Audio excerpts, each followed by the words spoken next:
to the show, where we tell the lies with a bottle in hand.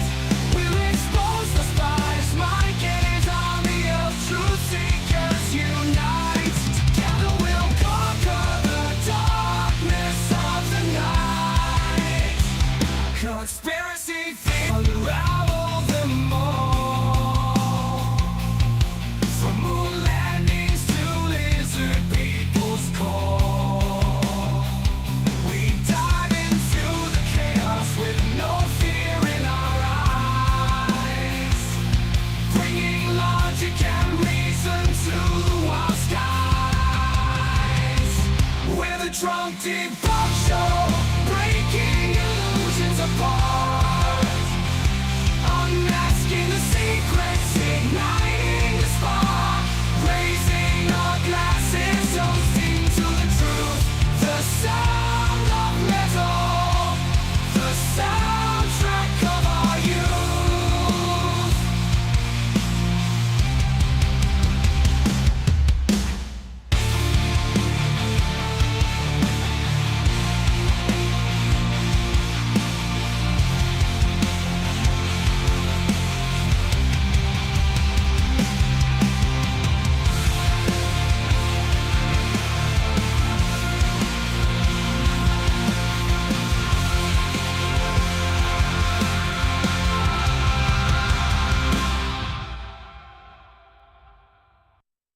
Unveiling truth, we drown in booze. Mike and his crew unravel the ruse. Conspiracy theories, we tear them apart. With beer-fueled logic, we spark the dark. From moon landings to lizard kings, we'll pass them all with the truth that stings. Spirits high and minds ablaze, we'll debunk the lies in an alcohol haze. Drunk debunkers, in the night we rise, shouting truth with bloodshot eyes. The drunk debunk show, let the crazies beware. We'll shatter illusions and leave secrets bare.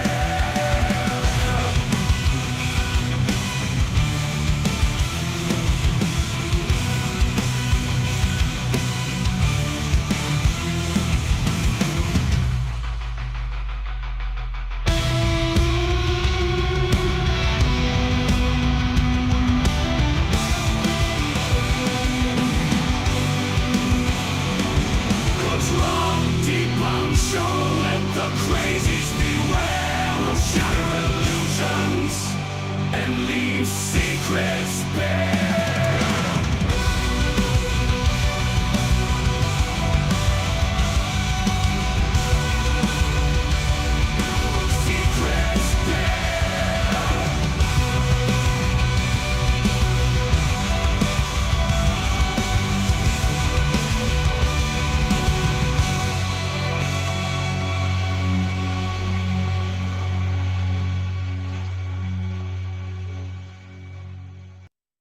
Dive into madness, where shadows collide.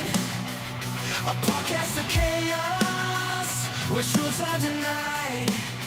The drunk debunk show, unraveling lies. Mike and his guests, unveiling disguise. Conspiracies tremble as we break through the haze, unmasking illusions with a thunderous blaze. Electronic beats intertwined with steel, unleashing the truth with an unstoppable zeal. Welcome to the Drunk Debunk Show, where we expose the secrets that they don't want you to know. EM meets metal, explosive blend, unexplosive blend, unraveling conspiracies until the very end.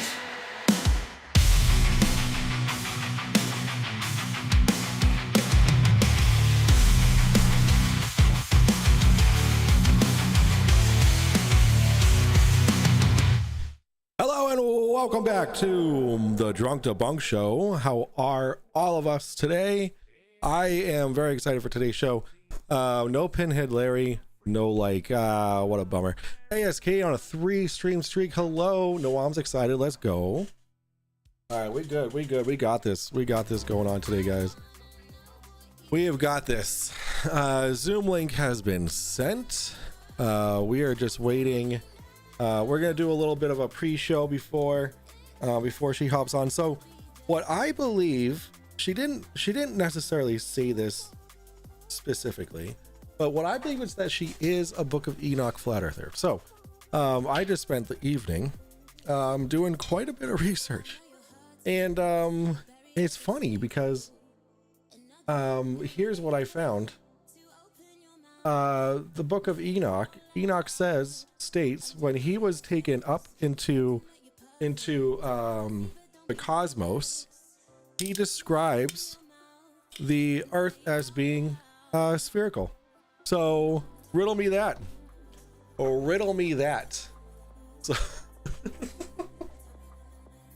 riddle me. So that'll be brought up tonight. Let me get, what am I have to do something. What do I have to do? Oh yeah, I have to change the logo behind me. Boop. It's the Drunk Debunk Show. All right, so we're just gonna hang out until she accepts the invite. Hopefully she goes on. So what if you lose this debate and she absolutely destroys you? So if you'll notice, I put the title right here. I put chat with a flat earther, and the reason for that is because yes, I will be challenging her on her beliefs. However, it's not going to be a formal debate.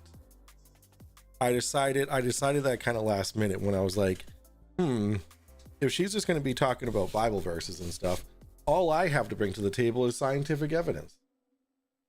And if she's going to be talking about the Bible and the Book of Enoch and shit, I can't really debate that. So what I did was I just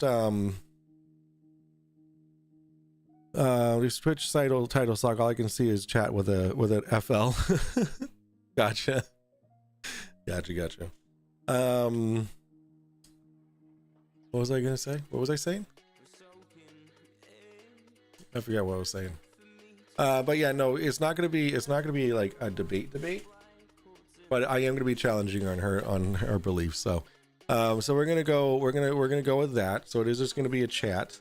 I did tell her 9 o'clock, so we have a little bit of time to hang out a little bit. I do kind of tonight's whiskey is this black Johnny Walker Black Label. So we're gonna be starting off with a shot of that. I've been dying to try this. I don't think I've ever really had this before. If I did, it was a long time ago. So I got this to start off the show. But I am going to wait until more people show up so we can all cheers together. So when is your first debate? Damn it, I thought this was gonna be your first. So this is gonna be a debate. Like I'm gonna be debating her on what she says. So don't get it twisted. It's just not a formal debate. Like she's not coming with like a 10-minute presentation on her end uninterrupted, and then I give a 10-minute presentation, and then it's an open back and forth. So that's what a debate would be. But we didn't have time to.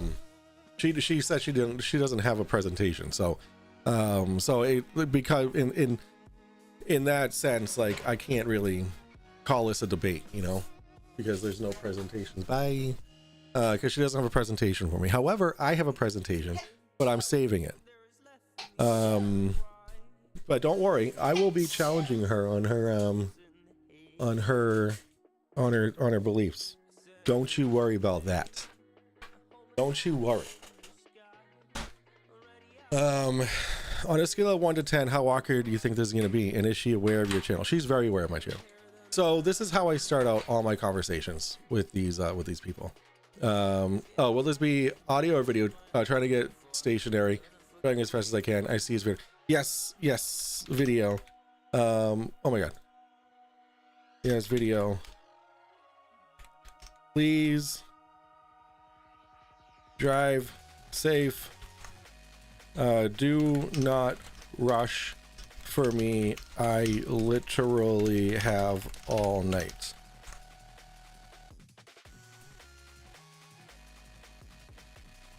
Okay, so I'm driving as fast as I can. No. I'm not gonna be the reason why people die tonight. Absolutely not. All right. My goodness. Witchy, what's up? Hi, not gonna watch the debate, but wanted to wish you good luck. Well, thank you, Witchy. I appreciate that. I really do. I really do appreciate that. I love my new look. Look, I also spent a lot of time cleaning this up a little bit. So I have chat in the middle, and then I have me over here. Hi. And then the guest is gonna be on that side. So we have chat over here. With the logo on top, so that you know you're on the Drunk Debunk show, because God forbid I let you forget it. But yeah, and then I have the AliasTees right down there, so that you can go and buy AliasTees stuff. Use code MOIP for 10% off your order. And there's no limit to that, by the way. There's no limit. You can use code MOIP every single time you go there. Always save 10%. Always.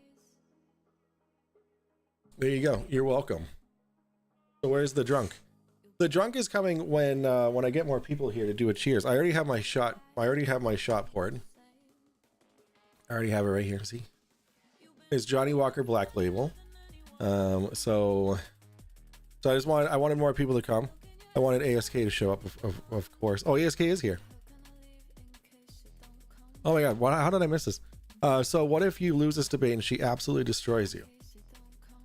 Well, then she absolutely destroys me. Like, this isn't like, I don't care if I win or lose this battle. Like, I don't want to call it a battle. I don't care if I win or lose this debate, right? The idea is that we can, what I want, how do I put this? What my goal isn't to just win and win and win, right? It's not that. It's to raise awareness for the mentality that is bringing the world backwards to the dark ages. That's what this is for, right? So I want to inform the normies that this is what's out here. This is what's out there, like and is dangerous, you know. So it's in the, I mean, I'm a lurk now. Good luck and have fun. Thank you so much. Thank you for the lurk. I don't have a lurk come in. I have my jelly bean shot. All right, perfect. All right, let's take your jelly bean shot. Goodness gracious, my beard is looking fucking sexy, by the way. If I were gay, dude, oh god, Star the third. Oh and who's the Dodgers versus who are they playing? Who are they playing? It's the Dodgers, right? The Yanks, the Dodgers versus the Yanks. Well, I mean, in true Boston fashion, I have to root for the Dodgers, right? This is game one, right? Is this game one?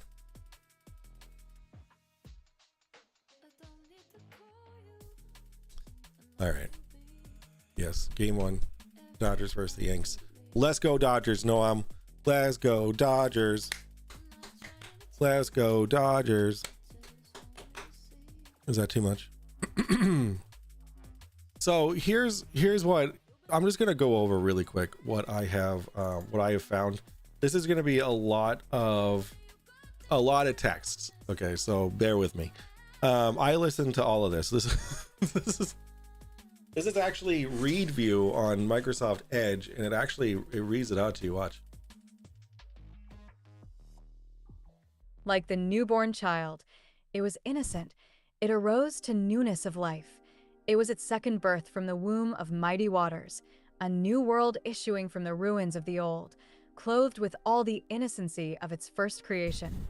12. Yep. So what I found very interesting was this right here. You ready? Preparing wherein few, that is, 8 souls were saved by water. The like figure whereunto even baptism doth also now save us, by the resurrection of Jesus Christ. 1 Peter 3 verses 19 to 21. Ready? Thus, when the earth was corrupted, it would be cleansed by water. 14. When it required sanctification, Christ's coming to consume the earth with fire became an image of sanctification through the Holy Ghost. Ready? Christ's residence on a sanctified earth constituted a celestial sphere to be inhabited by celestial beings, made such through Christ's atonement. 15. So, a celestial what? A celestial what? I didn't hear that. Can someone tell me what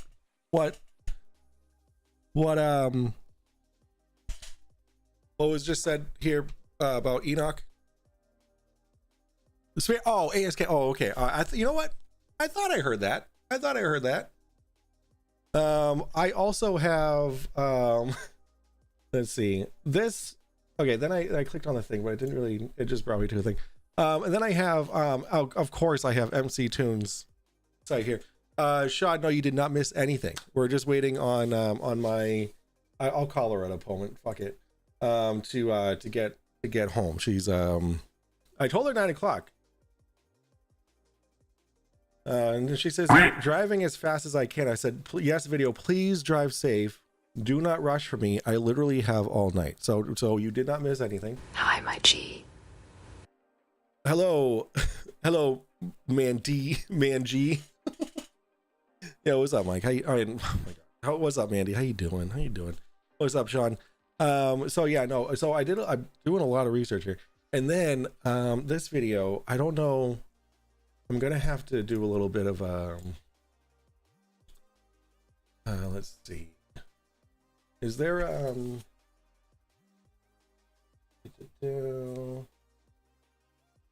is there a finish watch later history? Oh, come on.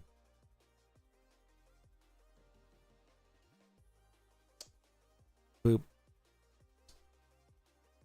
It's not going to have it. All right. Oh, so what I did was I wrote Book of Enoch 101 is what I did. So Book of Enoch 101, and I ran across where's the book? Where's the video? Oh man, see, I need to watch this 3 hours. It's the Book of Enoch 1 through 5 complete book. This is what I need to watch. But I watched this. Nope, that's the, oh my God, that's the full movie. Okay, holy moly. This is 6 hours long. I gotta watch that too. What is, hold on, I gotta look up the title of this. Because I was listening to this today. Book of Enoch is not what you think. Is not what you think. All right.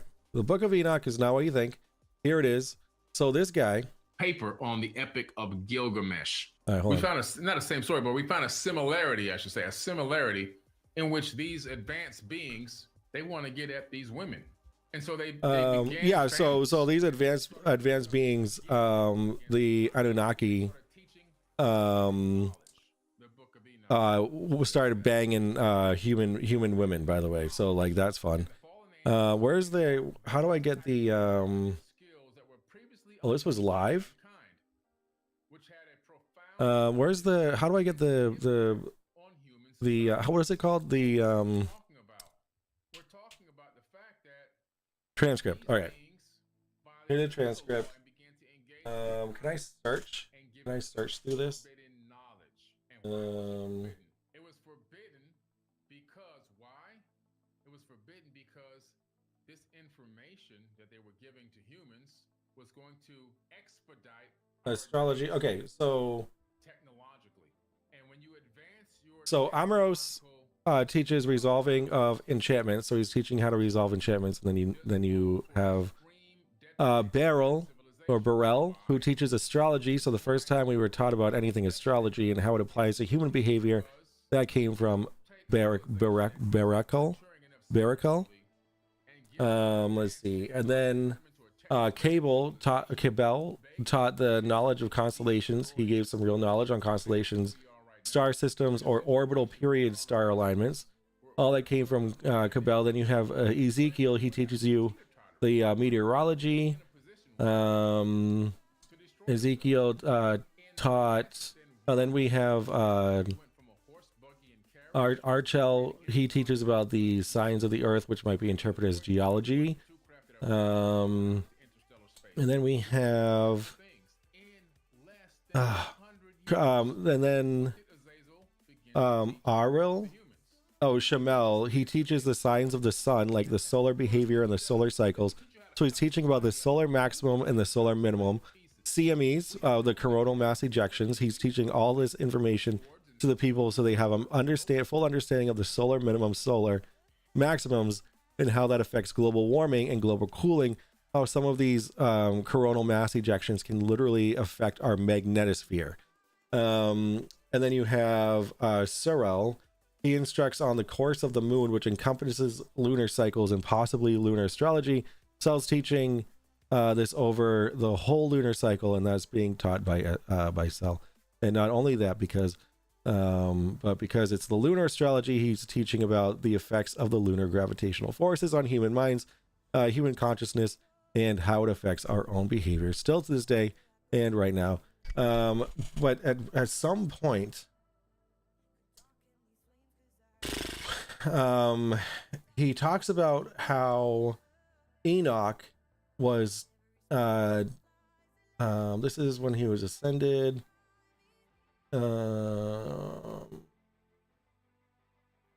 Okay, so all right.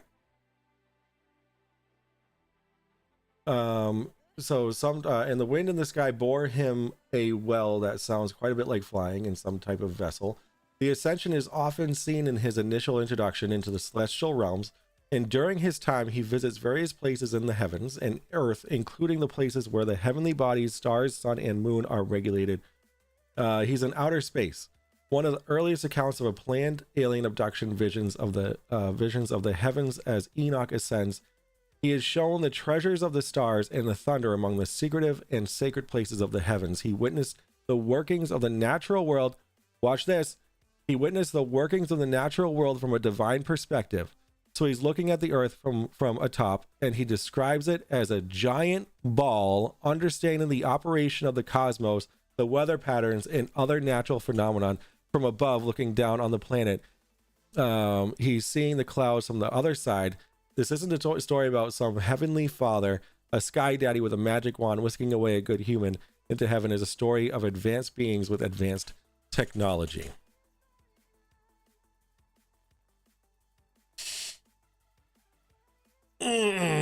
Really? Where did the G come from? What G? Oh, I don't know. Top monster, how to play fetch. Beautiful. I thought you said she wasn't a flat earther. No, that's next. That's next. The super soldier girl is next Friday. Today is a flat earth. Very much so. Very much so a flat earther. All right, let's see. Oh, she's still not on. That's fine. That's fine. But I have two accounts. I have two accounts of the Book of Enoch stating that that Enoch did describe the earth as a ball, is what he said. Magical sky daddy from above sounds what Diddy would say. No, it's never too soon for Diddy jokes, dude. Never too soon for Diddy jokes. Goodness gracious me. Goodness gracious me. So yeah, that's what I found. To like be like, interesting that you should say that that the Book of Enoch says that the earth is flat. Here's everything that I have saying that it's not. I also have Bible verses that say that the earth is a globe. So you have Isaiah 40, chapter 22. God sits high above the round ball of earth. The people look like mere ants. He stretches out the skies like a canvas. Yes, like a tent canvas to live under. Let's see. And him who sits on the sphere of the earth and its inhabitants are like grasshoppers, who stretched out the heavens like a vaulted bowl and stretched them out as a tent for a dwelling. Let's see. So that's the message for Peshitta.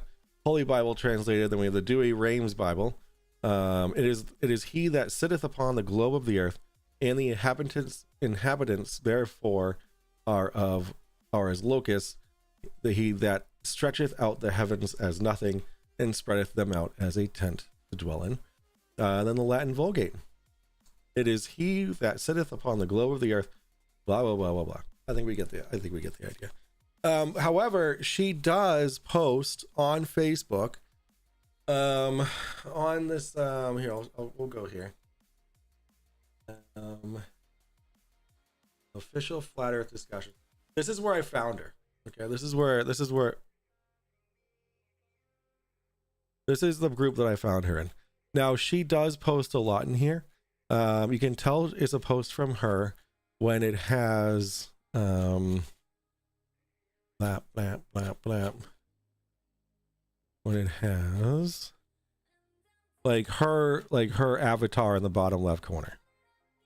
So it has her avatar in the bottom left corner. That way you know it's from her. Come on, where is it? Oh my goodness gracious. The earth is flat and surrounded by an ice ball. Globe earthers, the earth is an oblate sphere. Okay, hear me out. Oh, there's the moon. Checkmate globetards is what that oh my god, this page is so good. I love this page so much. Like whenever I open Facebook, this is the first thing that like a new post from this. Like I've already interacted with a bunch of this shit. Let's see. Maybe it's not this page. What page did I see her on? Let's see.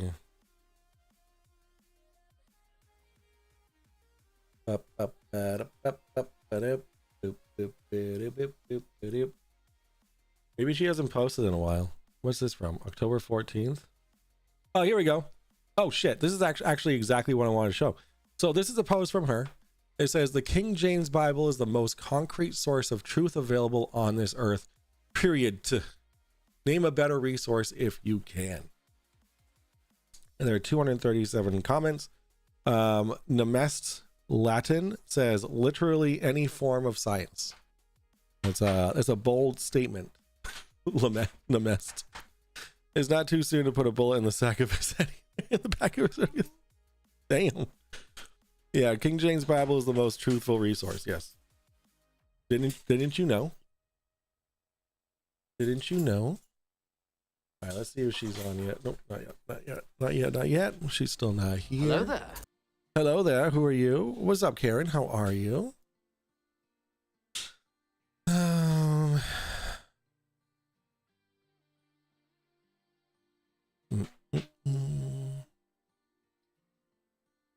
All right. Yeah, so I'm obviously a little early. 9 o'clock is what I told her. It's 9:01 now, which is fine. Or 9, it's just before 9 o'clock. What Bible is most truthful though? Well,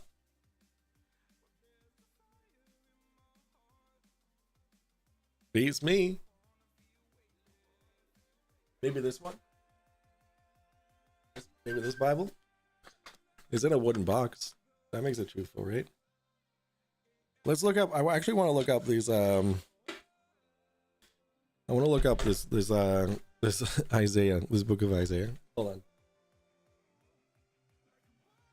All right, let's see. Let's move. I'm gonna move this over here just in case she joins in. All right, Isaiah, book of Joshua. All right, let's see. John, Luke, Picard, Matthew, or Captain Jean-Luc Picard, the USS Enterprise. Captain Jean-Luc Picard. All right, Isaiah 40. Let's see, Isaiah chapter 40, verse 22.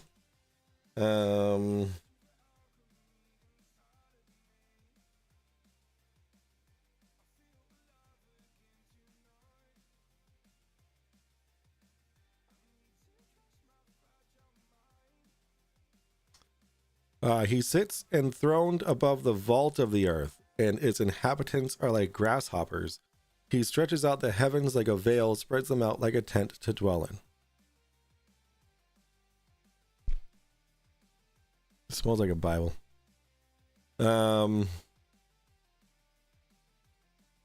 so in this case, he uses the King's James Bible, because this is the James Bible, right? This is the New American Bible. Oh, I don't know. Probably King James, right? Oh, this is a Bible for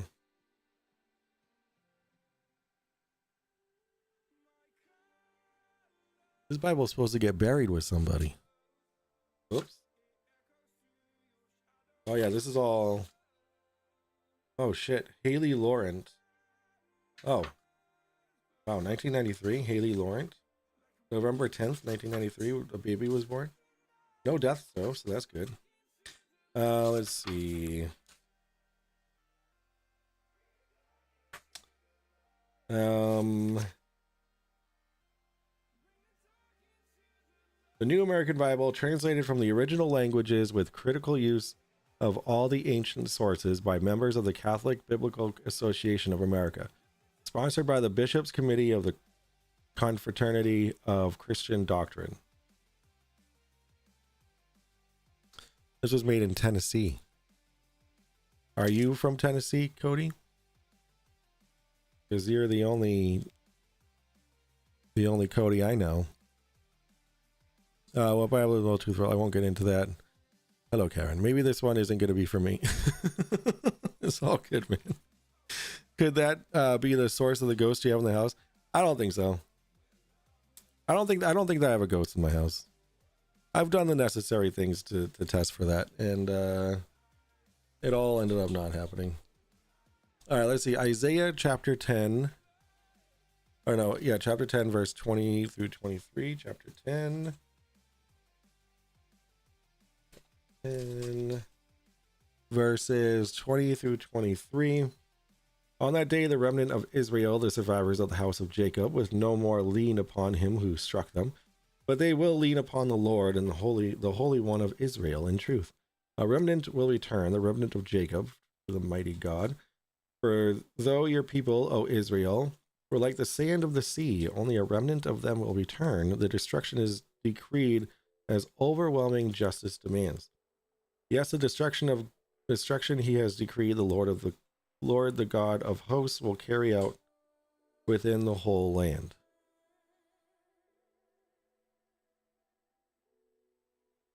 Okay.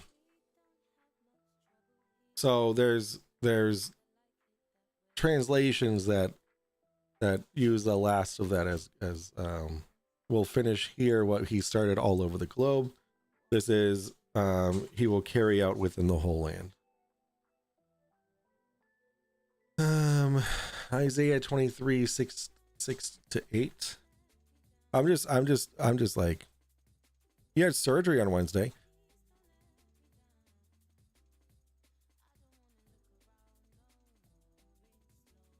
The whole land or the Holy Land? It says within the whole land. Yes, the destruction he has decreed, the Lord, the God of hosts, will carry out within the whole land. Mandy, what did you have surgery? Like, you're just gonna drop that in my chat? Oh, by the way, I had my fucking kidney removed 10 minutes ago. Like, what are you talking about? What are you doing? Mandy, like, you're the most random freaking person, dude. Yeah. I posted 2 videos you need to watch in YouTube Drops page. Very funny. I absolutely will. Are they relevant? Should I do it right now? Is it a relevant topic? Oh, I saw that how it was actually made. You know how many translation errors were made from Hebrew to English for the Bible? Many. Which is why there's so many debates on what version of the Bible is correct. Because like nothing is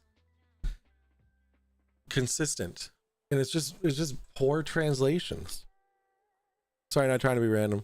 That's okay. What did you have surgery on? Like, are you okay? Are you dying? Are you living? Like, what is happening? And also changed by man through the years. Like the book of Enoch, guys. Genesis, book of 6 of or whatever, like chapter 6 or something was only written 200 BC. Like Genesis is supposed to be about the beginning of the world. Who wrote the Bible? Yes. Man. Yes, humans. So the story of the book of Enoch was actually removed from the Bible. Okay, because it didn't fight or fit the criteria. Now, riddle me this. The book of Enoch didn't fit the criteria that it wasn't a direct communication from God. So it couldn't be scripture. Why couldn't it have been a woman? Because women were here for one reason back then. Ask the Nephilim or whatever they are, the Anunnaki, and they came and banged all the chicks. Just have a full hysterectomy, but was laparoscopic, so healing time is faster. Oh, okay, all right, very good. Hysterectomy, that's fine. Okay, that's a normal thing that women go through. I am getting snipped soon. Once I get my my health insurance, Monday, guys. I start in 2 days. GG on the snip. Yeah, thank you. I haven't got it yet. I have to get insurance first before I do that. I have a reference from my Bible. So from my Bible. Sorry, I have a reference from my doctor. So I'm glad this chat has a brain and didn't say Jesus when I asked who wrote the Bible. Jesus wasn't even born yet in the Old Testament.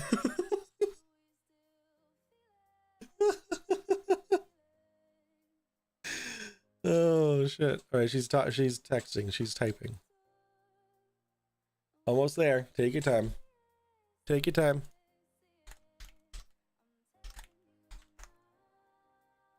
Take your time. All right, she's gonna be here very soon. How are we looking? We looking okay? All right, I'm gonna pop this open full screen style. I got my beers. Doing Heinies today. I'm doing the see-through, the invisible beer. Jesus never existed for the Old Testament. He doesn't exist until the Jewish. He doesn't exist in the Jewish faith. Well, he exists. He just doesn't. He's just not considered the Son of God. Is what I understand. Is what I understand. All right, you guys ready? Oh my God, I'm a little nervous. They see him as a prophet. Yeah. He hasn't come yet in Jewish faith. Oh my God. Sorry, but nope, doesn't exist for the Jewish faith. All right. You know what? I would believe someone who grew up in that faith than me. So if Noam says it, I believe that more than I would if I said it. So there you go. I have this green hue on me because my screen is so freaking bright for some reason. All right. Oh, Atlanta. All right, guys. Wait, before she gets on, we gotta do the thing. In a tavern old and cozy, where the whiskey flows so free. All right, guys, gather around your drinks, your things, your whatever you're drinking tonight. We're gonna take this shot to the Drunk Debunk show and our guest, Slovakia Mike. To you guys, it's just a bush.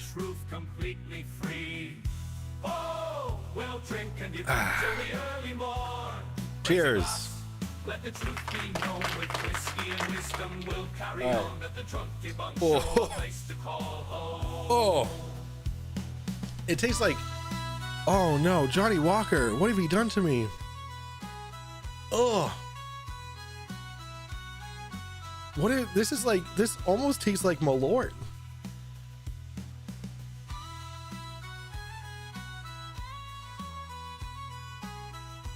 Shave the bush. Shave the bush. Holy moly, dude. That's horrible. Who here has ever drank Johnny Walker Black Label before? My cousin is Jewish and he comes to our family Christmases and we wrap his gifts with the wrapping paper inside out, so the gifts are just white wrapping. You can get you can get Jewish wrapping paper. You can get it with like dreidels and menorahs and shit on them. I used to race carts against someone named Johnny Walker. Well, I bet tell him his whiskey sucks. We celebrate both Christmas and Hanukkah at home. Hell yeah. Take another shot for me. Oh my god. No, I can't be. Oh, just in time for Malort. Do not insult Malort by calling it Black Label. Yo, Westside girl, how you doing? How you doing, Westside? I can't take another shot before I. That is very high, and I'm already feeling it. I guess that's what happens when you don't drink all week. Yeah, it's 80 proof. It's nothing. It's not out of line. Enjoy your 350 packets there. 3 stream streak. 3 stream streak, Andy. The one he just did. The one he just did was for you. There we go. Am I excited for Monday? Well, there's a lot going on Monday. There's the Phasmo. There's the Phasmophobia. Drop. Yeah, and then there's the start of a new week. There's I'll be cured of my hangover by then. Monday. I'm just kidding. Yeah, I'm more scared. I'm more nervous than I am excited, but at least I was. The HR reached out to me and informed me of what my first day would look like. So his wife didn't even let him take a shot on Tuesday to celebrate my divorce, and I can't drink, so no celebrating was done. Oh no. Oh no. You know what?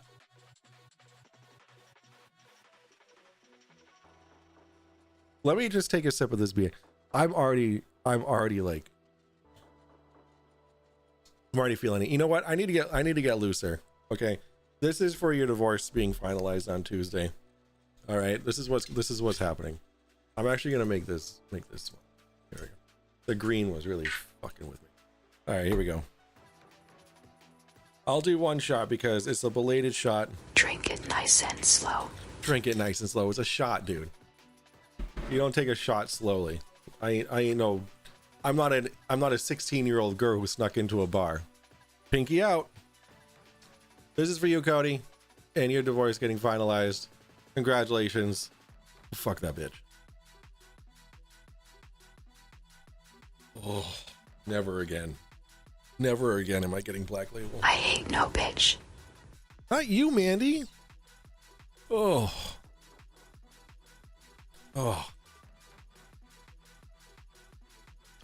Whoever was like, hey, this is good.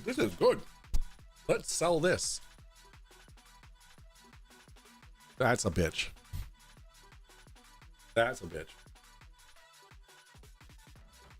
No, she's she just messaged me. People run late. I run late all the time. It's fine. Love it. So glad you made it cheaper. I did make it cheaper. You know what? I did the exact opposite of what I was going to do with that. Okay. I made it cheaper for packets. Okay. So that more people had more access to it. That's the opposite of what I wanted to do. What I wanted to do was monetize it. Have you guys literally pay me money to use it. She's probably taking a shit. I actually need to.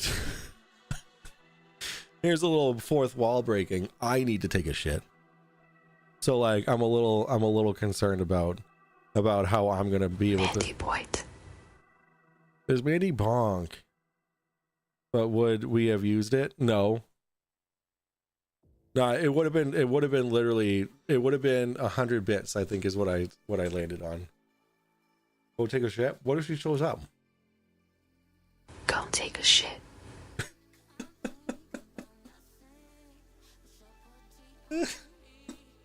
What if she shows up? I'm gonna have her entertain you guys. You guys are a tough crowd. I wonder if she's gonna watch. Oh, you know what? I'm gonna put a link to the video so that she can see. Go take a quiet shit. Go take a quiet shit.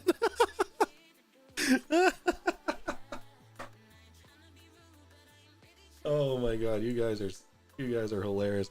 Guys, can we get some likes on the board over on YouTube? Let's mess with the algorithm over there real quick. I'm gonna put a I guess pop out Go dashboard. Dodgers. Yeah, go Dodgers. Let's go. All right, share the stream. Share. Here's a link to the stream just in case you want to keep Go Yankees. up with chat. There you go. I hope she likes the thumbnail. I had to like dig deep into her, and I had to like do some massive searching to get like a decent picture of her. I mean, she's a you know, she's pretty, but like all the pictures that she has her eyes closed. So like it was tough to find a but still, no rush. You do you. But still no rush. Okay. Just go pooping pile of poo. Just what did you say? Just go pooping pile of poo. You guys have to be nice to her though. I just sent her a link to the video. Here's a link to the video if you guys wanna check that out. Hi and bye back to Twitch. Thank you so much, Noam. Thank you for that. I have 2 likes on the board right now. All right, that's fine. No rush. I gotta drop a load off in Browntown. Oh Pile god. us two, pile us two, pile us two, pile us two, pile us two, pile us two, pile us two, pile us two, pile us two, pile us two, pile us two, pile us two, pile us two, pile us poo. Thank you for that. I'm so glad I made TTS 10 packets.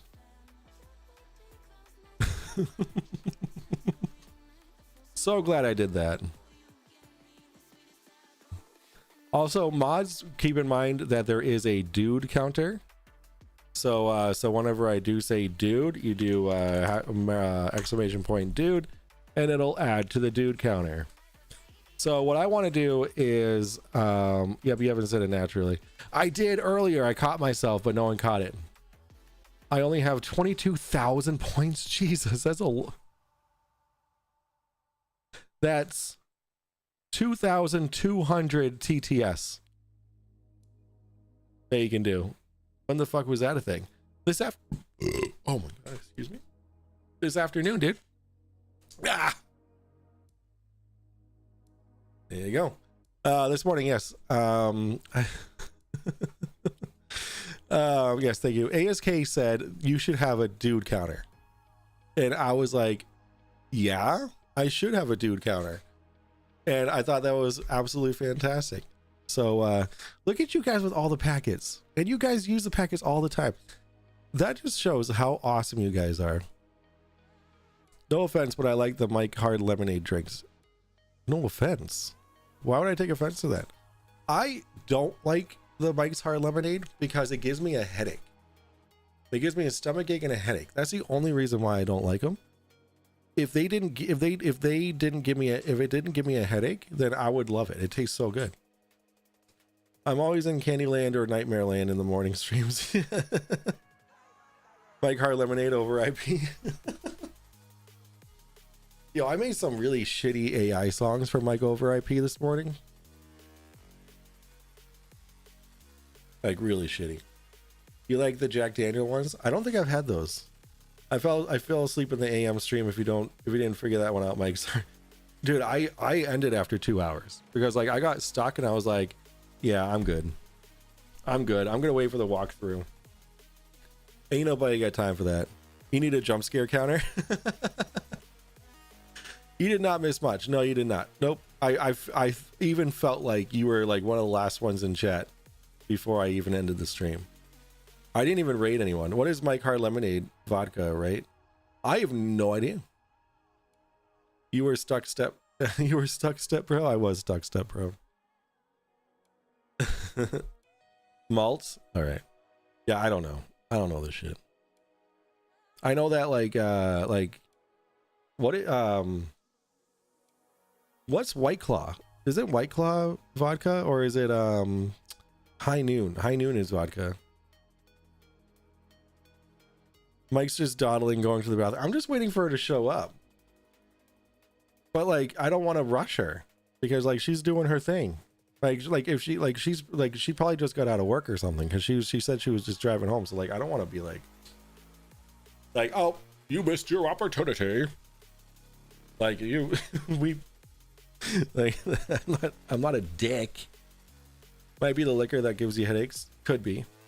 You could have pooed in all it. No, this would be a long poo. This would be a long poo. Glad you're here. I'll be right back. All right, Karen, thank you so much. I love hearing things like that. Glad you're here. Glad you're here. I'm glad you're streaming. You give my life meaning. I love hearing that shit. I believe White Claw is vodka though. Yeah, I believe that. I believe that too. I believe that as well. It'll be when she gets here, Mike. I sent her the video in case she wants to keep up with chat. So with that being said, I'm gonna ask her, you know, hey, like, do you have the video open? So in that case, you can like I want this to be like an open discussion. You know what I'm saying? Like it's not just gonna be me and her, you know, talking. I mean, it will be, but if you guys have questions for her or you know you guys want to bring anything up, hopefully you know she'll have the video up so she can actually like answer in real time, kind of like same with the kid had the stream open, you know, so maybe just maybe she'll do the same thing. Oh yeah. Oh, invisible beer, it's so good. All right. I'm glad that I have this Bible, by the way, so that I can like if she starts bringing up Bible verses and stuff, I can look it up IRL in real time and not just Google it, you know. This smells like, type 1 in chat if you've ever been to church. Like if you've ever been to church, like for a service, type 1 in chat. Like whether it be like for a funeral, for a baptism, whatever. Type 1 in chat if you've ever been to a church. Yeah, you ever seen a real exorcism done? It's scary. All right, so Sean's been to one, Karen's been to one, ASK's been there, Cody's been there, Mandy's been there, Noam's been to one visit. All right. Now, did you guys, you know those hymnal books in the pews every Sunday? Same. The one in New York, the famous one. Did you go for a service though? I only got as far as the first communion, never made it to confirmation. This book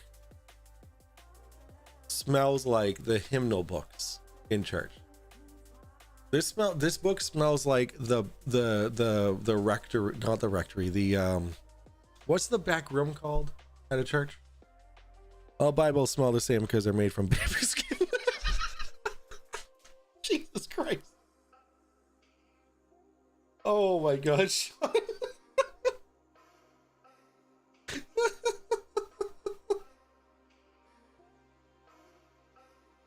Dude, you caught me off guard on that one. Oopsie. Dude, you caught me off guard on that one. Narthex? I don't know. What the fuck is Narthex? This is the first time. Okay, I'm 36 years old. I spent 36 years on this planet, and I've never seen those letters put together to form a word ever before. What the fuck is narthex? They stopped doing Bibles now. They use a QR code. The rectory. No, the rectory is the building where where he lives. I'm talking to like the back room. Like is for something. I will never go. I'm Jewish. You're gonna go potty in your pants? No. Oh, you went for a wedding? All right. You never went for a Christian funeral? Sacristy? Yeah, sacristy. There it is. It smells like the sacristy. And like the basement of Vacation Bible School. Did anybody go? Okay, all right, here we go. All right. Type 1 in chat if you've ever been to Vacation Bible School. Yeah, it smells like Teen Spirit. Type 1 in chat if you've ever been to Vacation Bible School. Here. Oh, my numlock was off. 1. I have been to Vacation Bible School. I remember it vividly. Gave up church for Lent. That's fair. Sean Hawkins went to Vacation Bible School. Beautiful. So what Vacation Bible School is basically when your parents need to get rid of you for the day, for a few weeks in the summer, they drop you off at a church, some musky basement, it's just, you know, concrete brick walls, and then like horribly drawn zoo animals on the walls. I've gone to Christian camp, guess same thing. Yeah, I guess that would be I mean, if you were like camping outside, that's one thing. I was a Christian for 45 years. I was a Christian up until I was 16, 17 years old. VeggieTales, dude, yo, let's go. I had all the videos, dude. I had the soundtrack. I had all the CDs for VeggieTales, dude. I have a question for you. Oh, where is my hairbrush? Oh, where is my hairbrush? Oh, where not finna, where here is my hairbrush. I keep forgetting you have YouTube. Yeah, I'm on there too. Yes, ASK, let's go. How about everybody wants a baby kangaroo? Yours is fast, but mine. Oh, yours is pink, but mine is blue. Everybody wants a baby kangaroo. Dude. Fucking Larry the Cucumber was my spirit animal. And then Bob the Tomato. My sister and I were actually pulled from CCD classes because one of the nuns was a complete bitch to me in front of my mother. We were the envy of our neighborhood. Actually, I wish my mom were here to tell this story. I'm gonna actually see what my mom's doing right now. I'm gonna call my mom real quick. Give me a sec. 1 second, please. I'm gonna put her on chat. I'm gonna put her on video.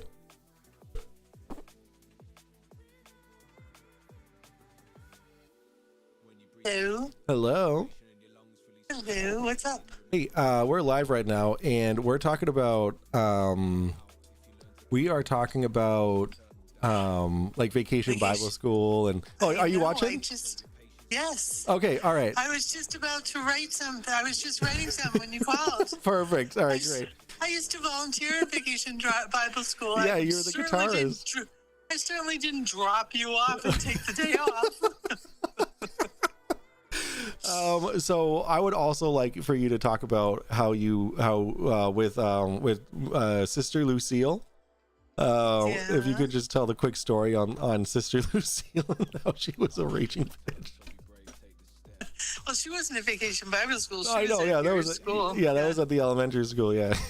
Oh yeah. She made it so that your older brother couldn't get into the high school he wanted to go to because she didn't like me. Yeah. So she did something to make it so that he couldn't get in. And so I went over there and I blasted her, and she was shaken by the time I left. Love it. It was awesome. Awesome. Yes. All right. Yeah, she used to lie like unbelievable. All right. Well, Slovakia just came on the stream, so yeah, so cool. so Okay. if you want to talk about that in chat, that'd be fantastic. I appreciate you. Okay, I'll listen. All right, love you, Mom. Sounds good. Bye. All right, Love bye. you. All right, cool. All right, Slovakia's on. Let's go. All right, let's make her a big screen. And hello, Slovakia. How are you? Oh, hold on. My audio is way low. Did I have it here? Hold on. 1 sec. All right, can you try talking again? Can you hear me? Yes, I can hear you. Hello, how are you? Doing great. How are you? I'm doing all right. I'm doing okay. So first off, I want to thank you for coming on my show. I really appreciate it. All guests. I love having guests on my show. So as you know, my name is Mike. I run Mike Over IP, the Drunk Debunk show. As you see, I'm just drinking my invisible beer. I mean, it's not invisible to you, but it is to everybody. Whatever. Okay. Anywho, so Slovakia, tell us about you. I want to know about you, your background, and how what you were raised as, were you raised as a Catholic or a Christian? What's your story, Slovakia? Well, okay. Well, hello, everyone. I am Slovakia Mike. I am 55 years old. I'm from Savannah, Georgia. I was raised Christian in a private school, essentially Catholic. But what that means is it really doesn't, Catholic school is not a lot of meat as far as the Bible, because it's pretty monotonous. It's like a 20-minute mass, but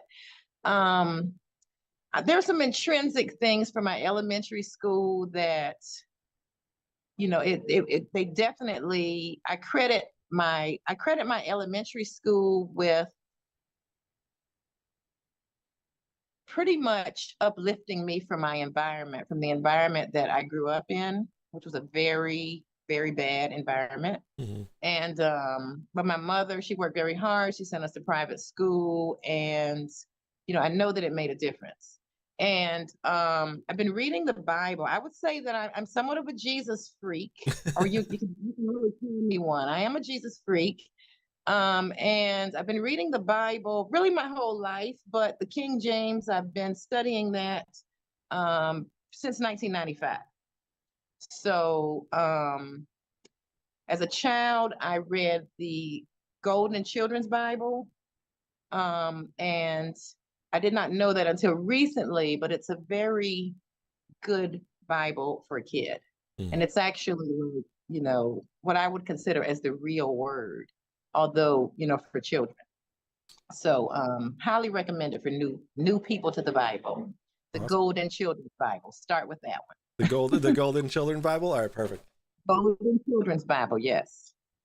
Yeah, Sean Hawkins says Catholics don't read the Bible. That's what they pay the priest for. That's funny. Well, then the Catholics, they don't really, I mean, I haven't been to Catholic church in a long, long time, but it's very short. You kind of do prayer. It's very kind of ritualistic as far as just organized. This prayer, this prayer, this prayer, this short verse, this prayer, communion, leave. Yeah. I actually grew up Catholic. I was at church every Sunday. I was actually at church more than that, because I was in my mother. She was the director of the children's choir.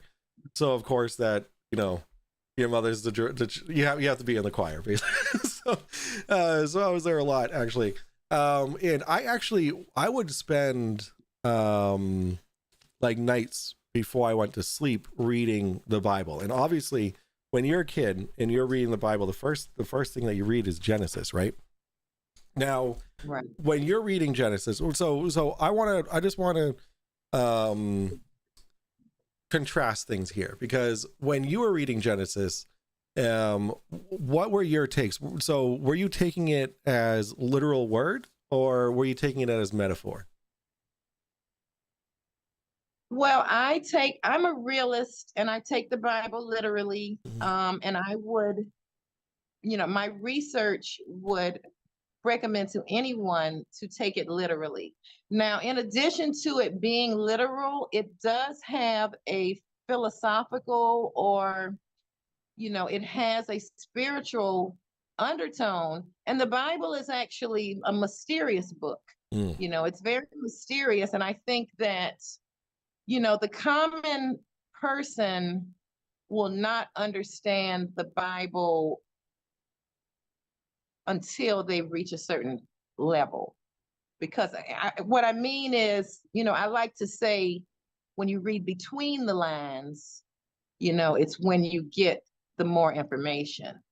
And so, if someone's just starting to read the Bible, is not going to be able to read between the lines. Right. No, I get If that. that makes sense.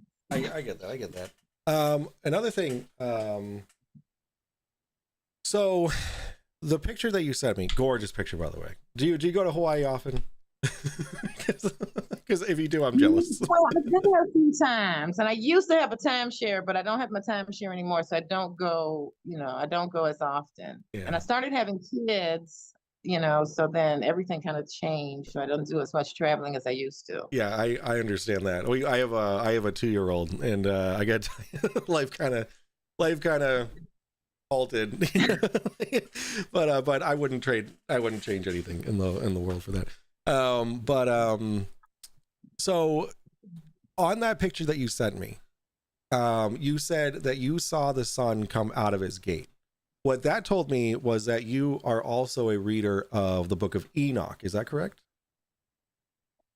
Well, I've been in research, and I've been actually writing a book. I think I mentioned that to you. So I've been writing a book for several years, and it's a history book, and it's based on the Bible. And it didn't really start that way, but that's kind of the direction it's gone in now. And so what I mean is, I'm a literal, I take the Bible literally. I've really always taken it literally. And what that means, and I don't want to, I would definitely go left if we stay on that topic too much. So I don't want to really throw you up. We're going to take baby steps here, because we're talking about the earth. But for me, taking the Bible literally, that means that I'm looking, if something is written in the Bible, I'm looking for, I've always been looking for the stuff in the Bible. And 15 years ago, for example, if you're looking for Noah's Ark, you may or may not know, but allegedly Noah's Ark was discovered in 1978. And, a lot of people don't even know about that. But, anyway. Yeah, I remember that story. I never looked into it because I was just trying to figure out life 15 years ago. So I didn't really pay attention to much of all that back then. But now that you say it, I do recall that being a thing. So sorry, I just wanted to relate on that topic real quick. But yeah, go on. So I'm a person who would look for the ark, or look for, whatever's written in the text, because I'm taking it literally. And so someone like myself, the ark, the ark that they say they found in 1978, I mean, there's a whole big elaborate story, although most people in the world don't even know that this was even allegedly happened in 1978. So they've got that for people like me that are really taking it literally, right, and looking for the ark. So they got an ark for me to find, that doesn't happen to be the real ark. It doesn't it's have not to be. the real. That's No, exciting. it's just something set up to further disinformation. Yeah. And actually last week, my show last week was all about misinformation. I actually got super heated over misinformation that I had to delete the whole stream because I got really, really upset. But I don't want to ever do that again. So, but anywho, so really quick, so I just want to go over my background real quick, and then we can get into the meat of the topic here. So I was raised Catholic. I removed myself from, I considered myself an atheist for a few years, for 8 years, I'd say. And then in 2012, there were things happening in my life that I couldn't just put to chance. So I ended up getting confirmed. So I was confirmed into the Catholic Church in 2012. I don't know how old I was, maybe like in my 20s. And since then I've been a sporadically practicing Catholic. So I do have a Bible here. It was actually delivered to my doorstep, and I don't know who it was delivered by, but it came in this beautiful wooden box. And this is definitely the King James version. And it's got this beautiful picture of Jesus right inside. So I was super stoked to get this. However, to go back on when I used to read it, I was raised as a Catholic that it wasn't meant to be taken literally. It was all metaphorical and all that stuff. So that's what I'm going to be basing my arguments on today, is kind of just, of that topic. So now, and I also, I married my wife 5 years ago as of the October 19th, and she has 2 beautiful daughters. They're 15 and 14 now. Holy moly. So they're my stepdaughters. I met them when they were 5 and 6. And Okay. and we now have a 2 years and 2-month-old baby. Grayson, he's the light of my life. And I started streaming just games and stuff every now and then. But then like I started getting an interest in conspiracies and things like that. So I started the Drunk Debunk show. I don't always get drunk on my show. I'm just letting you know, like it's just a play on words. But yeah, so I decided, let's take on this stuff head on and see who these people are that believe these conspiracies. So that's what I aim to do. Is my goal is to not shame people, is not to be a jerk to people who think differently than me. It's just to kind of throw back and forth ideas of, this is what my reality looks like versus what your version of reality looks like. So that's what I'm here to do. So because you don't see this kind of content. You see flirts are idiots, flirts are dumb, and then you just see people just screaming at them, telling them that they're all, stupid and idiots, right? But they're all still human beings. So we're all on this planet together. We're all sharing this experience together. The last thing we want to do is just ridicule each other. So that's where I'm coming from. That's my history. That's my past. So let's get into it. So do you have any topics that you wanted to bring up that we can talk about real quick? Well, I mean, we're talking about the flat earth, I guess. Yes, Is that absolutely. what you want to? Yeah. So, I mean, you're back to being a Catholic, Yes. but your position right now is you believe in science and the globe and the reports of NASA. Correct. You did ask me, however, that I was like, all right, let's wait till Friday, right? Why I am so, why I believe that the Earth is a spinning ball, and I corrected that with oblate sphere rotating. So what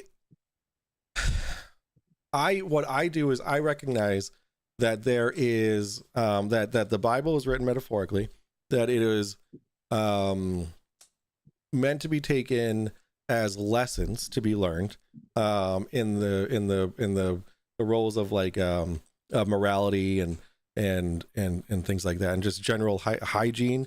Like, because pork is full of parasites and stuff like that. That's why you can't eat pork. And then you it's a sin to use the same cutting board for meat versus vegetables and stuff like that. And a lot of that came from, I mean, what I understand. Oh my god, my camera's following me. Hold on, it's high five time. Hold on. So you know what? Forget it. So that's where I'm coming from. I also recognize that NASA is not the only space agency. There's 80 space agencies. 17 of them have been to space. And the what kills it for me is the vast amount of deception and lying that would have to take place worldwide through all these countries that don't even get along, like us and Russia and all that kind of stuff, for us to be all in this together. It just, I don't mean to appeal to authority. However, I have to appeal to something that just, proves, through math and physics how all this works. So that's where I'm coming from. That's why I believe that the Earth is a rotating like spheroid in space. And I mean, there are some verses in the Bible, not the King James version, however, that do say that the Earth is a globe. Also, in the book of Enoch, it is mentioned to be a celestial spheroid. And when he's taken to ascension, he describes the Earth as being a ball, it says. So that's, again, that was just based off of my quick research that I did on this before I came in. But so that's why I believe that the Earth is a spinning planet. So I personally haven't measured anything. However, there's a lot of people that have access to the correct tools to measure, that have measured curvature, that have measured the rotation through Foucault's pendulums, gyroscopes, the ring laser gyroscopes. I'm sure you've heard about all that stuff. And that's why I, and my observations of the celestial bodies, my sister has a telescope, and the images that she sends me of the sun are insane. Like beautiful images of the sun. The asteroid that just flew overhead the other day, she sent me time lapses of those that she took with her own telescope. Crazy cool stuff. So it's like keeping NASA out of it, and just going with what, first off, my sister, like an amateur cosmologist, is seeing in our celestial space. So that's why I believe in it. So yeah. So that's so what do you have to say about that? Well, okay. Let's see, where would I, let me begin by, again, I'm going to go back to the Bible and why it's important. In this world, we have truth.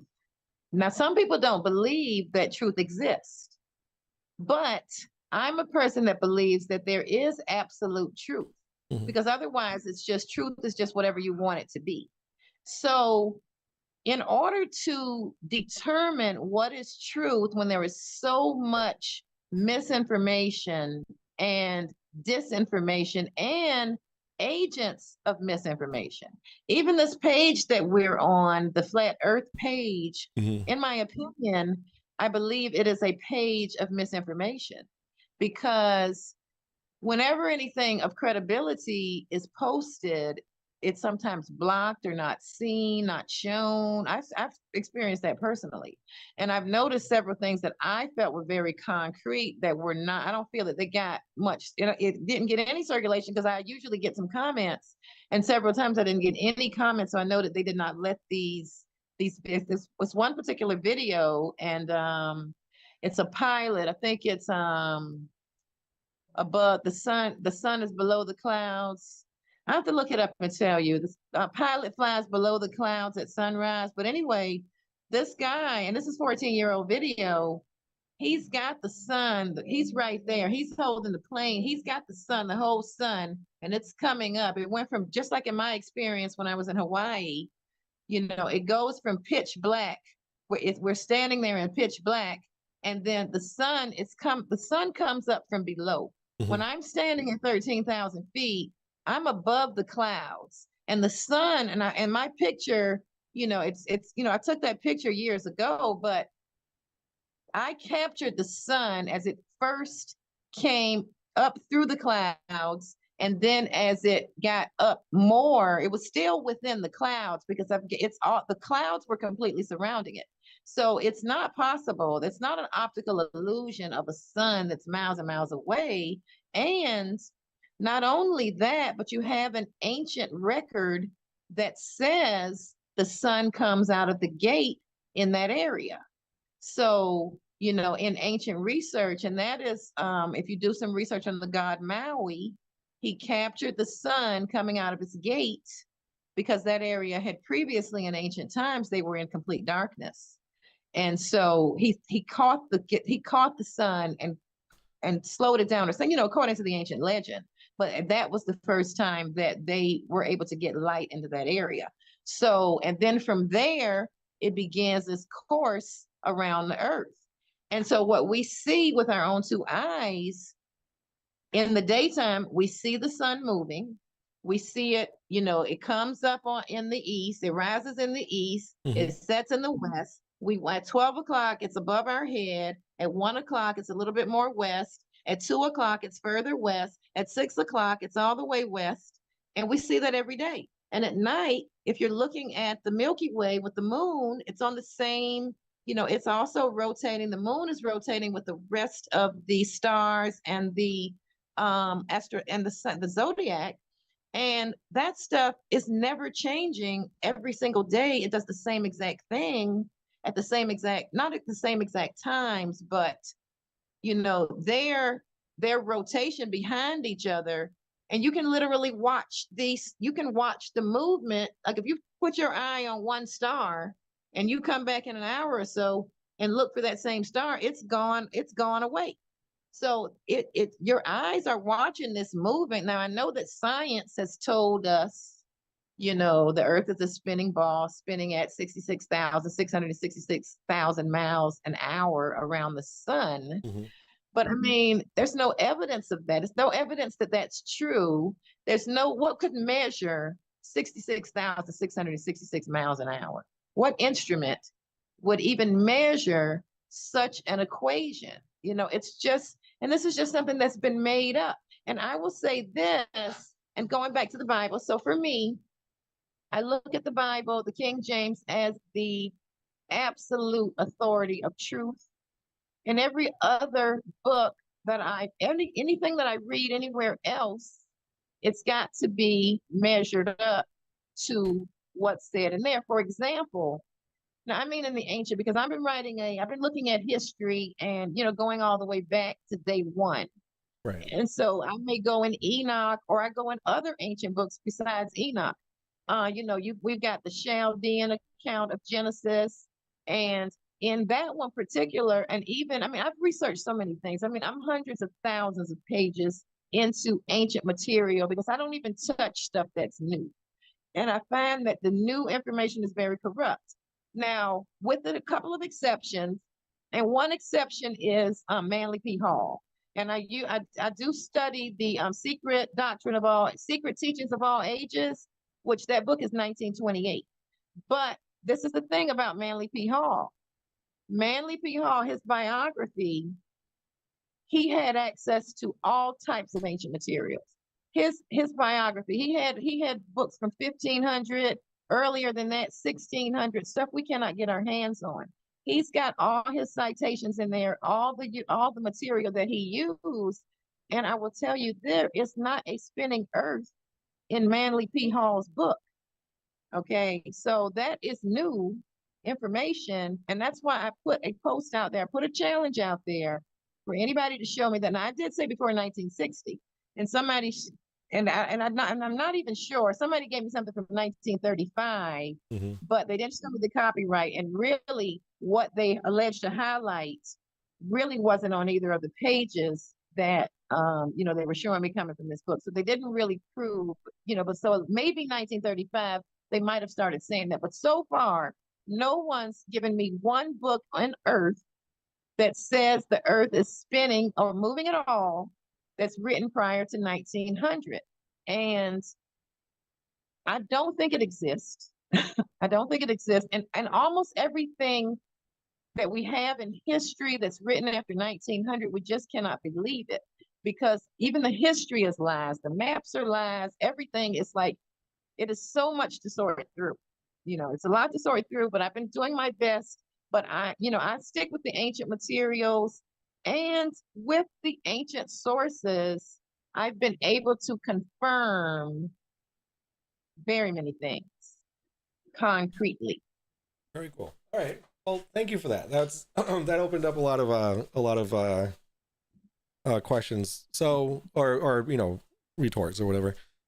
So, do you know what relativity is? Like in the sense of speed. So what I want to get to is how our speed was measured for for our rotation around the sun.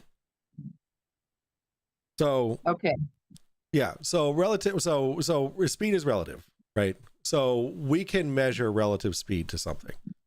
So if it takes what the heliocentric model, I'm not going to say claims because it's not what they claim, it's what is. It states that that the earth rotates around the sun once per, oh my god, you pull out the puppy, come on, I'm a puppy dude. Puppy's, she's so needy. She's very needy, and I don't know what she needs right She needs some love. Oh my god, look Needy. at that. Ah, She's very needy.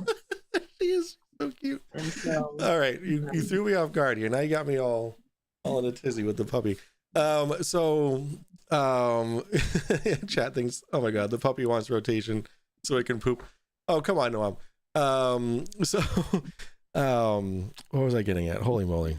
you were about to tell me about relativity. Yeah. But now, before you tell me relativity, Yeah. I've given you my source Mm-hmm. of I put anything, this is, the Bible's the truth, and everything else is only the truth if it's congruent. Mhm. Now, what is your source that you rely on, for your life, that you say, hey, this is the truth? There's lots of sources. My first source, I guess, would be Mr. Fitz, my sixth grade science teacher, where I learned about the physics of objects in motion, right? And how that can be attributed to how the Earth seems like it's sitting still. However, we're all moving at the same relative speed. Well, relative to what? To outside of the Earth, right? So if you were to sit on a geostationary satellite and you're looking at Earth, it wouldn't look like it's rotating. The only thing that would give away that it's rotating is that the stars around you would be moving like this, and the sun would be setting and like moving all around. That's the only thing. But if we didn't see any of that and we were just sitting in a geostationary satellite, the Earth would not be moving, right? It would just seem like that. And that's how we are on the Earth, right? It feels like the Earth isn't moving because relative to everything else on the Earth, it's not, right? We're all moving at the same speed. So we're rotating at the equator tangentially, which is a very important term, tangentially at 1,000 miles per hour. However, that tangential speed decreases as you move north and south. So because what we actually measure rotation in is degrees. Okay, so the Earth rotates in 15 degrees per hour. So we so just like your gears in your car aren't measured in miles per hour, right? They're measured by RPM, rotations per minute. It's the same exact thing. We're rotating. So but we can measure that. We can measure our rotation with tools here terrestrially. We can use a Foucault's pendulum. Are you familiar with the Foucault's pendulum? So what the Foucault's pendulum is a big pendulum. So it's on a huge string, very heavy bottom, very heavy base. And it has to be configured in such a way that there is zero resistance as it swings. So where it pivots has to be perfectly resistance free. Like it has to be lubed up, it's got to be a ball bearing, all that kind of stuff. So what you can do at any longitude, any longitudinal line, you can set up a Foucault's pendulum and swing it. So as you swing as the Foucault's pendulum swings, you can put like a little marker or whatever on the bottom of it, so it'll draw a line as it swings.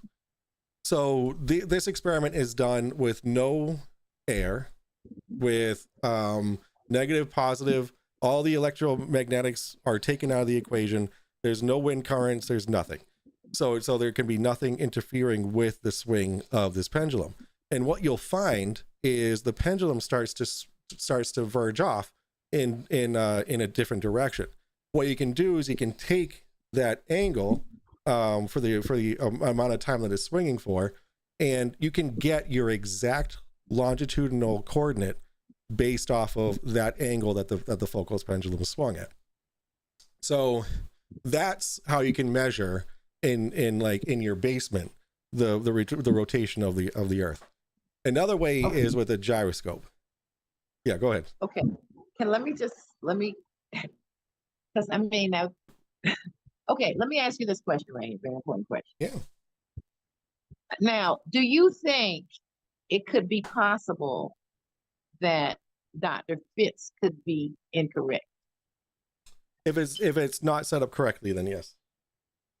Okay, so it's possible that your 6th grade science teacher could possibly be wrong. I mean, you think that? So, I mean, the teachers, they teach based off of what accurate information is available at this time. So he could have taught me that I don't know, that wooden floors are actually or like laminate or whatever, and then like they ended up just being wooden floors, based off of new research and new information. But as far as something that's been measured multiple times by different methods, I wouldn't. I mean, so what you're asking is a very loaded question. Anybody could be wrong, right? He could be wrong. Okay. So he could be wrong, but here's the flip side of the question now, and you could give me your honest opinion. Yeah. Do you think it is possible for the Almighty God to be wrong? So that's a very different question. I would say no, it would be impossible. God could not possibly be wrong. So, that's why, again, the Bible says very concretely that the earth does not move and the sun does. So I don't think God could be wrong. But let me just ask you this also. Yeah. Now, because I want you to think, since we're talking, how do you think it is possible for the ancient writings to say that the god Maui lassoed the sun coming out of its gate over here in Hawaii, and me to eyewitness the sun coming out of that gate? How could that be possible? How could those two match?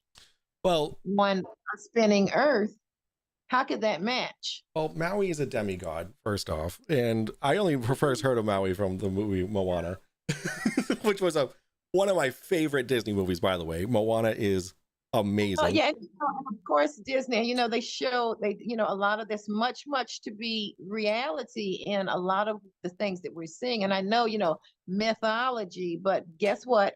These mythical gods, Zeus and Maui and Venus and Aphrodite and Apollo and all these people, those are the gods that God Almighty said, hey, don't worship them. So those gods are very, very real. But again, it's just that we have a historical record. Yeah. And it says the sun came out of the gate. And I have an eyewitness account standing on the volcano that it went from dark to light. And I was standing above wherever the sun was at. I was above it. And it came from below me. I have pictures. I took the pictures just as it crested through the clouds. And then it went up higher and began to move. So again, we have something congruent there. We've got an eyewitness picture in the area of an ancient record. So and that's pretty strong. It is. That's strong if if you were to take the words of the Bible literally. However, In this case, I'm over here on the other ancient record. I'm on the ancient and the record of of Maui, Maui, yeah, God, Maui. So that's an ancient record. I didn't write it. right. You No, know, no. they didn't know I So, was stand so, on the so 2,000 years later. my question would be if the earth, if the sun was going into a gate, that would mean that it is going elsewhere.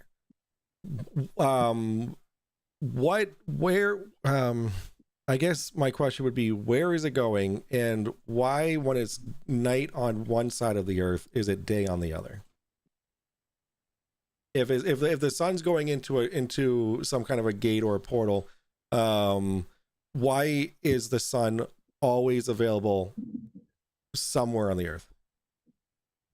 Is my question. And that's a good question. And it's something because at this moment right here, I am beginning to believe that the sun is only moving around the earth over 12 hours a day. And so I don't think that the sun is out 24 hours a day.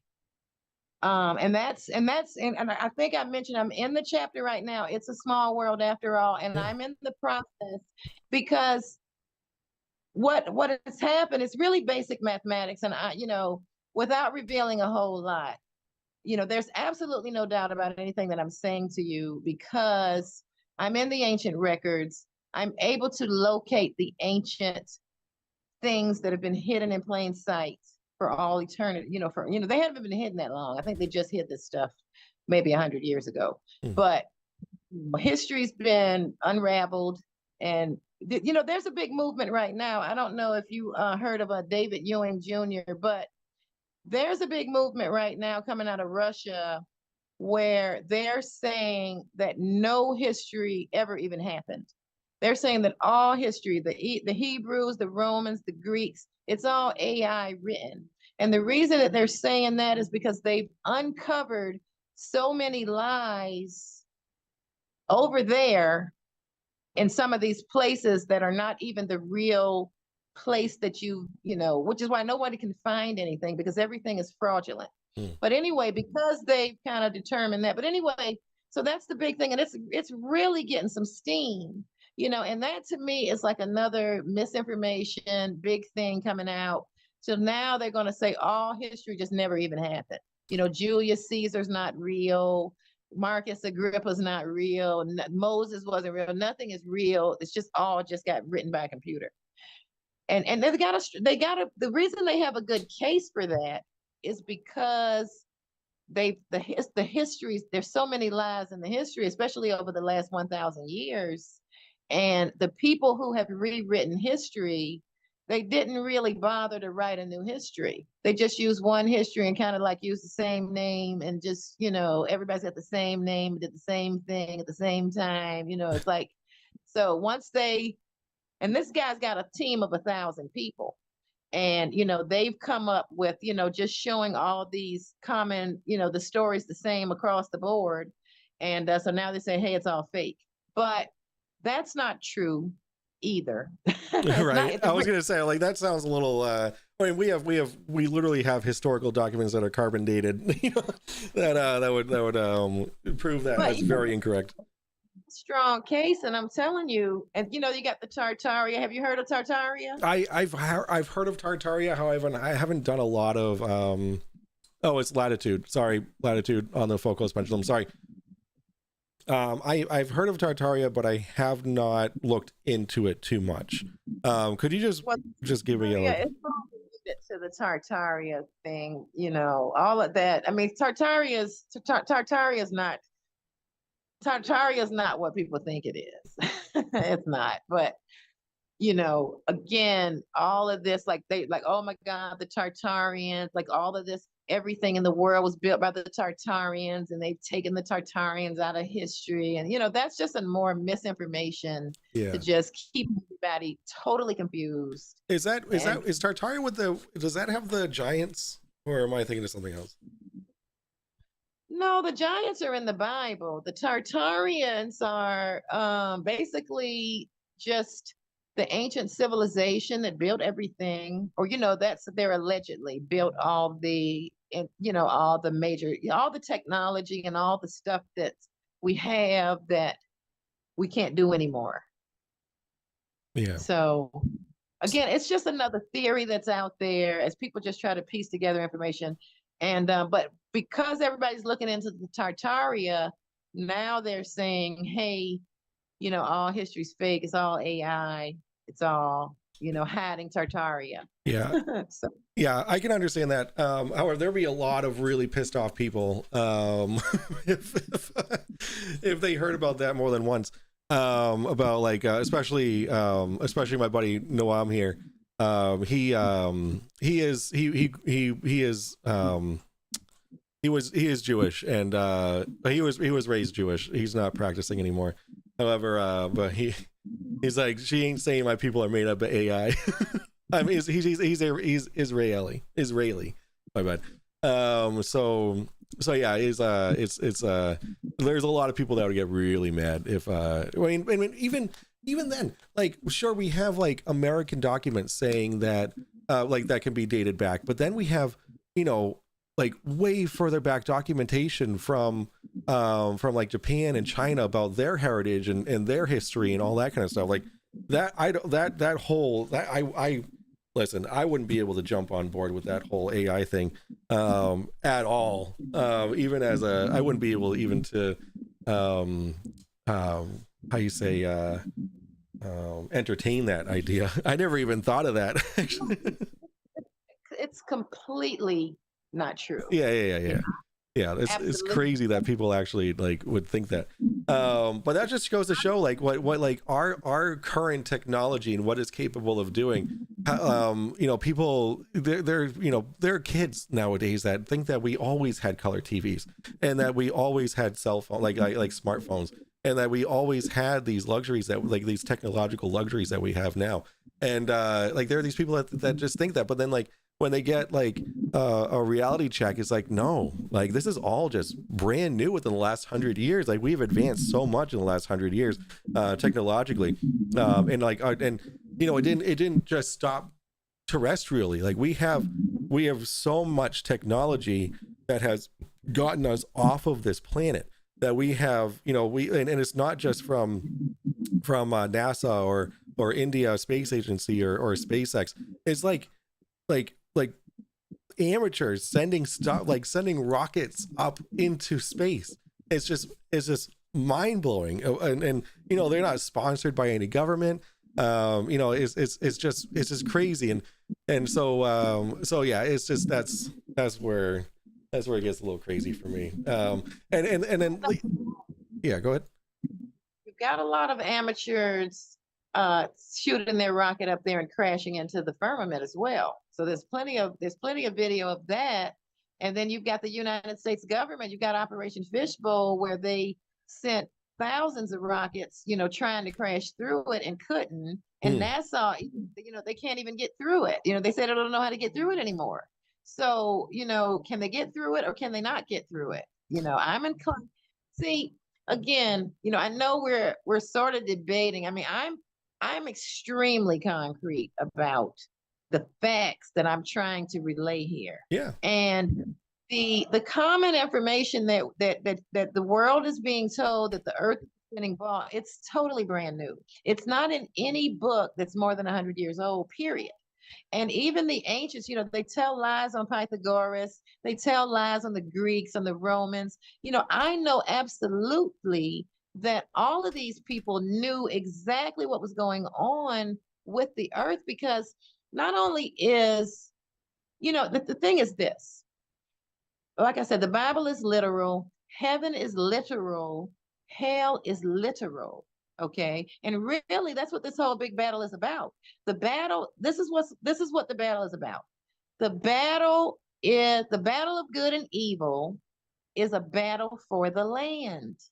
It's all for the land, because the demons want to come up from hell. The Illuminati and the undead, the vampires, whatever you want to call them, the Anunnaki, the fallen angels. I mean, they got 1,000 names. They do. Yeah, that's for sure. The ones that are in prison and can't even come up on this realm, they want to come up on the good realm, out of the dismal, dark dusty, dirty, hot hellhole place. And hell, there are literal paths to get down into hell. We have numerous stories of travels into hell over all the millenniums. From the beginning of time, you had people that went down to hell, chopped it up, and up to the modern day. Even in the modern day, you got the Dante Club. It's some specific guys that went down there. The guy, I think, I can't think of the name right now, but this, like the guy, he translated the Divine Comedy. Longfellow, I think is his name. But anyway, these guys went down to hell. They went down there. The book is written, the story's told. You just have to know where to look to put the pieces together. But the point is, you can get to hell, and every city in America and almost in the world has an underground. They may only give you a little snippet of it and let you see a little bit of it. You can go out there to the Mormon church and walk from one side of town to the other side of town underground. Right here in Atlanta, we got an underground. But the thing is, the whole underground, and it goes way deep, all the way down to the pits of hell. They got the measurements. They know the distance all the way down to the bottom. And now I actually know some of the places where you can actually go down to hell. There was a priest in I think it was in the 4th century AD, and he said Jesus showed him to purgatory. And so they had the road to purgatory. People would come, and he would this pastor, he would show people, he would take people down to hell and let them see purgatory as a means. He thought that would convert them to religion. So if you look up purgatory, you'll find that this is a real, these people actually went down there. It's a real trip. Okay. And the place is still, it's locatable. It's locatable when you have your markers and you know what you're looking for. Mm-hmm. Stuff is hidden in plain sight in this world, and including that. And that's not the only one. So there are quite a few, but I mean, I wouldn't recommend going to hell. No, I don't want to go there. So place, and there's some actual known routes, because people want to go down there. A lot of people sell their souls to the devil, and of course they come up. I mean, whether you believe it or not, this is nothing new.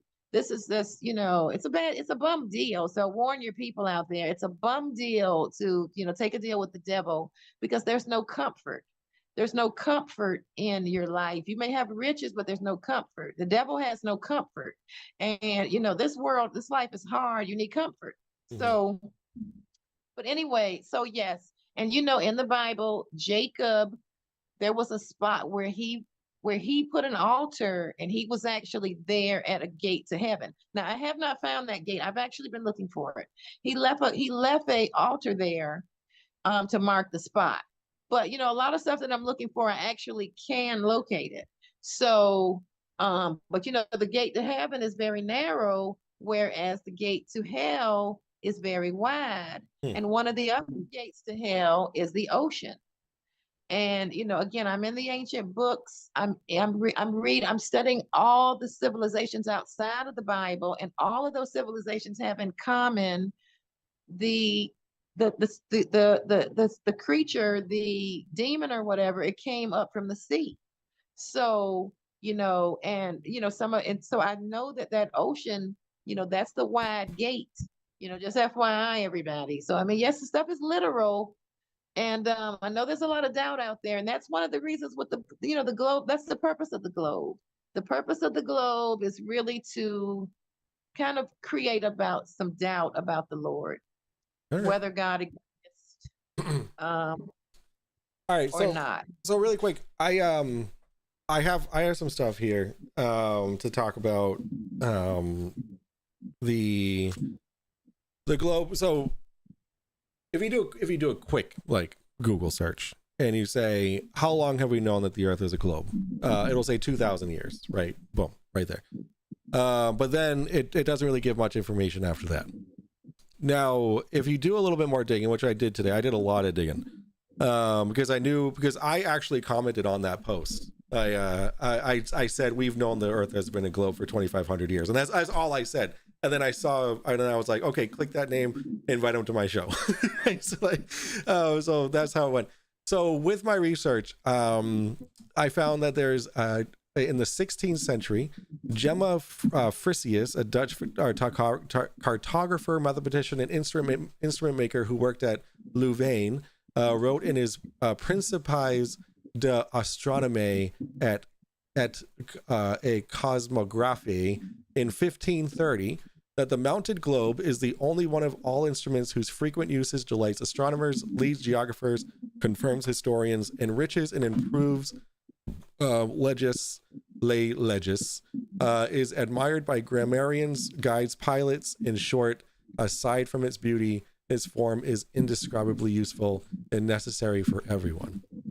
And then we have in the 17th century, Joseph Moxon in 1673, used a globe for navigation. Moxon also collaborated with Roger Palmer to make the English globe in 1679, which was best used in the garden. I don't know what that means. Indeed, the fact that the English globe could not be rotated on its stand meant that it could only be used for latitudes matching that of the south of England and would have been useless on sea voyages. However, pocket globes and instruments such as the English globe meant that makers could promote globes among new audiences. And then in the 18th century, we have Scilly Isles in 1707. The British government established the commissioners for the discovery of the longitude at sea, which offered large monetary prizes to anyone who could devise a method for accurately finding longitude. This motivated a more practical approach to sailing in the 18th century. Globes sat awkwardly among air pumps and microscopes, the established apparatus of the rationalists. Many judged that globes could only be used for record, but not to make discoveries. For example, Joseph Priestley in it just shows how long he was alive for. 1733 was his birth date. A fellow of the Royal Society felt that globes were an explanatory device, which, like books, have no uses more extensive than the view of human ingenuity. Despite of the cynicism that felt towards globes, they proved useful for recording the new discoveries made in the 18th century, including many of the Pacific Islands in New Caledonia. Existing territories were also updated in line with continuing exploratory adventures. For instance, California, which had been depicted as an island since the early 17th century, was mapped as a peninsula with increasing frequency throughout the 18th century. And then in the 19th century, so it goes on. So first there was cynicism against the globe, but then, it continues to talk about how in the 19th century, globes actually became a lot more accurate because there were more cartographers. We were actually talking to other countries. Countries were talking to other continents. And then in the 20th century, technological advances in the 20th century acted on globes in a variety of ways. On one hand, the development of radio-based navigation techniques in the 1940s and 1950s meant that globes were no longer used for navigation, as electric lighting had made the demonstration of solar phenomena that terrestrial globes offered less compelling, so radio navigation an end to the widespread use of celestial globes to show man's position relative to the sphere of fixed stars. So it goes on. Like I'll send this to you in our chat. It goes on to say, like, globes were incredibly useful for traveling once we were able to once we had more cartography, and then since radio and all that kind of stuff with the world wars and whatnot, all that technology boomed. The globes weren't really, you don't really put a globe in your pocket. And this picture right here, this is actually kind of cool. Let me share this really quick. So this picture right here, I think this is kind of cool. Oops. There it is. It's like a folded up globe. I thought that was kind of cool. Then we have the globe that doesn't rotate, but here it is. It's the 17th century globe. So, like, we've known that the Earth is a globe for since at least 1492. So there's that. And then we have Aristophanes, who measured the radius of the globe, or no, the circumference. He measured the circumference of the globe via wells and using the summer solstice. So that also measured their circumference. It didn't prove anything. It was just measuring what we already knew to be. So there's that. I mean, so like you asked for something before 1960. That's from the 1400s. Now, and I can appreciate that, but for me, now, as I mentioned to you, again, I am a historian, and I'm in research, and I'm really trying to get to the truth of this world from the beginning to now. And I don't know if you're aware, but there is so much hidden. The availability of truth is limited. And what I mean by that is the powers that be, whoever they are, there's almost no books around that are written, that are in print, that were printed before 1900. Like, we've got a gap.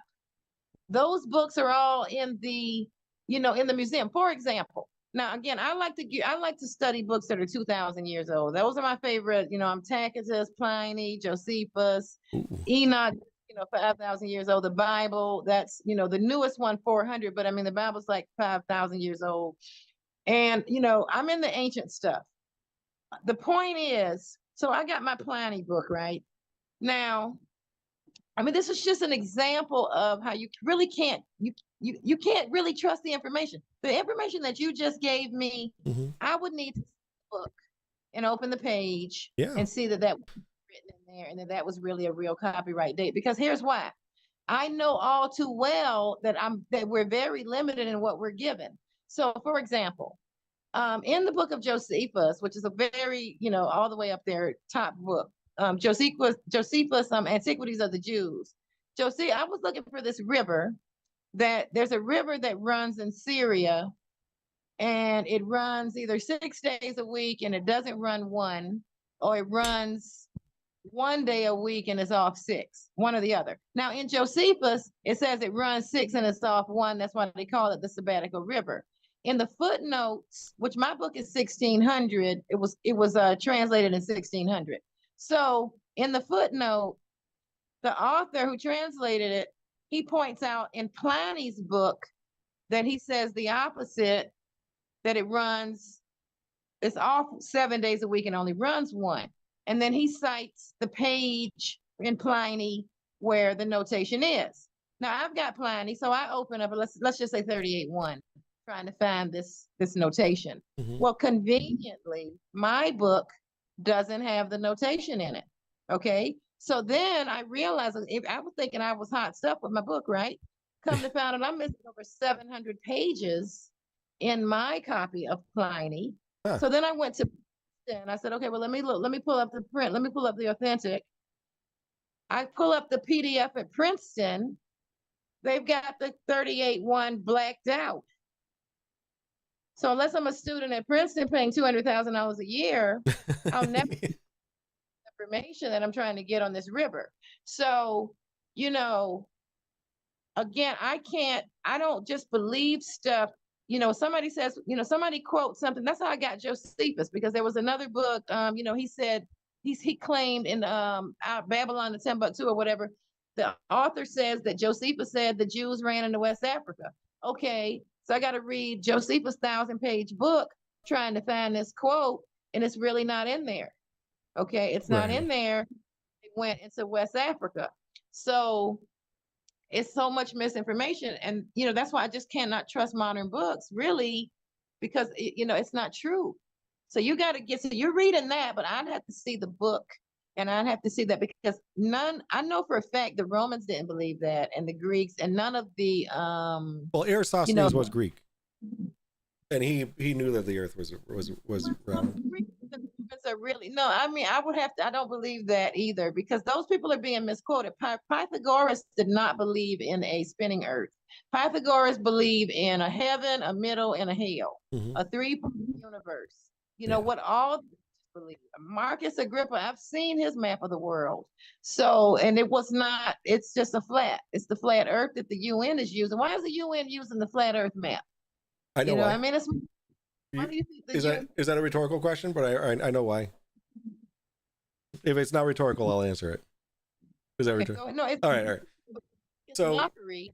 You tell me why you think they're doing it if it's not mockery. so it's not mockery because I mean it's the United Nations, right? You can't have all the continents and the nations that are involved in the UN on a globe picture. So Why can't you? they have to have because the globe, because one side of the globe has the North America and South America, the other side has Europe. Why not just use a different logo? Just use the logo of maps. Put a peace sign in the middle. Like, I mean, Well, that's not.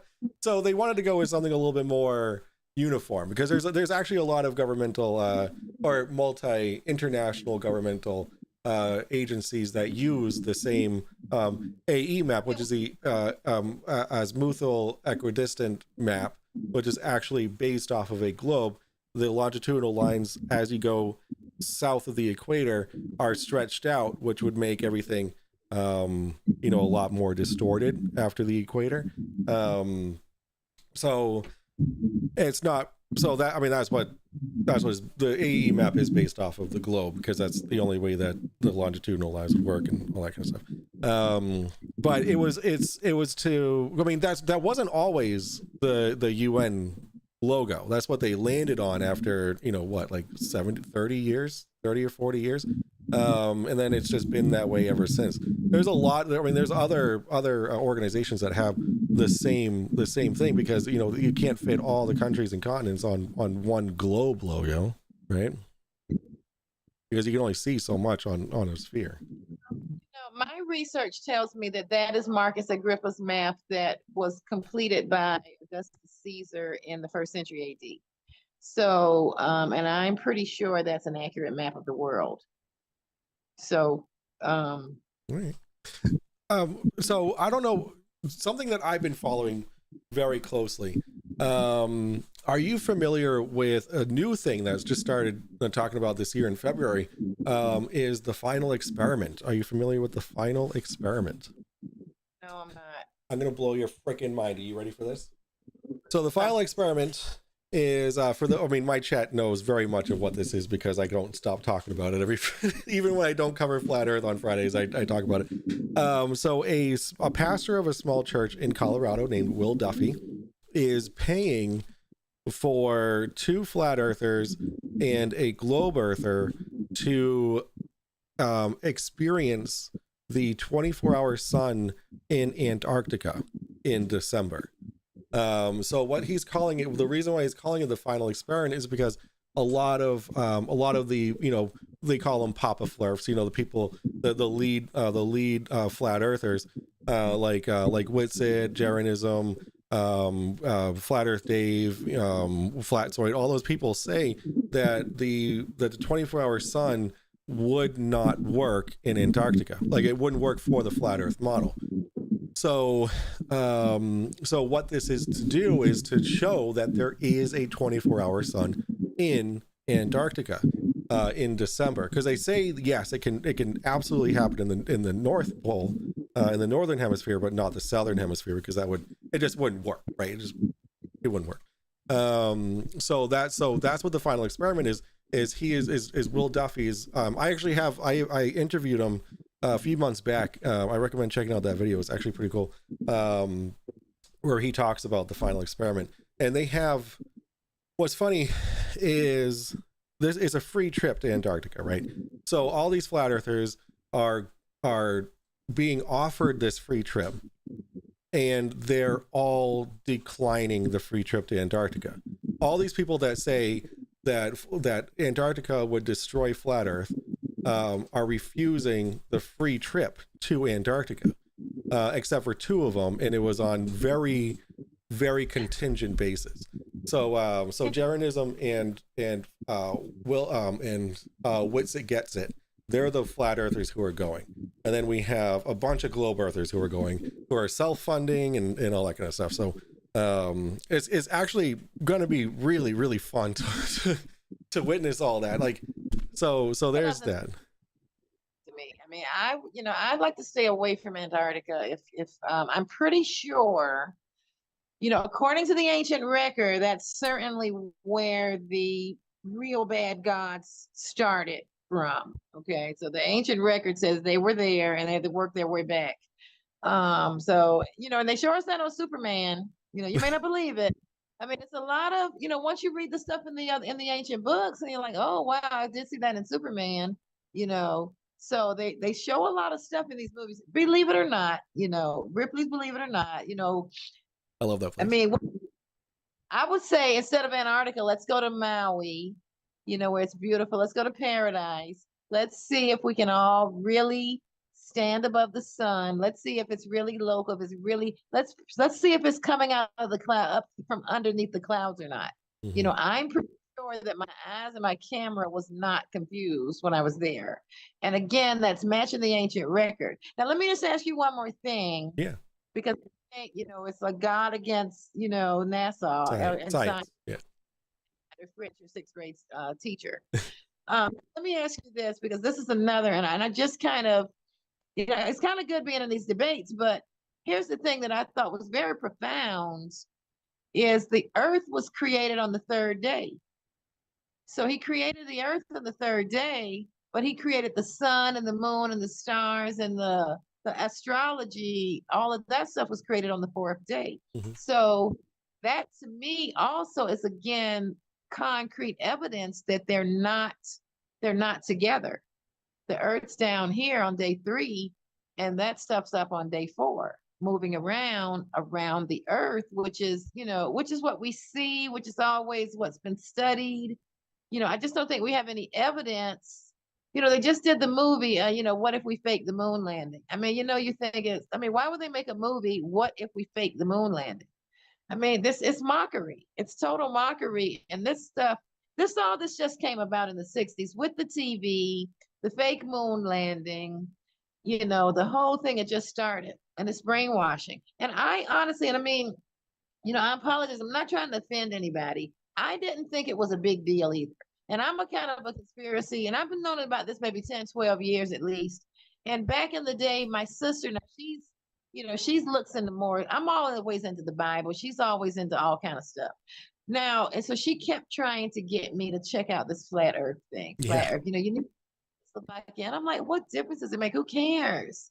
And this is the true story. And, you all can take it or leave it. But I didn't think it was a big deal at all. I couldn't even imagine why was even be important.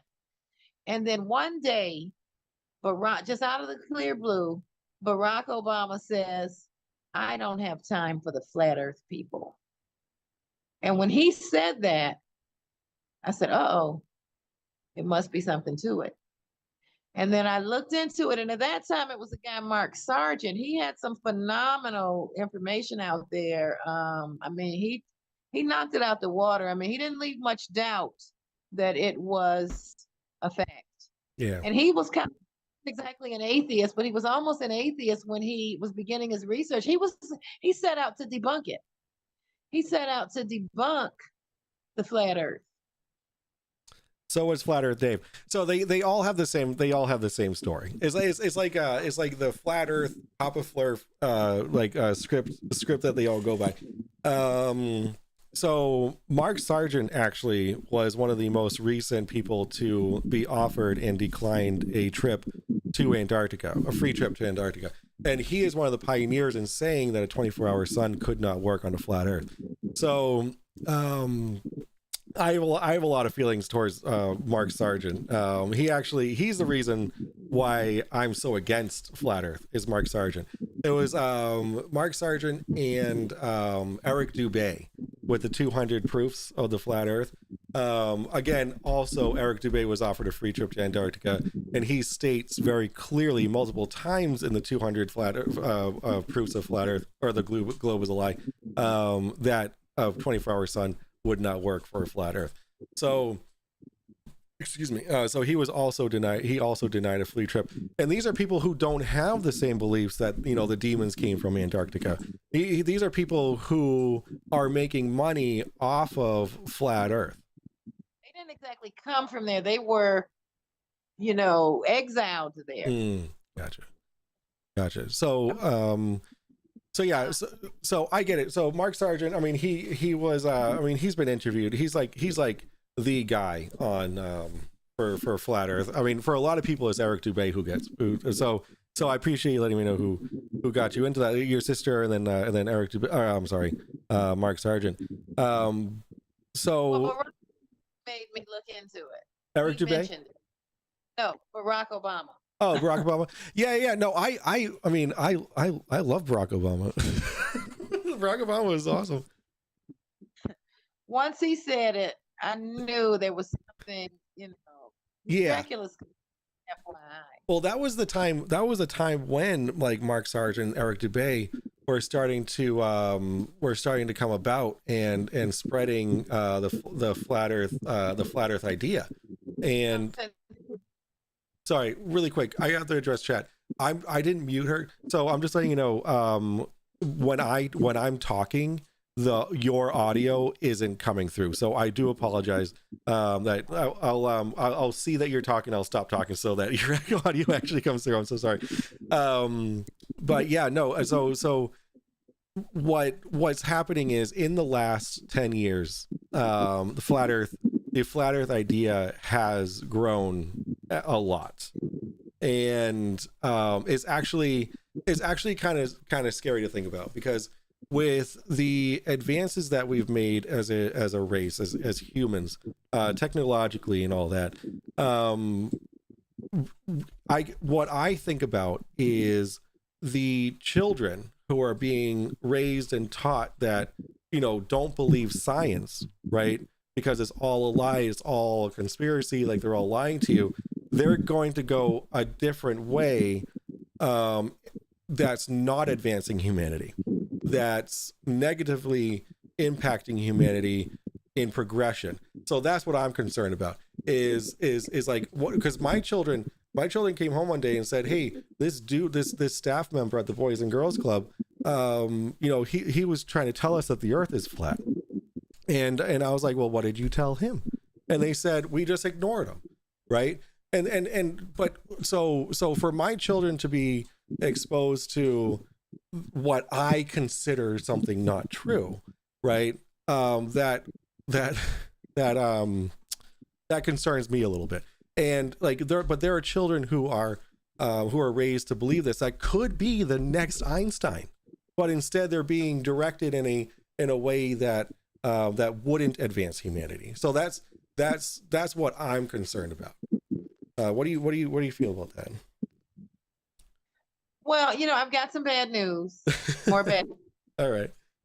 I've got two pieces of bad news for you regarding science that you may not know. Okay. Number one, it's already been proven in court by Kurt Gödel in 1929 that science cannot prove anything. Right. Because science never has an explanation for the first axiom. For example, like, where did the oak tree come? Where did the acorn come from? Which came first, the acorn or the oak tree? Science doesn't know. They don't know where anything ever came from. So it's already been proven. So we can't put a lot of confidence in science, because science really is all theory. Number two is the Lord God. Once again, we go back to the absolute truth. And God says, hey, don't even waste breath arguing with science. And here's what the Bible says: falsely so-called. So God doesn't even, science is, it's almost just like make-believe, really. A lot of it is. I mean, the doctors are killing people with the so-called pills. They push a pill that give you 5 more diseases. Everything in this world is all about money.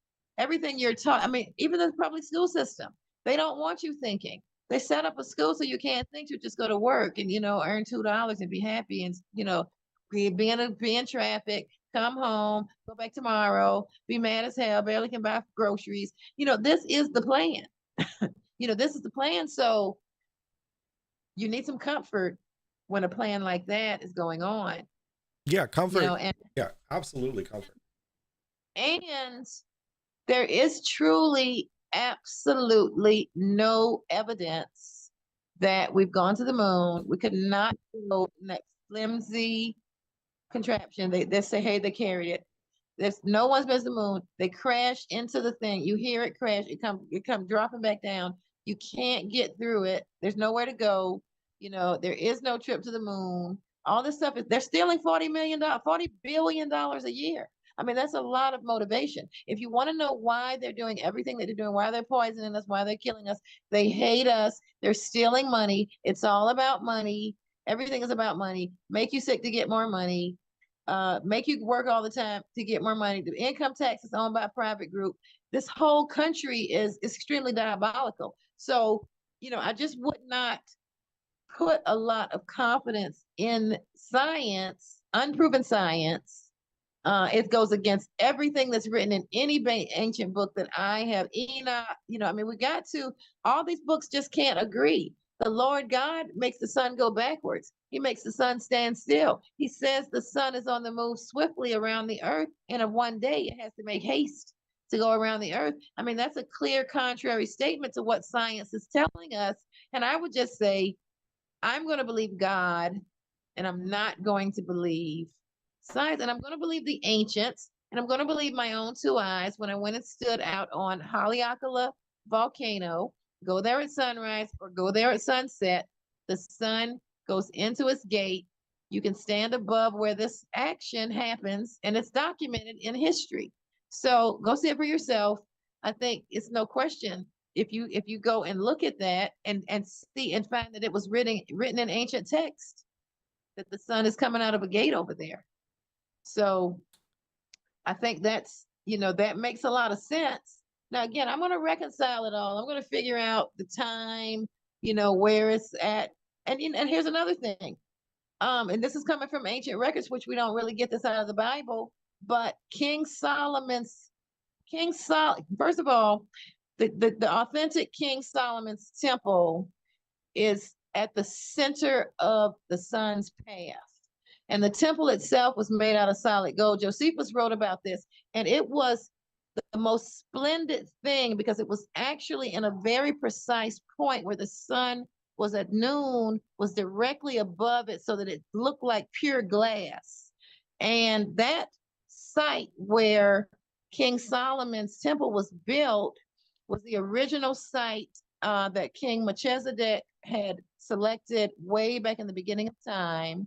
It's the same place where David got the spot and did the threshing floor or whatever. So it's always this one spot, and it's this one spot that's in a location where the sun is going to hit it and make the building, shine. I mean, so this is written about in other history books describing this temple and the location of the sun and how it's hitting it. So I just don't think, they got it, they got buildings lining up with, an exact star and stuff, this Like this in is Egypt, not the pyramids, yeah. That stars. I mean, it's tons and tons of artifacts that are set on a precise star, a precise point, because everything is very exact. And that's why I'm saying it's very important to realize this stuff is literal, because then you can find it. I'm just beginning to scratch the surface. I haven't, Yeah, no, I feel like you are. Yeah. No, I am getting that. And I gotta tell you, I am stoked. I hope I can get a copy of your book. Because I am because you talked about all this stuff, like you're saying all these names and all these events that happened in history, and like that stuff kind of fascinates me. But I guess the difference between you and me in that case is you can attach these historical events that happen to things to deities and all that kind of stuff. However, in 3,000 years, we like the humans will look back at the script of Star Trek and be like, oh well, these people believe that we used the USS Enterprise to go visit other planets. Like so like that's how I feel about this. Is like they're like how I look at it, and I'm not saying that this is the correct way to look at it, and I don't mean to offend you as how you believe this stuff is I believe that they're just stories based off of you know, our brief explanation of things. Like let's look at really quick Greek mythology, that Zeus was causing thunder, that you know, Poseidon was causing the storms in the ocean. Like there were all these mythical stories that were just to explain what we couldn't understand until we could come up with the tools and the science that did explain it. And then all those things just became mythology. But at the time, they were legit. Well, but here's the thing. If you remove Greek mythology and Roman mythology, then you won't have any Roman history and you won't have any Greek history. So did they have history or did they not have history? And so the facts are they really had history and they really interacted with these gods. And that's the thing that we don't know. Julius Caesar claimed the throne of Rome through the bloodline of the goddess Venus. And so did Alexander the Great. So we have been misled into believing that these mythical gods are mythical, but they're far from mythical. And these stories are not mythical. That is the only history that the Greeks have. They don't have a Greek, they don't have a world history outside of the Odyssey and the Aeneid. The Romans do not have a history older than Julius Caesar that does not include these gods. And as a matter of fact, even Nero and all of them, they were still dealing with the gods. Julius Caesar wrote books himself, and you know, he claimed to have gone into the mythical forest and seen a unicorn and a few things.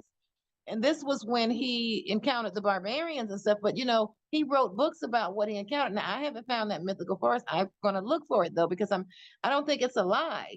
I don't think he didn't encounter that, you know. And I mean, I'll start babbling, but listen, I'll tell you this. No, I love it. I love it. Babble away like holy moly. I love how much I'm learning. The Trojan horse is dismantled in plain sight. It's dismantled in plain sight and the light comes on at night. Okay, so I mean, the world's got a lot. The world's in for a shock. The world's in for a lot of shockers, okay, to find out that everything we thought wasn't true is actually true. And the artifacts and everything is still on the ground. You know, like Josephus said that he mentioned the Pillars of Hercules, right? And so when Josephus mentions the Pillars of Hercules, then that says, oh my God, the Pillars of Hercules must really be a thing. So, you know, I as a Catholic, you know, growing up in Catholic school, we didn't really learn Greek mythology and Roman mythology, anything about it at all. But now I'm inclined really to even believe that Frankenstein may be real, but you know, that's more like 1800. I hadn't really got to that year yet. So I'll let you know, but you know, Beowulf may be real. I mean, you know, we just never know. Dracula's for surely real. You know, I mean, his castle still exists. You can like, so, okay, here's a little bit more about me that I didn't mention. I'm also like, okay, so I have a debunk show where I debunk things, right? So I debunk ghost encounters. Okay, so like I watch videos with my buddy Andy, and we laugh about ghost videos, right? However, I am also a paranormal investigator. So I go out to these locations and I try to find ghosts. So like I have thousands of dollars worth of technology to try and find ghosts. So the irony there is palpable. However, I just want you to know that like that's Dracula's story or castle. I want to go there and I want to investigate it because I've seen some crazy stuff happen there.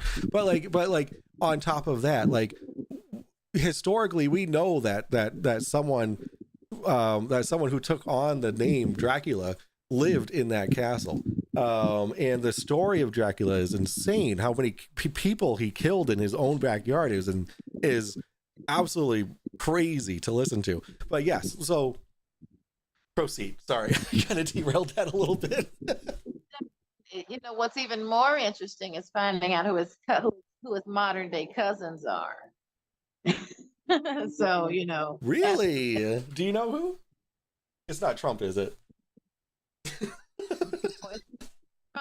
It's not Trump. Actually, George Bush and Barack Obama are in the bloodline. Dick Cheney. There's quite a few. Google his bloodline. There's an old picture. Anyway, that's a whole nother story. Yeah, no. That's so great. They had the picture without the name on the family tree, right? And I couldn't figure out. I was like, I recognize this guy on this corner, and I'm like, I couldn't figure it out. So then, this has been a long time ago, but anyway, so then I was reading in the book of Enoch, and so I made a joke, and I was saying, oh my God, if vampires are coming back, I know we're gonna need the Lord. And so then when I said that, I kind of remembered this picture that was on this family tree of George Bush. And I went and Googled the real Count Dracula, and it was matching the picture. And I said, oh my God. Man, what? That's so crazy.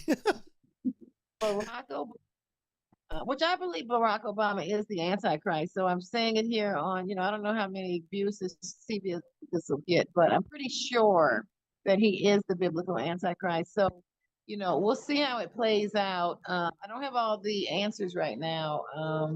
And that's kind of, he's in the Bible. He's definitely in the Bible. And I feel very strong from the Bible that he is the Antichrist. And there's some other things out there. Quite a few people think he's the Antichrist. I've heard that. Actually, it's been a while since I've heard that because back, he hasn't been really relevant for, 8 years. But, although to power people, which I think he will, just get ready to grab a Bible because you remember you heard it here first. What that means when you see him back on the stage in the front of control. We're in big trouble. All right, I'll keep an eye on that. So, Slovakia, would it be out of line to ask you to come back onto my show again sometime next month? Because I feel like you have a lot more to say, and I want you to hear more about what you have to say because you're saying all this stuff and you're saying I'm just scratching the surface. I want to know what's beneath the surface. So would you be interested in coming back at all? Surface right now. What's beneath the surface is the Trojan horse being in plain sight. Yeah. That's beneath the surface. To name one thing. Gotcha. Yeah. All right. Well, I'm out of questions. I know I said this is going to be a debate, but I Slovakia, I don't have it in me to be confrontational at all in the least bit. And you're such a nice lady, and you're very smart. You know a lot about what you're talking about, and I feel like instead of me trying to teach you things, you have taught me a lot of things, and I appreciate you being on my show and like talking to me, even though my chat. So I'm an up and coming because I like I said, this is only what I didn't even put the episode number. This is only episode 21 of my show. So I don't have a huge show. However, the audience that I do have is from when I was game streaming. So I don't have like a huge audience. So my goal is to get more people on. Like next Friday, I have on my show a someone who actually saw me comment on one of your posts and say, "Hey, I saw you had a show. Can I be on it?" And I was like, yeah, sure. And she says she's not a flat earther. However, she is a, get ready for this. She is a, what did I say she was? A German super soldier who worked for the German breakaway civilization secret space program. So so great. Yeah, even you're rolling your eyes like, what the fuck? So that's the kind of content that I want to bring about on my channel and just like because there's 8 billion people on Earth. Okay, whether it be flat, a globe, a donut, a hot dog shape, it doesn't matter. There's 8 billion of us, and we all have something to say. And I want all 8 billion people to come onto my show and say what they have to say. And just everything you talked about was just so interesting. So do you have any of your book available for me to read at all, or is it still within like it's like beginning phases kind of thing? I've written 1,000 pages, but I can't. It's too shocking right now, and We're not ready for it. I got you. it really. I have to start screaming sometimes. Like, I just start screaming because I'm in shock. I'm in shock, and like I said, the flat Earth is just lightweight. Yeah, very light. That's why I didn't want to go over that anymore, because what you were saying was just so interesting in a completely opposite direction, which is fine, right? Like I'm here to have a conversation. Like my title is literally Chat with a Flat Earther, right? Like it's not debate, it's not anything like that. It's just we're having a chat. So if you don't like being called a flat earther, I won't call you a flat earther. I'll call you Slovakia. You know what? I think the flat Earth is. I mean, it's described as a circle. It's described as a sphere. It's just that it's not moving. So I mean, I don't mind you call it flat because people are just trying to get you to understand that it's not moving. Yeah. And that's the biggest. I don't want to be caught up on the shape because Right. it says a disc, it says a sphere here and there. But when they say sphere, they're talking about the Earth right here, okay, the land mass, which day 3 was created, and then the realms of heaven. So you've got some realms of heaven. You've got levels of heaven, and up at the top is God, and then you got some angels, and you got some, you got whatever in these other realms. And then in the lower realms, you got realms of hell. And that's what's giving us the sphere. And the fact that we have so many records of stories of people that have gone down into hell and made a deal with the devil. I mean, we got this story from I would say at least definitely every 500 years, we've got a really strong story, in the Aeneid, in the Odyssey, in the Iliad, in Metamorphosis. And we got Dante coming into the 13th century. We got the Dante Club just written like 10 years ago.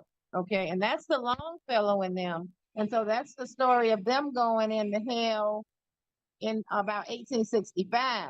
So see, which I haven't read it yet because I just like this. I don't like to get too much ahead because there's so much information. So I just go year by year. But see, when I get to 1865, I got to read that because it's probably the real story that really happened. Everything is really, like, I don't know. I don't have all the answers right now. I just know it's a lot of untruth. The real truth is merged together with make-believe.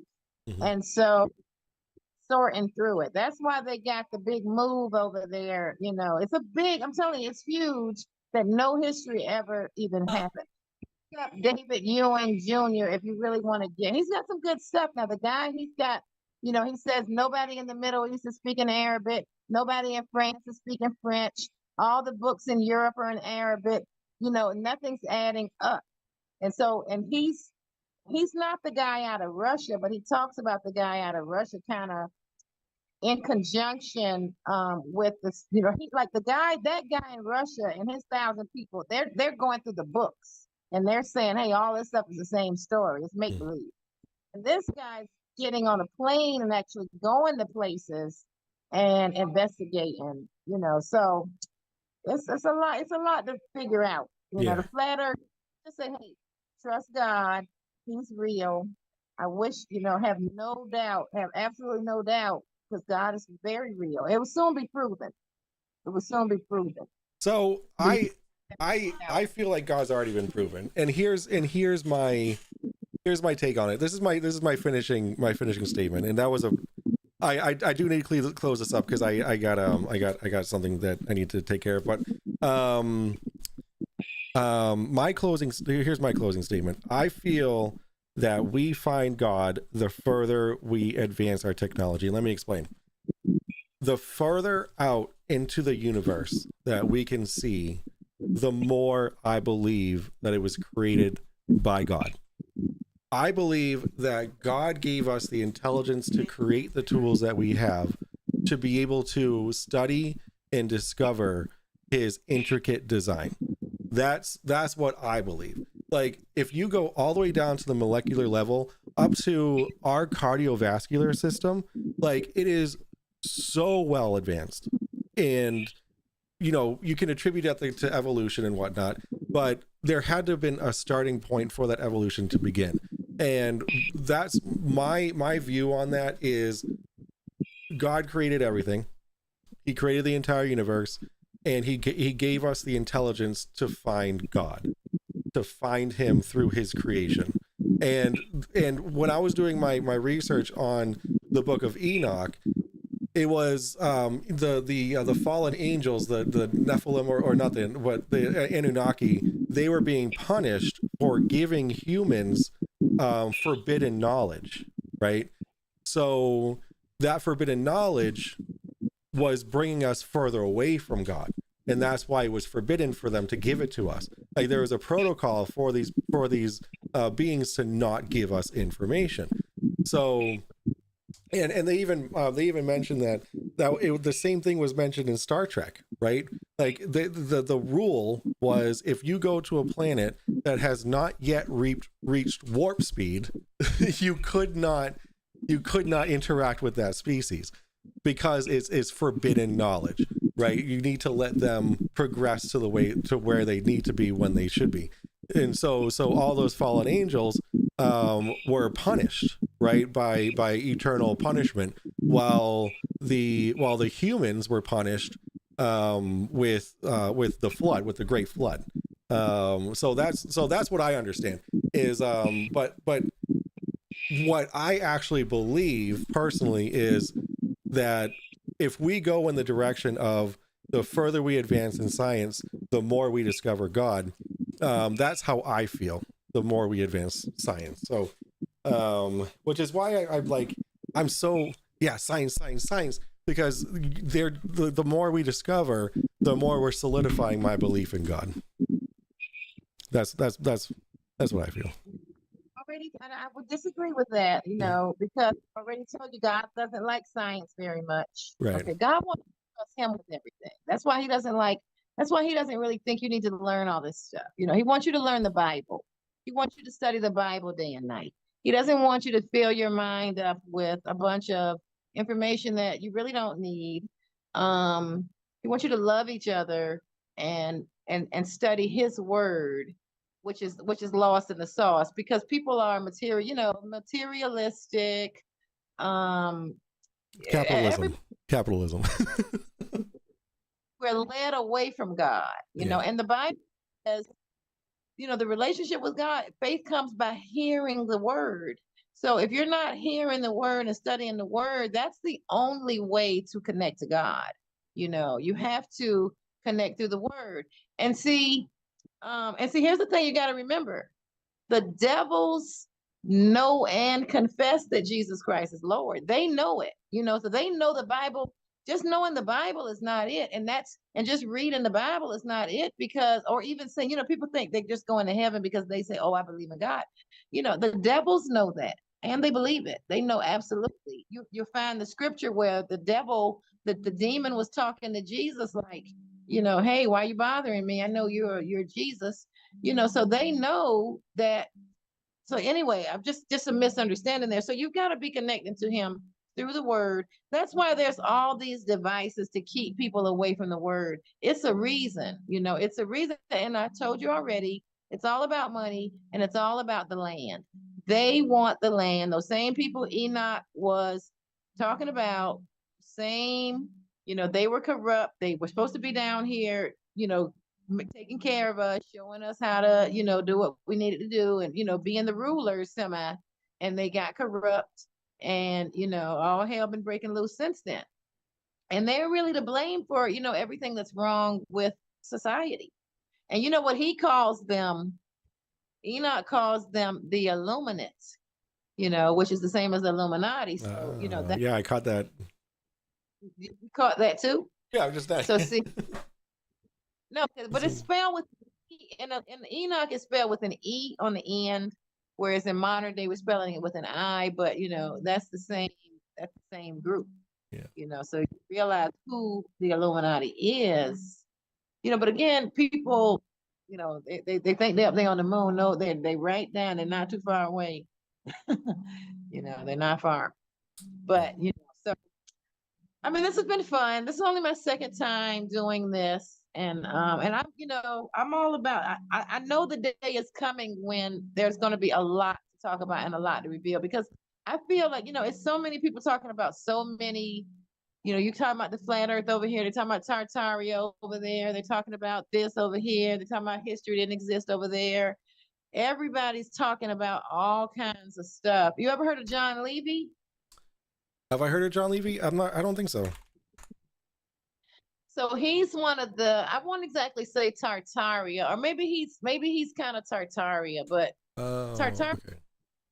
But people have different theories on what's going on with the buildings and stuff.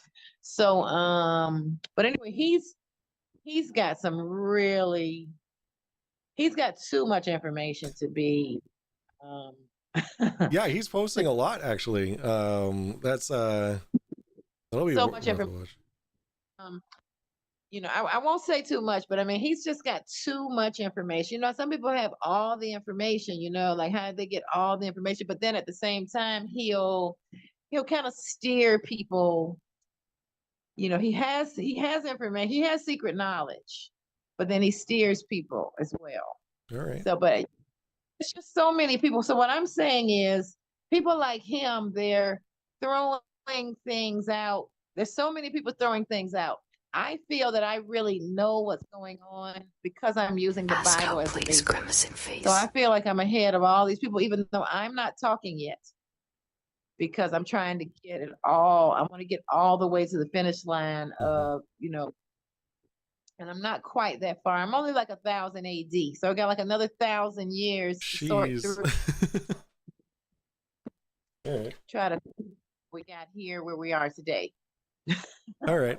So I have a question from chat really quick. Noam wants to know, the Bible is the most sold book. How are people kept away from it?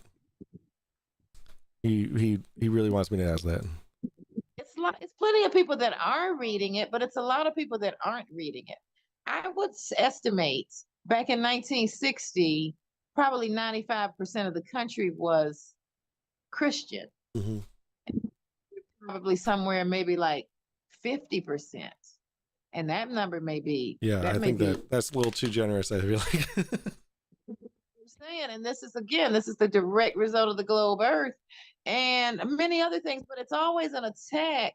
Even King James, like King James is so attacked, and so much of it's just false.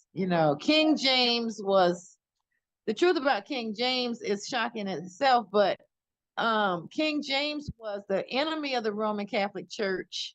He thought the Pope tried to kill him. He feared for his life. He thought the demons were trying to kill him. He didn't write the Bible, but he did write a book on demonology. He was definitely into that. He was trying to eradicate evil. He was trying to get rid of the witches. Mm-hmm. We really witches, people say they witches now. Wiccan, witches, war stuff is getting big. Everybody's just wants to be everything. And listen, the Satanists, they definitely know God is real. So, it's only the atheists who don't know that God is real. The Satanists, they just choose to worship Satan. And a lot of people, they're just like openly worshiping Satan now. So, I feel like, I mean, you said it yourself, that, whatever is comfort, so it's people are looking for comfort. And I feel like that's a lot of why I got confirmed in 2012 and I've stuck with the faith is it was nostalgic comfort for me, and it just made sense at the time. So But my time as an atheist, like I was, who is that like super popular atheist, who wrote the book? I forget, but I read a bunch of atheist books, and like I was like, yeah, this is so cool. But then like I was like, but there's all this other stuff that the God of the Gaps kind of thing, and I just whatever. My experience doesn't matter, but yeah, I don't know. I feel like that for people to find comfort, they have to find something to believe in, and that's what I think, and I find it comfortable to believe that there was a God that created all of us, and whether it be taking the word for what its literal meaning is. I mean that's all up to the person, I feel like. Well, it works. It Trust somebody it. If I see something in the Bible, like, oh, okay, I'm so glad I read that, because it's it gives me like I'm relaxed. I'm not worried. Yeah. It's just certain things. But like I said, God's been really, really, really good to me. It's not a question. It's not, I mean, he does miracles like stuff I cannot even explain. Mm-hmm. But I believe, but that's what I believe. I believe he's going to take good care of me. I believe he's going to work out stuff that I couldn't possibly work out on my own. So, now faith is. It's all about what you believe. Mm-hmm. That's one of the big secrets. That's how it works. What you believe is really, that's what's going to come into your life. And you have to try to control your thoughts, and trust God. And so if you try to trust the Bible, then even if something is really bad, you won't really focus on it, because you'll believe that it's going to work out. Yeah. And then it will. Trust me, it'll work out. If you believe it'll work out, it'll work out. All right. I'm trusting you on that. I start my new job on Monday, and I really want to be successful in it. So I'll trust you on that advice. What job is it? So I work IT, and I just got into IT. Like I actually professionally got into IT about 8 years ago. And I worked a garbage help desk job where I just created accounts and changed passwords and whatnot. And then I got an actual IT job where I'm building infrastructure for clients and for businesses and whatnot. And now I'm working back at a corporate office. I start on Monday to be the primary system administrator. So so I worked really hard to get to that point. So but yeah, so that's well, you know what, just so you understand, is people are listening, and I could just giving this lesson, see that now faith is, that's a universal system that God created.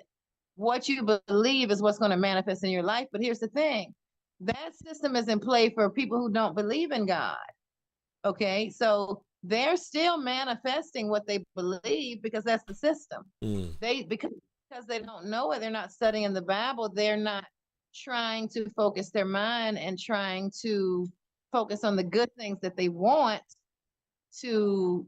Napoleon Hill, if you've looked into all that philosophy, I mean, he's just using the Bible philosophy, but it's a great book, Think and Grow Rich.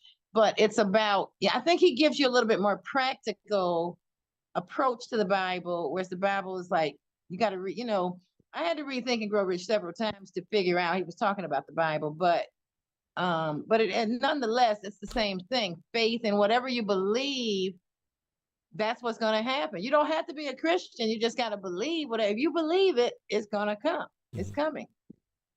And I personally, I don't even think that anything happens to anybody that they didn't think it up first. Like, it really, it was a fear. You were worried about something. You thought about it. It doesn't manifest at all. It doesn't happen at all. Just, it came in your mind. Because the universe, they think what you're thinking about is what you want, and especially what you're talking about. If you're talking about, oh my, woe is me, oh my God, I don't have any money, then guess what? You'll be broke as hell. Right. That's what's out. So, but anyway. Is that why I'm broke? money. You got to start saying, "Hey, it's raining cash." You know, you got to say it. You pick up Think and Grow Rich. Think and Grow Rich may be the second best book in the world. It'll really, it's a little intellectual. You know, he should have used smaller words, but crack the code. You know, it really works. That book really works. If you can, he'll tell you what to do Word. to make your life go good. All right, awesome. All right, well, I gotta call it here. I got something I gotta spend a little time on, but Slovakia, I appreciate you taking the time. I know I saw your kid pop out and check on you. So I really appreciate you being on the show and just talking about all that. It was really interesting, and I truly hope that we can schedule another time for you to hop on and we can talk a little bit more about what you find through your readings, because you're obviously a reader. The last book I read was the third Harry Potter book, I think in like eighth grade. I'm writing a book. That's the only reason I'm researching all these books. I really thought I was going to whip this book together in a week. And then I got my mind blown because I wasn't expecting any of the things. I wasn't expecting to find out any of the stuff that I found out. Yeah, that was me. That was me when I was like, oh yeah, I'll debunk the 9/11 hoax. And then I started looking into it and I was like, yikes. I had just scratched the surface of the rabbit hole that is 9/11, and I was like, okay, I'm not going to cover this. This is too much. What were you trying to debunk? That it was all set up. That it was all set up, and that we bombed or that we the Middle East was being funded by us, and then we set it all up to happen. You think it was a setup? Inconclusive.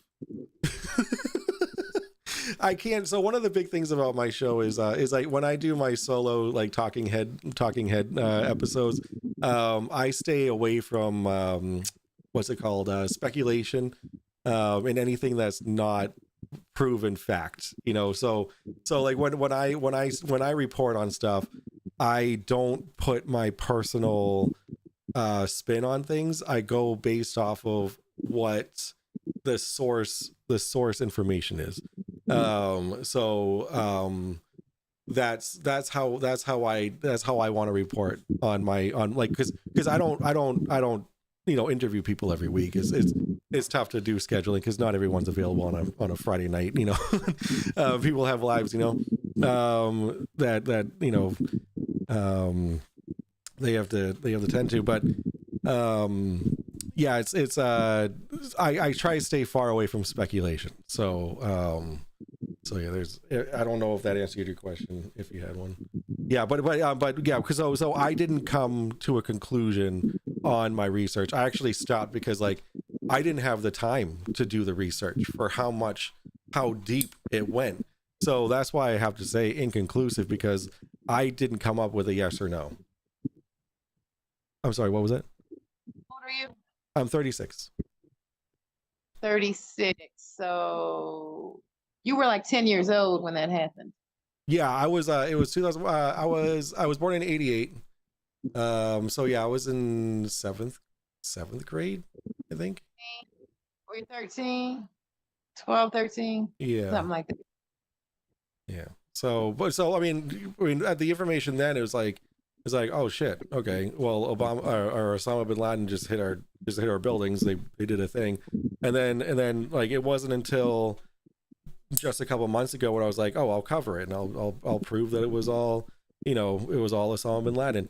It just went way too deep. Like there are just a lot of coincidences and all that kind of stuff, and just crazy stuff that I just didn't have the time to actually look into it. Since I'm really wilding out tonight, and I've already tried to introduce, I'm into a lot of stuff, but I'm going to blow your mind and tell you one other thing that you are not going to believe, because like I said, the flat earth is nothing. Hey, everybody just catch up. We got so much more to find out about than that. But here's the thing. And this is really going to shock you, but I tell you, I don't say anything that I don't know very, very concretely to be true. This is going to blow your mind. No planes ever hit those buildings. They Yeah. weren't even hit by. Yeah, that was one of the things that I had to that I took on, but I didn't even get to that point. Like I got to the like the events leading up to that, and that's where I had to stop, was because it was just so much. It was so much that I had to go over. I remember exactly where I was. I remember seeing it on live television, the second plane going in, right? Mhm. And telling you, I did. Now I can't find it now, but I saw it with my own two eyes. I saw the video. There was actually some helicopter footage. There was two things that I saw that confirmed this for sure. There's some helicopter footage that I cannot find anymore, but there was a helicopter, a news helicopter that was right up there. The first building got hit, and then they were up there. They caught whatever it was that projected out of an unknown flying object. There was some type of round ball, like it was bigger than a basketball, but whatever it was a shape. It was a round shape, whatever it was that bombed. But the bomb didn't really knock the building. I'm pretty sure those buildings were rigged up with bombs, the way they imploded. But they definitely had some helicopter footage from a news reporter helicopter that literally caught this bomb that came out. And then in another video that they had that footage, and they showed the mathematical trajectory, because like the bomb came on the back of the building, but then it came out the front. So they showed like the geometrical angle that definitely came out of that. But anyway, it's hard to find it, but I'm telling you, I saw it myself. And so they were, because it's apparently, I guess, on when they slow the video down, it's some kind of, like they say that the video is CGI or whatever. It's some kind of technology was showing a plane, and then the plane like disintegrates. So if you look at it carefully, you see the plane kind of like disappears into the glass. Mm-hmm.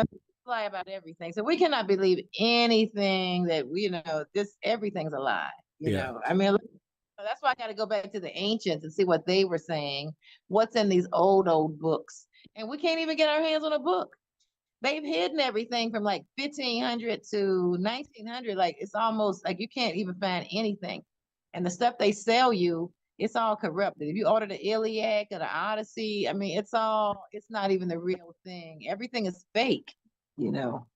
So you got to look online. Some of these, there are a few sites out there that have the ancient text, they're ancient text for one. I think they got some books, but they're conveniently missing a lot of pages for the stuff, you're really like trying to uncover. But anyway, I'm going to let you go. My phone's been ringing.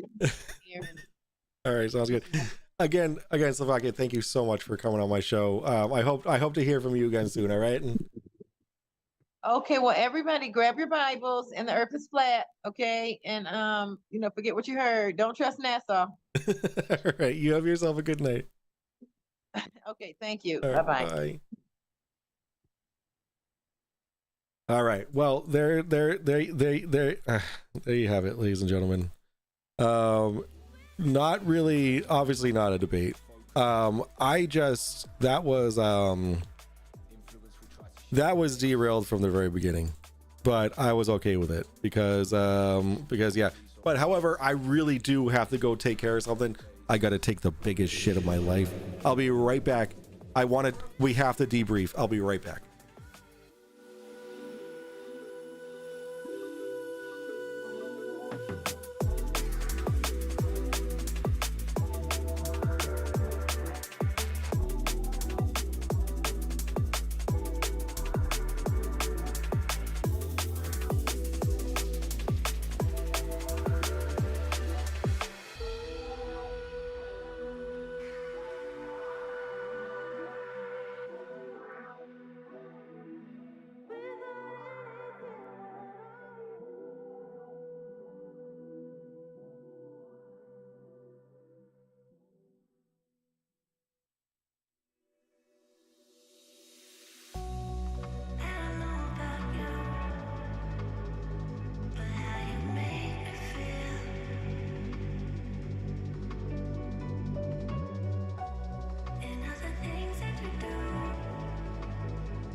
All right, I am back. Holy moly.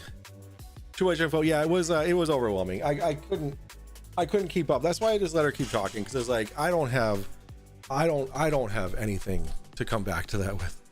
Oh, I hit ending. Oops, my bad. Oh no. I didn't mean to hit ending. My question is, when the fuck am I going to find a dick flat earther who wants to actually fight? That's what I wanted. I'm only finding nice as fuck people, dude. I suck at this. Is it just because I'm afraid of confrontation, or is it actually like, am I just finding really nice people to talk to? How is the dumbest? It was very quick. It was locked and loaded, to put it. You get nervous. I did get nervous. You can't fight crazy. Well, that's the thing, is like there's plenty of crazies that get on these shows, but it's like they go on for debates, but it's like I don't know. She was that was the point. I was like, she was the embodiment of the point that I was trying to make with like that. The intelligence and ability to understand and comprehend things is wasted. She's smart. She can withhold a fuck ton of information, and but she would be so successful if you're too nice to be confrontational. Fair, Sean, fair. Her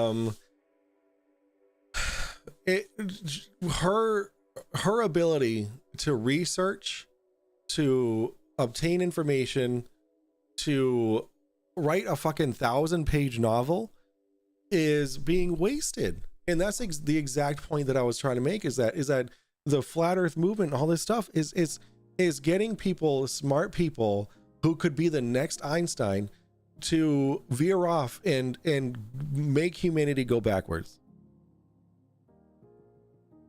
And of course, I mean, you being in a situation like that, you have to contradict statements, right? Because she was very contradictory at some points, and I wanted to call her out on it, but she was just talking and she was giving some really interesting, like, you can't deny what she was talking about was super fucking interesting. Like, it was interesting as fuck. It was so interesting. So one of the reasons why I changed it from a debate to a chat was because neither of it, well, I mean, I had a presentation set up, but she didn't have a presentation set up. She was just in her patio. So like, that's something that I need to make sure that actually happens, is that like they have a presentation where they can do like, here's 10 minutes, do your presentation, and then I'll rebut it. That's what we need to do. I need to let these people know that, you know, this is the situation that this is going to be. But the issue is that I got to take what I can get at this point, because flat earthers, they're keyboard warriors. Serious as a heart attack. They're real sickness. How are you, by the way? Thank you for hopping in. I appreciate it. I see you everywhere. I see you on FGFE streams. I see you on Sean's streams. I see you on MC Toon streams. Thank you for coming to my stream. I super appreciate that. Witchy's back. Wow, just in time. Just in time for the debrief. Why aren't Sean's messages aren't showing up? Sean's messages aren't showing up on the screen here. Just in time for the after party. Oh yeah, we're not. My wife just went to bed. It's time to get fucking drunk. But yeah, we're gonna watch. We're actually gonna scroll through the Facebook page that I found her on. Sean, I don't know why your messages aren't showing up on over here. I have no idea why not. Maybe because you're a mod, maybe? I peeked at chat from time to time. Bible, children, horses, and some countries aren't real. Did she say countries aren't real? They were showing earlier. Yeah, you're too nice to be confrontational didn't show up. Anywho. All right, I need to pop open another. Oh my god, why am I like I hid the beers because like I felt bad drinking in front of her.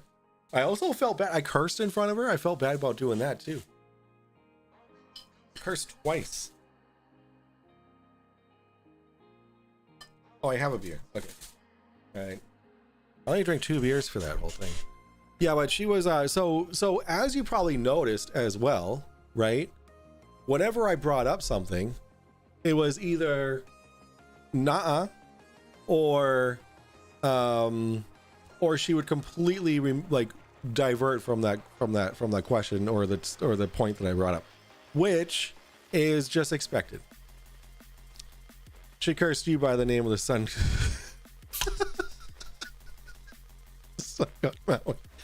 Yo, all I could when she brought up Maui, I was like, what can I say except you're welcome? But the thing is, it's like did she at least have some good points? No. It was, I mean, relatively it was crazy talk, but she's just so intelligent. But in the wrong direction. And of course that's you could say that's opinion, but the Dodgers won, of course, because the Yankees suck. Let's go. Walk-off home run on the 10th. Holy shit. Was it 0-0 the entire game? What was the score? It was all religious talk. Her religion, yeah. But I gotta tell you, I'm glad that I studied the Book of Enoch a little bit, because I feel like I did bring up some good points. I feel like I did bring up some good points. 3-2 Yanks. Oh man, talk about edge of the seat. Bases loaded on the bottom of the 10th. Oh my god, it's funnier in Enochian. But and then I mean, and she nailed it on the head, dude. She nailed it on the head when she said comfort. What she believes comforts her, and she doubled down on that when I called her out on it at the end there. She doubled down on it. Like she was like, yeah, I find comfort in this. And I was like, and that was me, like that was referencing like Satanism and Wiccan and all that kind of stuff. Like if they find comfort and atheists and whatnot, if they find comfort in whatever they believe or don't believe, then you know that's it. You find comfort in your beliefs. However, and like I find comfort in my belief that, you know, the more science we do and the more we discover, the more we discover God. That's my belief, and I find comfort in that. But I don't expect other people to believe that. Absolutely not. But I'm also not going to actively turn back the hands of time on humanity and just make us go backwards to the Stone Age. Absolutely not. Except that she wants to spread her, that's the thing. I mean, she wouldn't be writing a fucking multi-thousand page book if she wasn't looking to spread her beliefs that we're not ready for. It has nothing to do with personal comfort. But you gotta also look at it this way, right? Now there are popper flarfs like she said that her introduction to the flat earth was oh come on, who was it? The Nephilim, mud floods, and giants. You know, oh my, vampire. Oh my god, dude. And then when she said that Obama's the Antichrist, holy moly! I was like, I've known some Antichrist candidates, but Obama was far from my thought. And then she started talking about the moon landing being fake. Yeah, I didn't even entertain that, because that's a whole Mark Sargent. Yeah, thank you. Yeah, so her beginning of flat earth was Mark Sargent. Her sister got her into it. And so one more person, right? And then Mark Sargent, the grifter that he is, making money off of all these lies that he's telling in all his videos, that like he didn't take a free trip down to Antarctica. He was offered a free trip that would completely destroy his grift, and he just declined it. That should speak volumes. That's why I brought that up.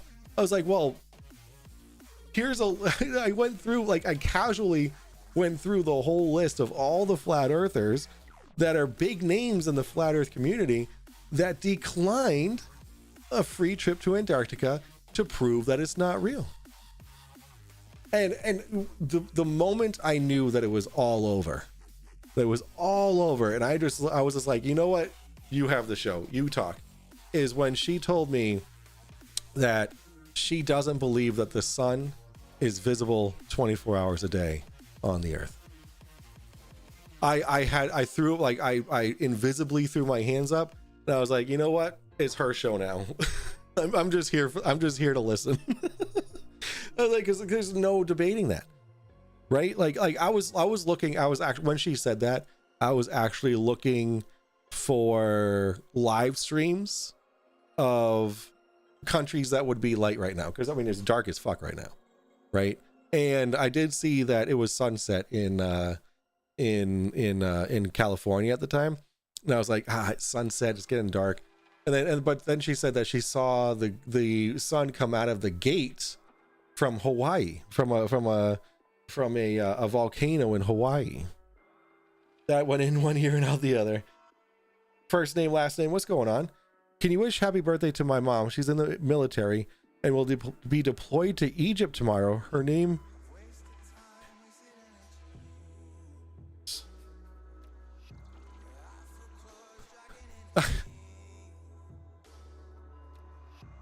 Listen, I know better than that. Sean, can we actually, can I? All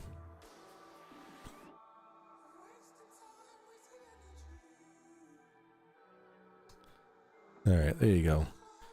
You get a 24-hour timeout. Oh, Yves. Yep, it was just another episode of Live Delusion. Oh, shit. The Live Delusions, the future of entertainment today. A goddamn gate. Yeah, she said the sun came out of a gate. Hold on, I fucked up.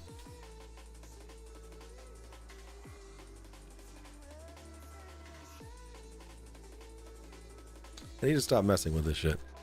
It was painful to listen to. Yeah, I know it was painful to listen to, but that's my goal here, is to educate. And I wasn't lying to her when I was like, I want to have all kinds of people on my show. I want all 8 billion people in the world to tell me what they think, what they believe, what their thought process is behind things. So it's like, I don't know. It was pretty. Oh, wrong 222. Australia's just starting their day. Like, come on, meow. Yeah. I mean, like, it goes into a gate. I mean, that's straight out of the Book of Enoch.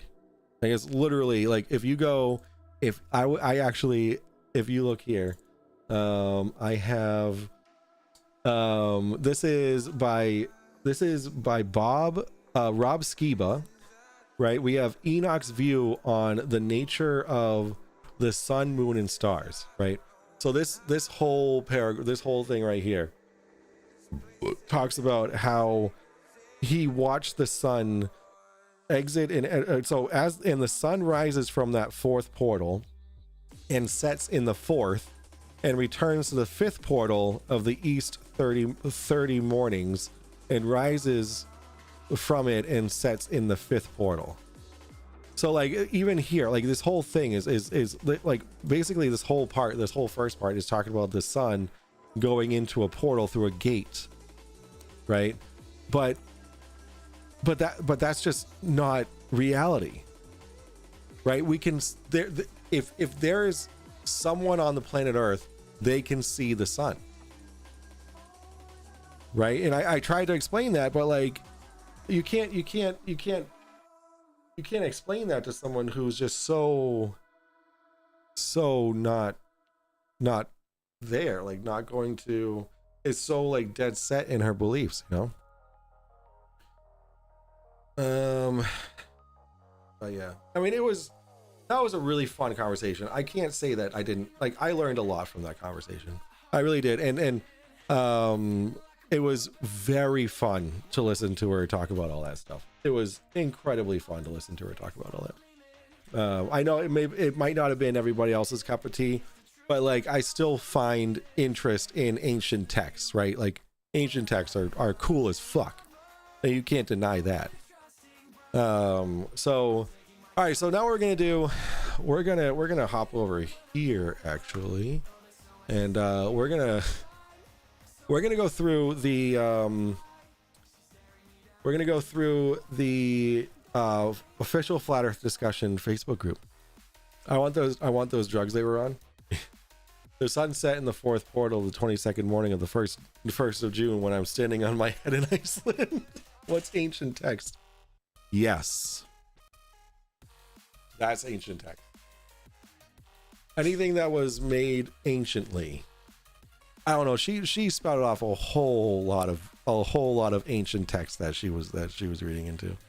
Well, like, it's funny because like, yeah, like if you're gonna be diving that deep into your beliefs, a very fair thing to do also is to do a deep dive of your non-beliefs.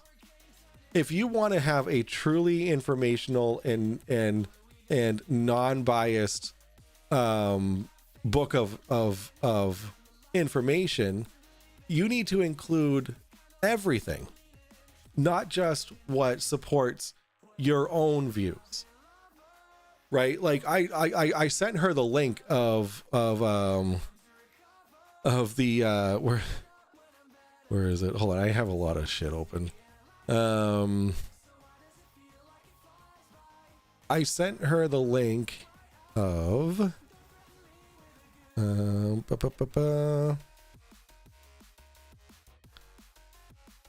I think it's this one of the globes, right? So I sent her the earliest surviving terrestrial globe dates to 1493, made by German geographer Martin Beheim. I sent her that, and well, back in 1919, yeah. So like, you have to, if you're gonna be, and the fact that she's doing all this research, you would think that she had run across something like this, right? It's like, we've known the shape of the Earth for a long time. There was and she said that the Greeks didn't even think that the Earth was round. Eratosthenes was Greek, and he estimated the circumference of in around 250 BC. Greek philosopher Eratosthenes estimated the circumference of Earth using trigonometry by measuring shadow casts in two different locations and angles with respect to the sun during the summer solstice. He was Greek. He already understood that the Earth was a globe. He was measuring the fucking circumference of the globe. And they got it pretty right as well. They did. Yep. So that's fun. That's a lot of fun. All right, we're gonna post do my new pose here. All right, let's see. So let's make this a little bit bigger for you blind plebeians. Let's see. Using any flat Earth model of your choice, could any flat earthers explain how people make this flight over? Okay, I don't want globe-tard shit. Let's see. All right, Meta AI. So wouldn't it be safer to use a blimp to go into the air at a given altitude and float there a given amount of time and let the Earth rotate below to travel great distances? And AI says, what a brilliant idea. Using a blimp to harness the Earth's rotation for travel is theoretically feasible. The concept is known as stratospheric cruising or stationary flight. Oh my God. So they took the fucking stationary and were like, what do you think of this? Oh my Lanta. Like, these people don't understand what words mean. All right, brand new and exclusive flat Earth image, including the sun, moon, unbreakable ice dome, and biblical clay rim. It's a fucking cake. It's a cake with a colander around it. Oh my god, that's fucking hilarious. Let's see. What is this? What do we got here? The South Stack on Angsley, Wales, looking towards the Welsh Mountains and Ireland. All right, what do we got? What do we got here? Yes, the Earth is very big. It took centuries. But he wasn't her kind of Greek. Let's see. The Welsh Mountains, 30 miles away, visible on a globe. Yes. Look at your elevation. Your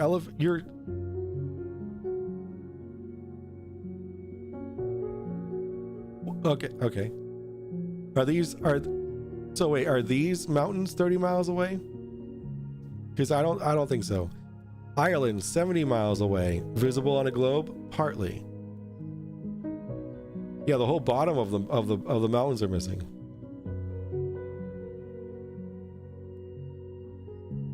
It took centuries before we got exact measurement, and the Greeks weren't that far off. That's correct.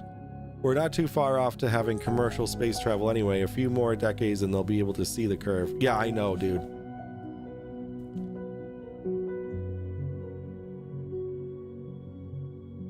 Okay, so this is the observation point. Okay, so 243 feet above sea level, I'm assuming.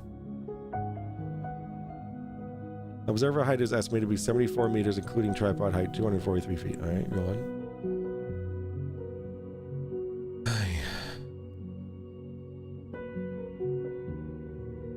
South Stack to Northern Island, observer height 243 feet. Yeah, we've already been over that.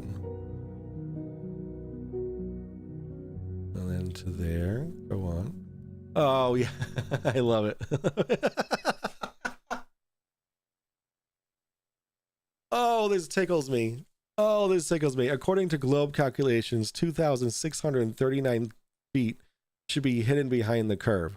The globe is a lie. Okay. So what do we see that's not being taken into account here, guys? What do we see not being taken into account here? Let's see.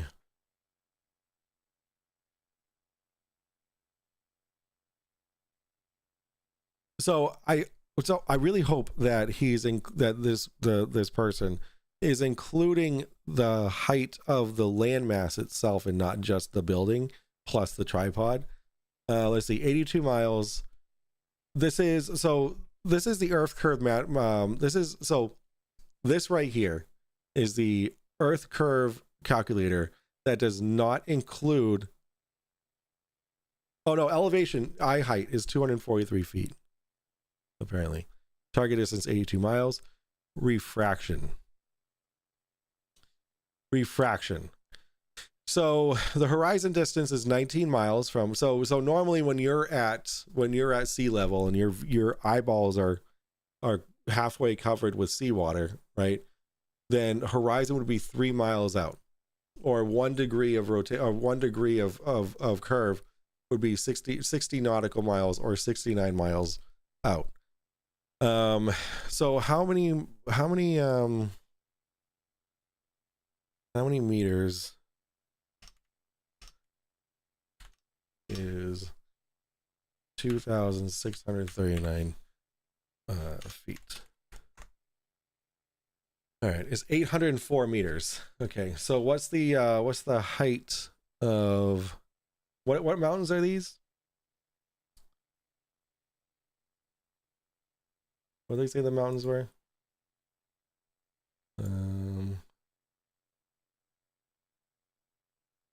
South Stack to Northern.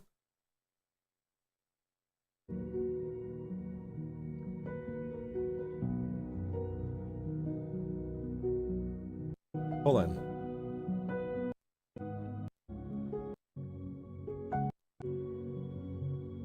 Okay, Northern Ireland. But what is it? What are we looking at though?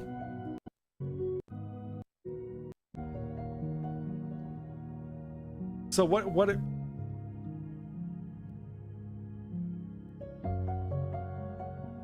but look at how much of that is missing though. Wait, I don't understand. Yes, real sickness, refraction. That's correct. That's what's missing. So to see full circle without panning, you need to be on par with the radius distance. So a trip to low Earth orbit, low orbit won't cut it for them. That's correct.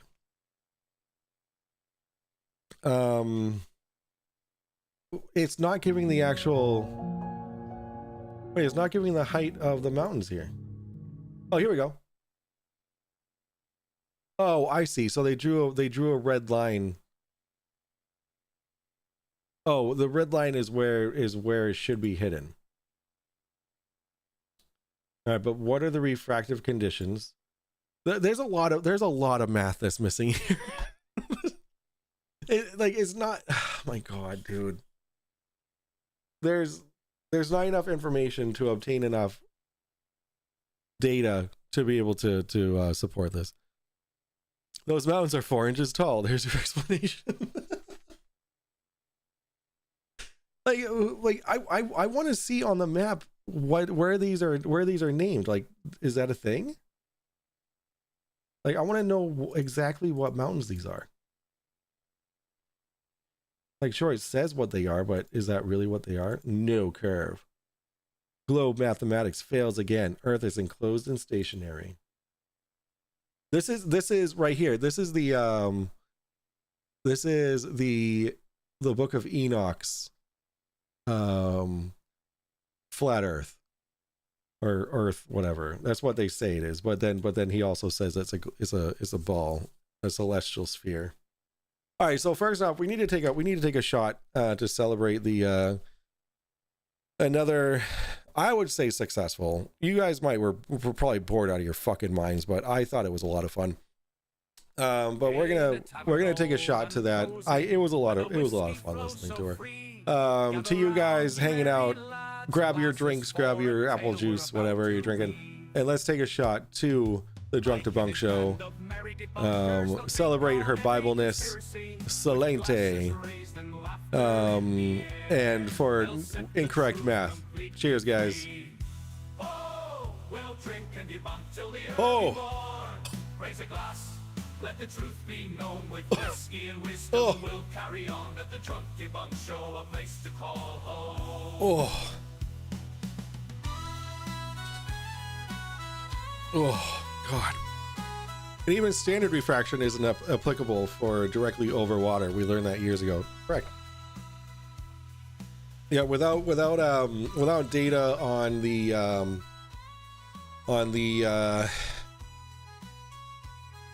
like the temperature gradients, the refractive conditions. Like, you would need to have all that information to gain a good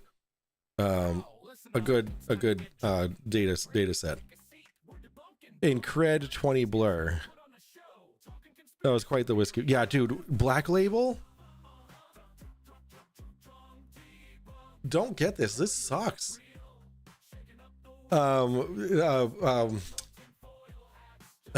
my God. West Side Girl Reacts was pissed because I compared this to Malort, and he was like, don't insult Malort by calling it Black Label.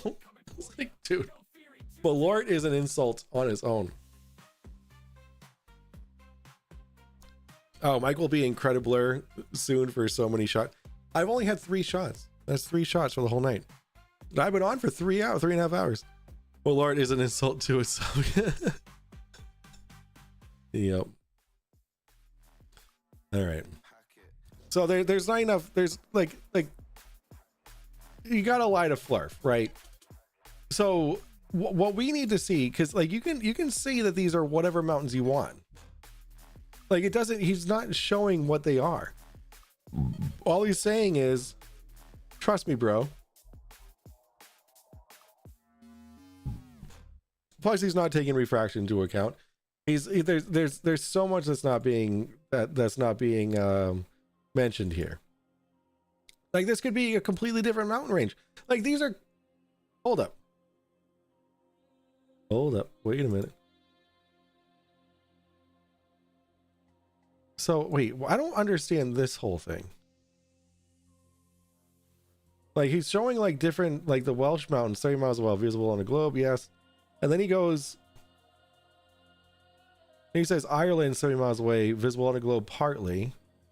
Like this is with a random camera. And now he goes on to like some kind of fucking like infrared camera or some shit. Like what is this? Like what camera is this? And where, like there's just so little information on this. Like you cannot take that as fact. There's so much missing. That's in Spanish. Well, Lord, oh yeah, cheap Scoobyville whiskey by the gallon. Oh god. Listen, like this was Black Label. Ooh, Johnny Walker Black Label. Ooh, fancy, right? I paid, how much did I pay for this? Like 20 bucks. This little tiny bottle. I was like, all right, that's fine. That'll do. It was either that or Maker's Mark. Yeah, a camera from the 40s or an infrared camera. But it looked like a camera from the 40s. Whatever. There's just so much misleading information in that. All right. How can scientists be so sure about the sun's composition and every little thing about the sun? The closest any object has been to the sun is 3.5 million miles away. Didn't we throw a probe at the sun? And it's really easy. It's called spectroscopy, bud. Spectroscopy. We know about the composition of the sun primarily through a technique called spectroscopy.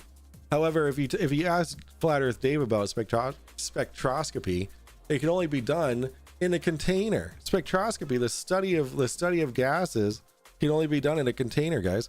40s apostrophe goes before the numbers to indicate where something was truncated.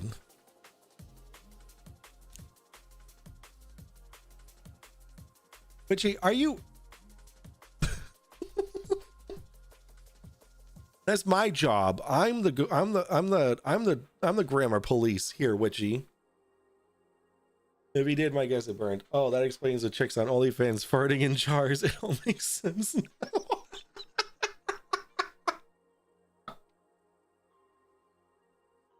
Oh shit! I ugly laughed on that one, dude.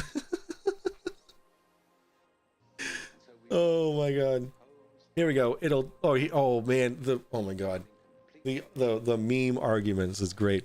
It'll take more than a few minutes of flat Earth research to overcome a lifetime of indoctrination. Look, it's the ice wall. Water always finds its level. Water never curves.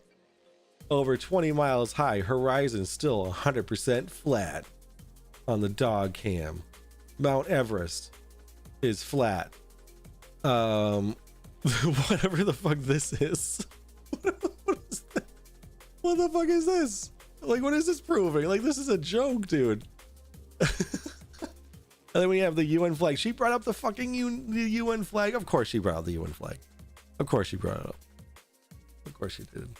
It's like the UN flag is not the only, or logo is not the only. Like, it's to show all the countries that are involved in the UN. You can't do that on a globe. She goes, why not? This is the most attractive way to do it. And then the sun being in the clouds, man. She's like, it wasn't an optical illusion. Like, yeah, it was, dude. Like, yeah, it was. We know better now. We know better now. Let's see. What do we got? It looks like my post for the NASA Warfare Circa 2025 got removed. Don't know what that means. Flagged for misinformation, I'm sure, or maybe NASA blocked it. Probably both, definitely. Brandon Skeens is a NASA shill. Oh, is this? Oh my god, this is when. Oh my god, this is the video of when the rocket hits the firmament. You ready for this? You ready for this? And this is probably the video that she was referring to, because she's like, oh, they send up rockets where they can't get past the firmament. They send something into space every fucking day. Like, what do you mean they hit the firmament? They can't go further than the firmament. They send rockets and satellites into space every single day. Is Canada even real? No. Is as real as Australia is. Yes, Canada is real. We're America's hats. Well, thank you for keeping our head warm or cold. A country cannot have a hat. Cannot not have a hat. Well, who's Russia's hat? Who's Russia's hat? I thought you can see it from Detroit. Did we really probe the sun? Did we ask the sun for permission? The sun was not consensually probed. But only from the gates of Hawaii. She was so nice. I don't want to talk shit, but but like, come on. The stuff that she was saying is like, you know, is flirty. Is flirty. All right, L for memento. All right, let's see. Where's the firmament? Let's go. Hit the firmament already. I honestly forget what actually happened with this. I think that it just ran out of like out of fuel or something. Like you can't, like, it is only so high up it can go. Like if we listen to the audio of it, it does sound like it hit something. Listen. We're almost there.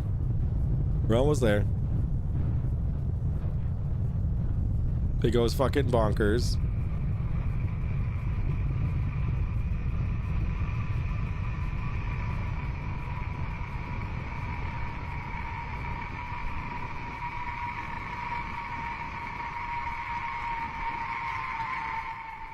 God, what is that sound? Yeah, see, it sounds like it hit something. But I can tell you one thing for sure. It's not L from Memento. You can see a piece of land from Detroit. How do you know it's not a projection? They are calling Canada. It could be where the angels are being stored. An alien hit it on the nose. Yeah, dude, there's a height limit to this shit. There's a height limit. Didn't hit anything. Are those two suns?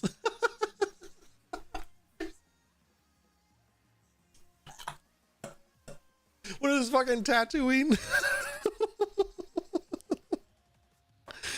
Holy shit, dude. Oh my god, that's so good. I'm not the only one that has seen it today. It's sunlight reflecting off a highly dense area in the clouds, dude. Like, what the fuck? Poop. I assure you we are real. Half the Geneva Convention is written about us. Yeah, but there's a lot of other things that are written that isn't true. A long time ago in a galaxy far away. Where is your flat earth model, Globy? Page 13, a model frequently used is that of a flat non-rotating earth. I love it. Out of context. Yeah, no, that's not, there's so much more information that goes along with that. I've already gone over that. If you want me to go over that again, I will. By the way, have you heard about the conspiracy about the sun being replaced? Yes. People, adults are saying that the sun has been replaced with bright white LEDs. And it burns more. Guys. It's hotter for some reason. It's like, you clearly don't know how LEDs work. It's so good. My sister and I actually, we sent each other memes about that shit. It's so funny. They're like, remember when we were kids, we draw the sun as being yellow? You fucking morons. Like, these people think that like they have this childhood remembrance of things. Like, on the same note, there was this dude who like took a picture of this this electrical thing, like the big I'm gonna call them telephone poles. And they're like, remember when we were kids, these would make a buzzing sound? Now they're silent. Oh shit. God damn it, Andy. Well, yeah, dude, we've moved past the halogen days. The new sun light bulbs are more energy efficient, yo. Oh my god. Oh, it's still under cooldown. I'm still on cooldown. Oh my god. What happened out there in the galaxy? We want to know. Multiple fake suns and all, yeah. It's the yo-yo D-spin maneuver. Yeah, right. I feel like it was just it was just, you know, it ran out of fuel. It just, there was nothing to propel it.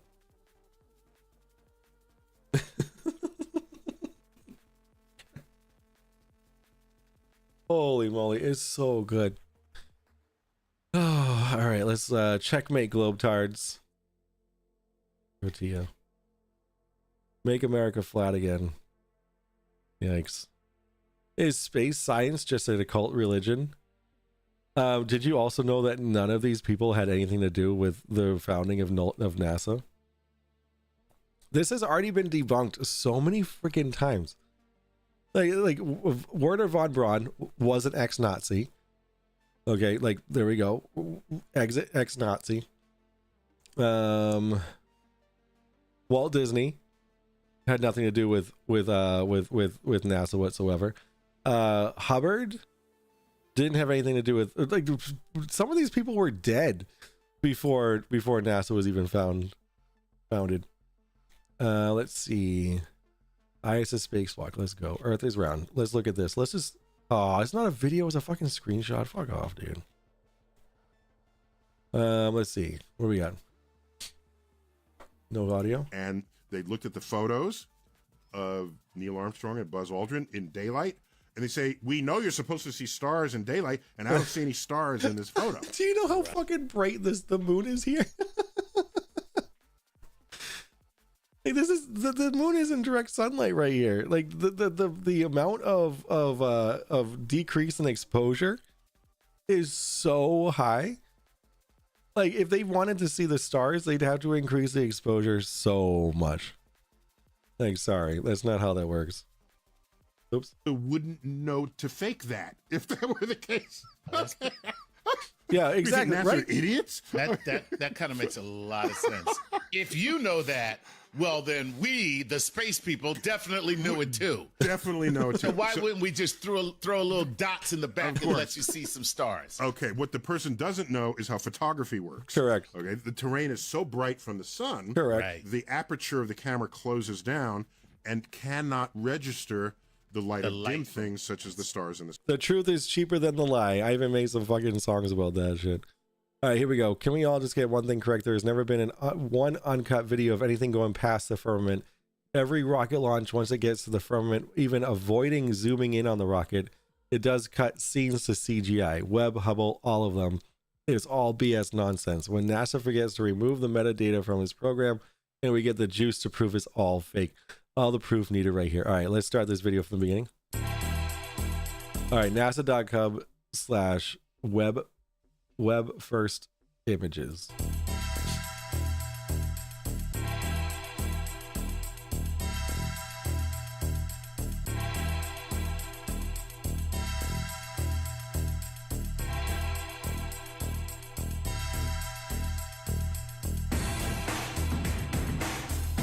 Yo, this is a fucking banger. Let's go.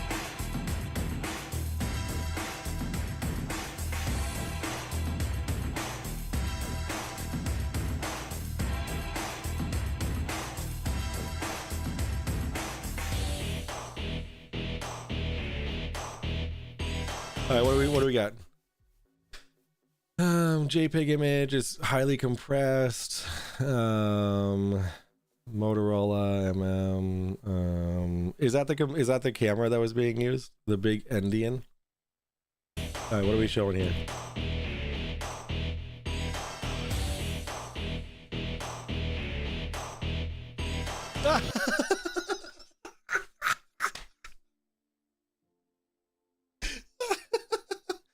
See? They use Photoshop. So good.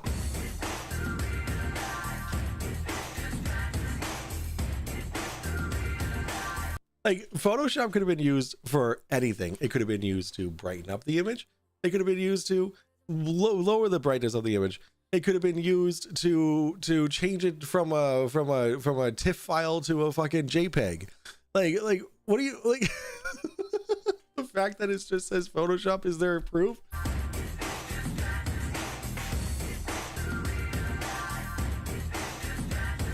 Yo, this is a fucking banger. Let's go. Although I'm not a conspiracy theorist, there are some stuff on the NASA website that irks me, like blurred stuff on Mars images. I haven't. Have I seen stuff with that? Have I seen that? It was daytime on the moon. Yeah, exactly. Check out the videos I posted on the YouTube page on Discord. All right, let's do. Are they new ones? What is this? How is actually made? Porcelain is often called China after the country that invented it. Listen, dude. I know they're funny. I'll check them out after. They're so far from the topic here. All right. Yeah, lower res. Yeah, they saved it as a JPEG file. Like that's how they compressed it. Every couple photos will have something blurred out. Interesting. But like, can we just appreciate where the fuck is this song from?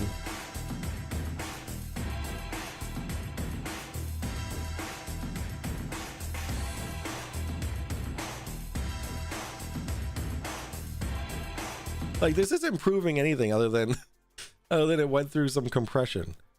Like just give us the raw images. I mean, you can find raw images, Witchy. You can absolutely find the raw images.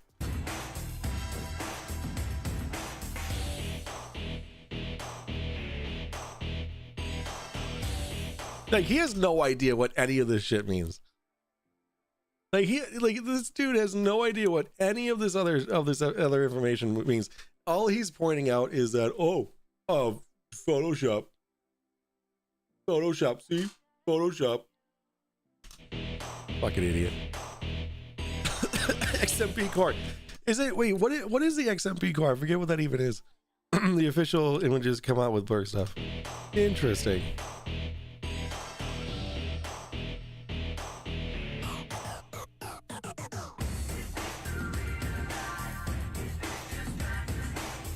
Like, what are we looking at? Like, what is? Like, I don't understand. Like, do they even understand what any of this other stuff means?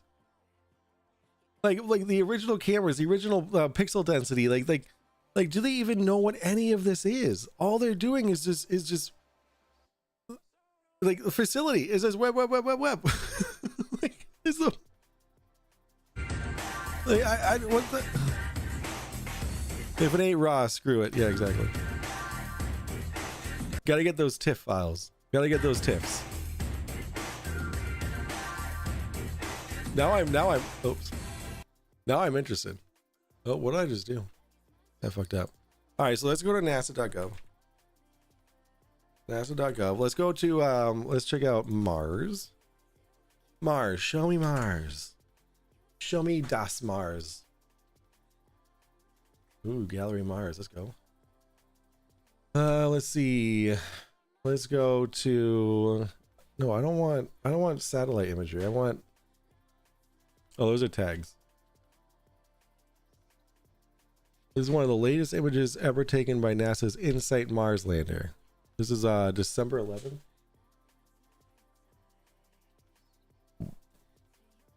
See, curved. Google said that, but that fake. Since it isn't in the Bible. All that matters is Photoshop. Nothing else matters.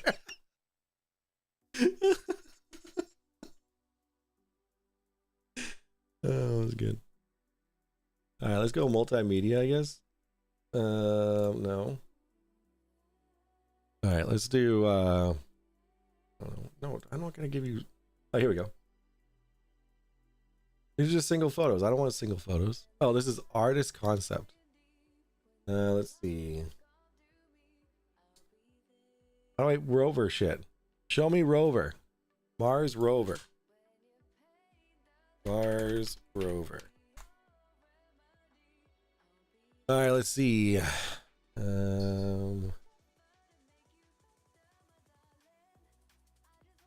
I want to see Mars. I want to see Curiosity rover, and I want to see last month. Let's do the last month. Gallery. Apply filters. Nothing. last year.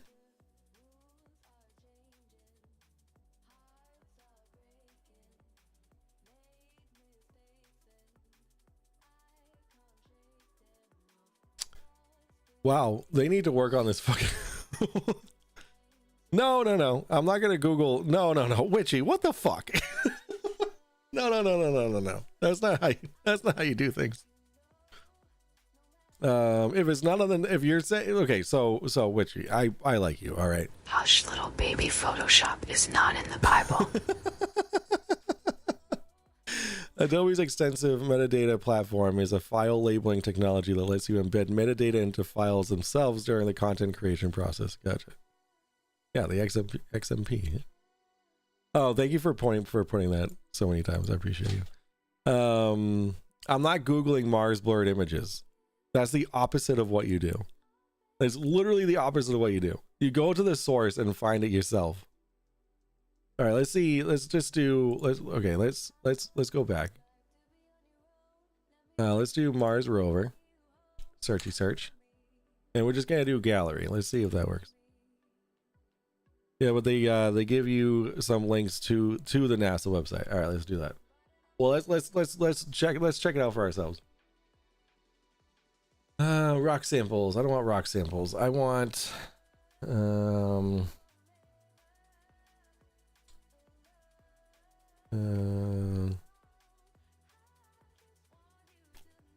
right, fine. Let's try that.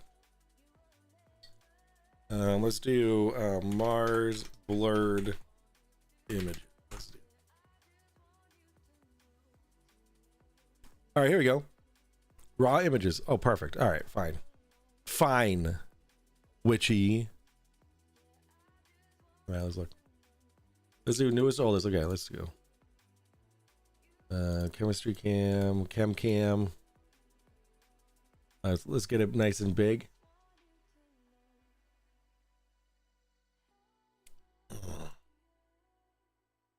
Delicious. Whoever said Heineken's not a good beer, they can fuck off. All right, I'm looking for blurred stuff. Curiosity out used to have a page for its pictures. We're looking at Soul. Gorgeous. Look at that freaking landscape, dude. Let's move to Mars. Why aren't we in Mars right now? Let's go drill it for oil. There's no oil on Mars. Silly Mike, tricks are for kids. Move to Utah, same. Where are the colored pictures? They're prettier. Those are doctored, dude. This is the actual. This is what you get with pictures from Mars. You want colored shit? You're gonna get them. You're gonna get metadata. You're gonna get Photoshop metadata. Moab area, very much red rocks all over here. All right. This is just like close to the ground pictures. I'm not seeing anything blurred though. Maybe I'm not looking high enough. Oh, we cycled through, I think. We cycled through. All right, let's look through. Let's do no medium images from the more Perseverance. All right, here we go. Here are your color pictures. Holy shit! Look at that. That's gorgeous. Is a PNG. Look at this. You're gonna show me that and tell me that worms or worms don't exist? Wait, is that a bush? Mars bush? This is a Mars bush. It's a Mars bush. All right, let's see. I wish that I could just like it was just like a gallery I could just click through. These are just images of the week. I don't want images of the week. Let's see. In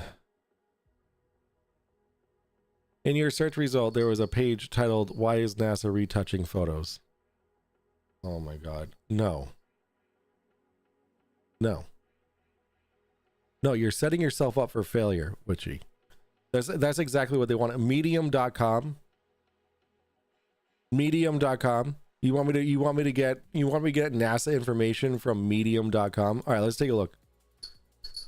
I'm often asked why NASA subjects photos from Mars and outer space to retouching. Usually the asker implies that NASA wants to hide something terrible truth, or some terrible truth from him that he would surely see if he could observe the photos as is. Let's get to the bottom of this question.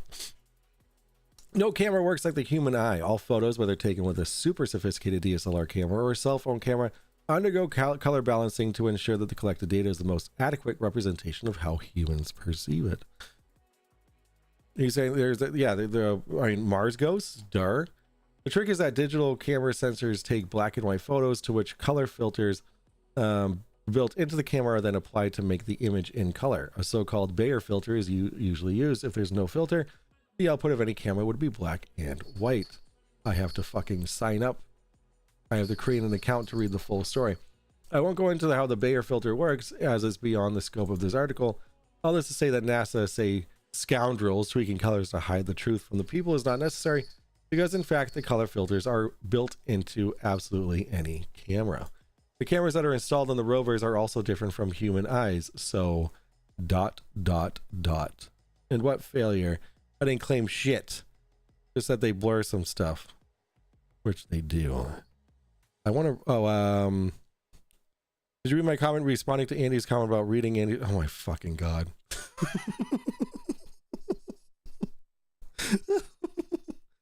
All right, let's look into this. 2012, Witchy. They might have a legit reason for it. I would just prefer raw, and I was never able to find them. Let's see. Mystery blur in Mars image explained. Okay, I want no. Let's see. I want. God, look at that. That's fucking gorgeous. Just give me a gallery, man.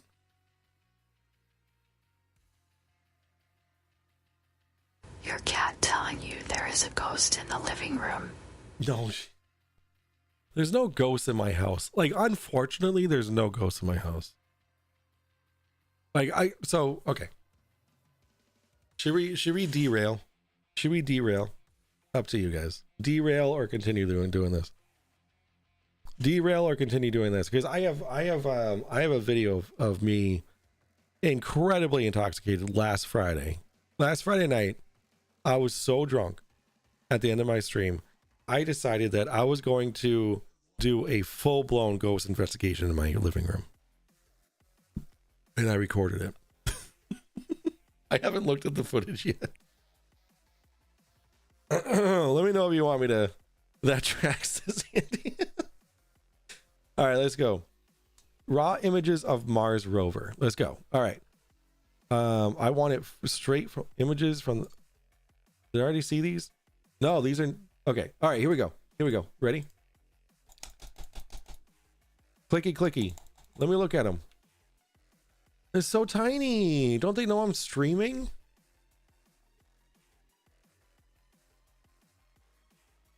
All right. Ugh.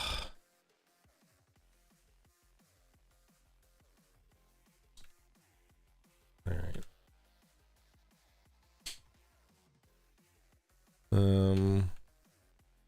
So despite the clickbait articles that you were looking at, Witchy, I'm not seeing anything blurred out. Are you seeing anything blurred out?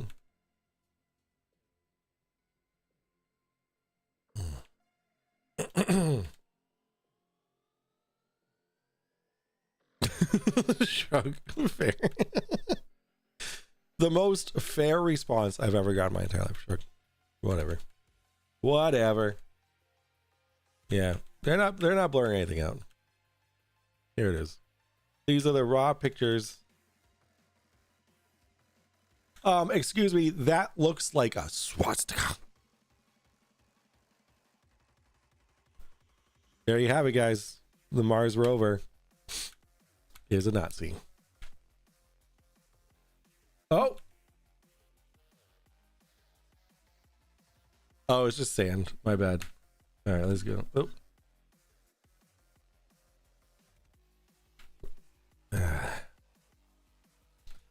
Well, it looks like a lot of rocks and oh, wait, what is that?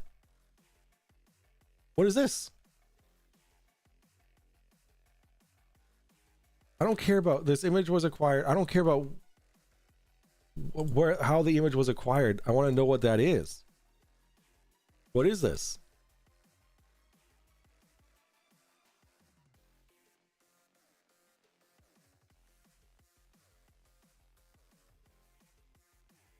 Is that the sun? Is that LF for low fuel? Hello there, Noam. I don't know what that is. I want to know what this is. Why aren't you telling me? Why aren't you telling me what this is?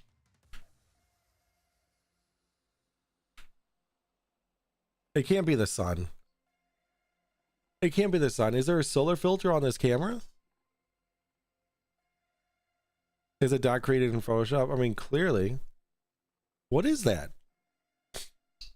Does the Mars has moons, right? Like a moon? Is this Mars's moon? I don't know. I'm so fucking ignorant with this shit.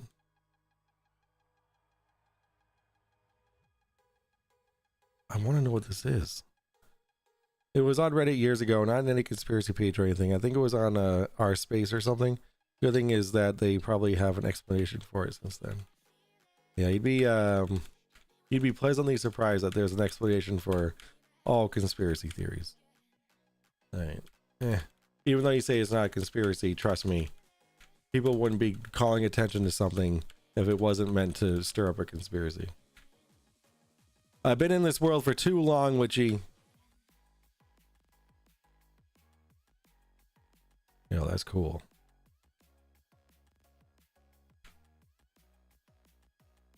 Imagine getting imagine being on the team that built this. Imagine being the guy that engineered and designed just this one part, like this part right here. Imagine being the guy that just engineered and designed this one part, and then it went to the machining team. The people who machined it then cleaned it up and then brought it to the assembly team, and then the assembly team brought it to assemble it, and then they all assembled this together. And now they're taking pictures of what they created on fucking Mars. Like, imagine the incredible amount of pride you'd have. Like, holy shit, I built that.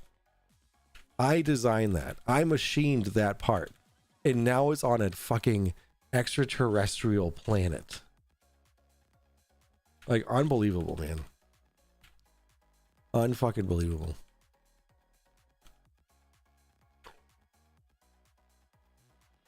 Like, this is so sick. I could do this all fucking day. I'm still looking for blurred pictures, though.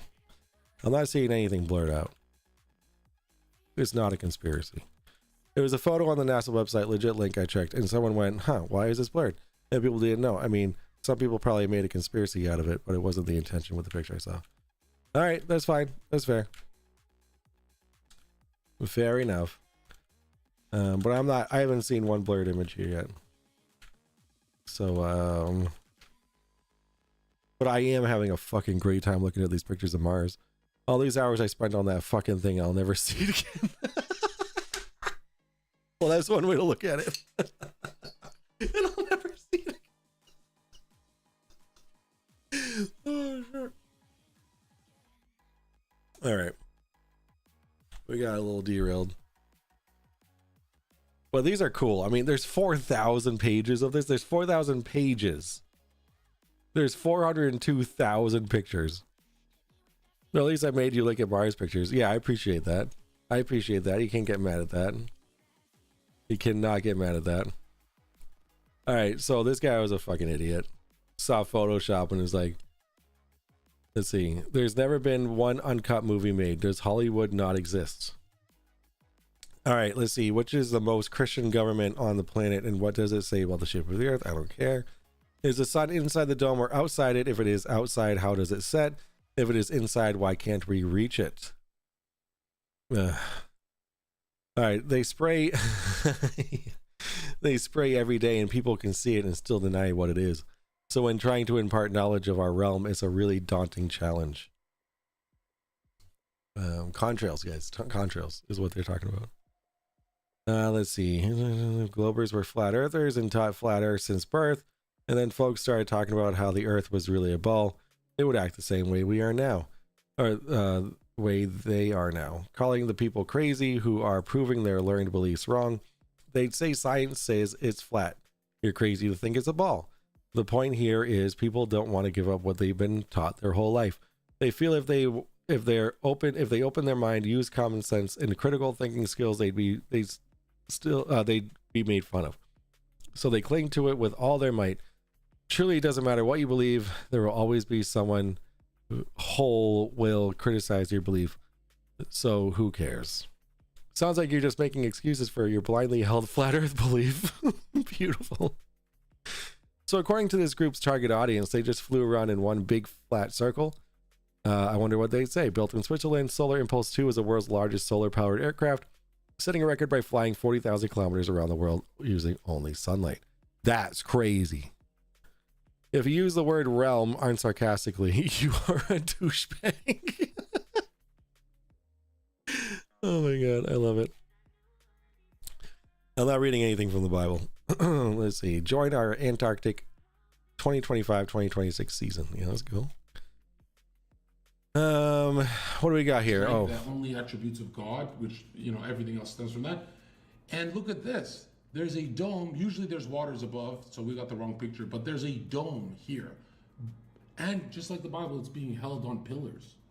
Yeah. This is a flat earth symbols and allegory hidden.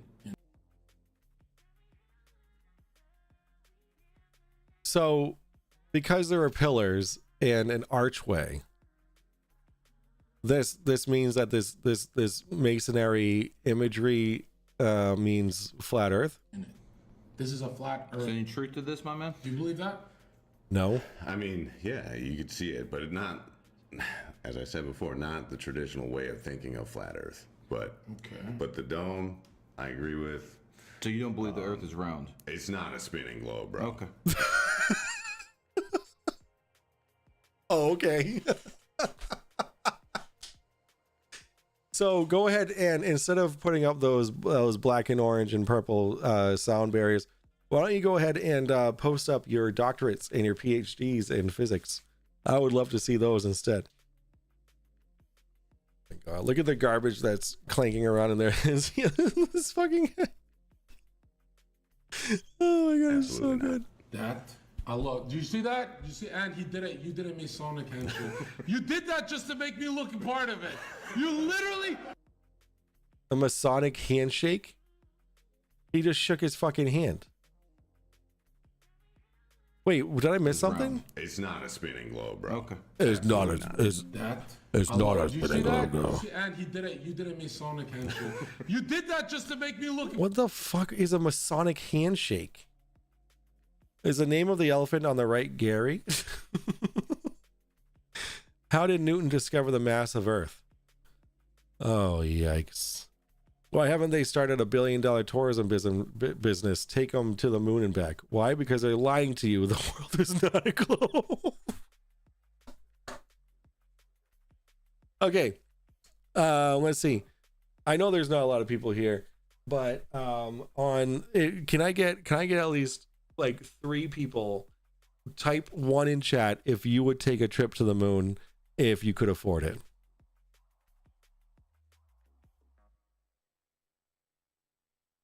You would? Fuck that. Fuck that. I would not. Like, I have a hard time getting into a fucking airplane. Yeah, I can't, like, get me into an airplane. type 1 in chat if you would take a trip to the moon.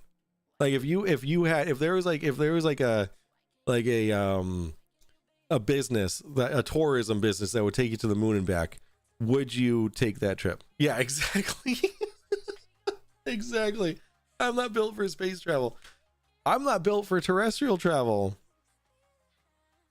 Like, hell no, dude. Get me on a plane. Absolutely not. Like, you have to load me up with lorazepam just to get me off the fucking, just to get me 6 feet off the ground. I mean, I know that there are people that would, but like, you know, Challenger would pop into my mind. All the failed SpaceX attempts where the engines explode. Like, I'm good. I enjoy my feet being on the ground.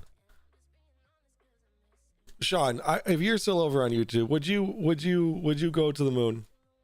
You can't even get me in an enclosed water slide. Same. All right, let's see. Yo, oh my god, dude. Like this has already been debunked as well. Like this whole fucking thing right here. This is faked. This is 100% faked. And the real image was an artist's conception. And they state that clearly. Let's see. You can't flood a ball. Again, fucking Bible shit. All right. Earth is not flat. I checked. It says, yeah, see? He's been to space. Oh, here we go. The Globertos do not understand this at short distances, lest they will understand it miles away. All right. So what they think that this is showing is, okay, so let's just stop real quick. What they think that this is showing is a boat that had gone over the curve, right? Now at the observer height, the horizon or where something would go over the curve varies. Okay, so like I said, if your eyeballs are like halfway in the water, it would be 60 nautical miles or 69 miles out, and then the curvature would start covering the, you know, going making things disappear from the bottom up. However, if you increase your altitude, that changes dramatically. So what we're seeing here is as we you know go, you know, pause, the further away we get, you'll notice that it does not start disappearing from the bottom up, which is what they're saying it should do, right? They're saying that it should be disappearing from the bottom up as we get further and further away from it with zoom. What we're actually doing is using a highly compressed video file. You can already see that the boat is completely diminishing into the air around it, but it is still not disappearing bottom up, and now it's basically all gone. The angular resolution is what we're seeing here. Okay, the angular resolution of what the sensor in the camera can pick up is changing. So the further you zoom out, the less you can see of it. However, the water is never covering the boat from bottom up. It's just we can't. There's no resolution for it. See, I mean, like, we should, with our human eyes, still be able to see that fucking boat, but because this camera sucks so bad, you can't. So that's just fucking so stupid. You don't even need to get me to the moon. Just the ISS will do. Yeah, let's get you to the ISS. I'll do a GoFundMe for that. I'm already on the other side of the ice wall. I'm good. I'm just a wave at the time of the picture. And this is them implying that this road is straight, is flat. Yeah, it's fucking not. Like, you can like literally see how uneven this fucking road is. But go on. And you have the refraction. Like the refraction is literally reflecting the image above the road onto the road. Like so dumb. These people are debunking themselves. I'll take the money that it would cost to go to the moon. Yeah, no shit, dude. No shit. Like, what are you trying to prove here? None of that proves anything. Like that. A curved bridge, nice find. Poor phone camera and poor photography skills are not evidence of anything besides gullibility. All right, anything Bible related? No, I'm not interested. Everything on Earth, everything ever observed with all our instruments, all matter we understand adds up to less than 5% of the universe. Okay, that wasn't English. Yes, different cameras, different altitudes, different different everything for each of these pictures. So what's the point? I just want to go to space and look back at Earth. I think it was astronaut Chris Hadfield that said that every world leader should do it. You experience something really spiritual looking back at the Earth. Yeah, I mean, there's definitely you can't smoke pot on the moon. Yeah, because you can't have fire, unless that fire is being Oh, so that water-looking thing is called refraction. Yeah, that's refraction. Yeah, you're seeing refraction. I was just about to read that too. You can't smoke pot on the moon. I mean, you can smoke pot in the, well, yeah, I guess. I mean, you have to really preserve all that. Gummies. You can eat a gummy. Dude, imagine taking a gummy and then walking on the moon. Yo, dude. Like a solid 10 milligram or 20 milligram, whatever fucking tolerance you have. I'm sure it's an amazing view. I just don't think I want to be up there. Yeah, dude, I can't get off. Oh my god, ASK. You got me. Oh my god, I said so many dudes. Gummies on the moon, solid facts. Elephants are on the moon.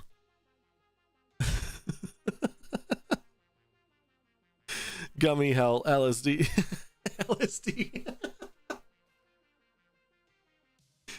Now your chats are showing up in the chat thing. I don't know why there was like a period of time where your chats weren't showing up in the screen. LSD. Did you know the more you drink, the more you say that word? I can imagine. Speaking of drinking, I haven't even opened my fourth beer. I'm only on beer number 4. And I've been playing with my fucking my nicotine pouches here. All right, let's see. What is this? What's happening here? Lost my son. Oh, god dang it. Here's a proof to anyone that thought this image was real. Read the conversation I had with AI. No, AI is not a fucking source of information. AI is a glorified search engine that's wrong all the time. It's because you were being polite and not drinking in front of the Jesus freak. Her words. I need everyone to donate to my GoFundMe. All right, Sean, post that shit. Post that shit. Wait, the Yankees lost, dude. Man, that didn't age well. All right, let's see. Any information coming from AI is just completely disregarded. When the Big Bang carefully arranges the stars so that they can be used for navigation. Yeah, because that's the order of events that happened. Yes, the Big Bang is it was perfectly designed so that we could use it for navigation. No. It existed. And we found a way to use them for for navigation. Is that like the Big Bang was like, oh, hey, by the way, guys. Hey, listen here. Guys, come here. I'm the Big Bang. I set this up for you specifically to use for navigation. And this is how you do it. Fucking stupid ass idiots. Let's fucking say that. Fun fact, the stars are not arranged by Big Bang. I love people. I call this map God's View. It's not stretching pick from globe map like globbers said, but a flat earth inside a dome seen from above. That's why edge part looks stretched, because refraction of a dome shape. You sweet summer child. The Hubble telescope can zoom in on Mars millions of miles away, but can't zoom in on Australia? Is Australia millions of miles away from the Hubble telescope? Dude, this is the Big Ben. I don't care what you do. I've done my job. Who said that? ASK. Oh, this... Fuck, you kill me. Mike, we forgot to check something on the Mars pictures. Can you see the Mars curve? You can't. Actually, I was kind of hoping someone would mention that. He can't see the Mars curve, but I can see the Mars chocolate bar. Oh my god. I love this. Hubble is fake. The Earth is flat. The Hubble is literally designed to take pictures of objects millions of miles away, if not further. They're like, just turn that shit around and have it take a picture of the Earth. Fucking stupid. All right, here we go. Can Hubble see Earth? Why can't Hubble make observations of Earth? Hubble's instruments are made to see faint objects, so the bright Earth could damage them. In addition, the Earth moves too quickly below Hubble, making it difficult to stay on a particular location. Also, it wasn't designed to take pictures of something a couple thousand miles away. It was designed to take pictures of objects millions of miles away. All right, let's see. When we catch a new flat Earth person posting a humiliating article that destroys flat Earth, we always have to call it out and be, okay, I want flat Earth shit. Let's see. This is my last time telling you guys I have proof that the Earth is flat. Just please take a look at this, ladies and gents. What am I looking at? I'm looking at a beautiful sunset. Didn't she say God arranged the stars? Did she say that? She said a lot of stuff, dude. I'm not gonna lie, I did kind of tune out at some points because she was just saying so many things that I was trying to register, but like I couldn't register it all. So like, so she said there's definitely things that I missed out on. Let's see. The mirroring lake. I love it. When you have something like this in your backyard and you're able to sit and acknowledge Mother Nature, and you see the slightest breeze move across the water, the world can seem so still. Yeah, we're all moving at the same fucking speed. Ever notice the speed that shadows move across the ground? That's how terrifyingly fast the Earth is spinning. I love the terrifyingly fast. Yeah, it's super fast.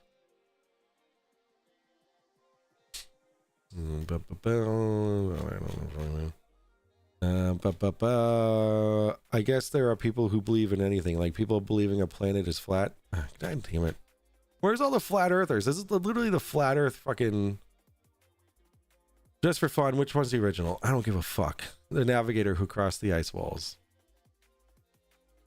Oh my god. Look at this. A misunderstanding of orbital trajectory and in perspective. Love it. Oh my god, so much shit. Thanks, Bob. Who thinks the Earth is really flat? The ones who started this page compared to the ones who just joined to hate on everyone. Listen, I didn't join this to hate on everyone. I joined this to find people to fucking talk to on my channel. To stop all arguments, my brother works for NASA and he said Earth is most definitely flatter than a piggy. Luke Duke, my uncle, works at the sanatorium, informed me that you ran away again. He changed my mind. I believe it now. How many people on here believe the Earth is flat and took the vaccine? Oh god damn it.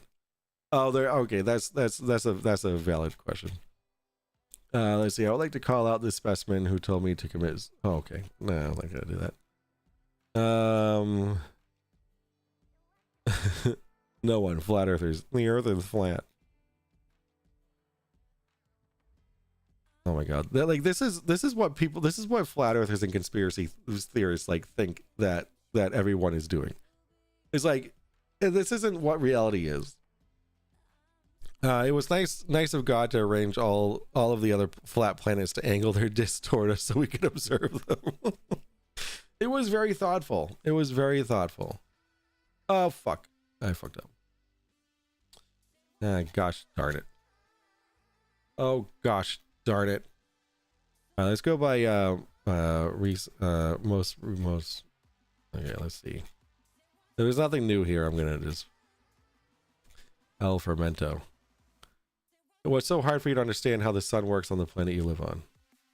Is this a joke? This is a joke, right? I should use that for. Oh, I commented on this. This is for the global sexual for being in the wrong page. Proof of Earth's curve. Proof of Earth's spin. Assumptions and theories. Repetition of what we learned in school. Insults. I commented on this, but he's so lost. Yeah, see, I'm right up on top there.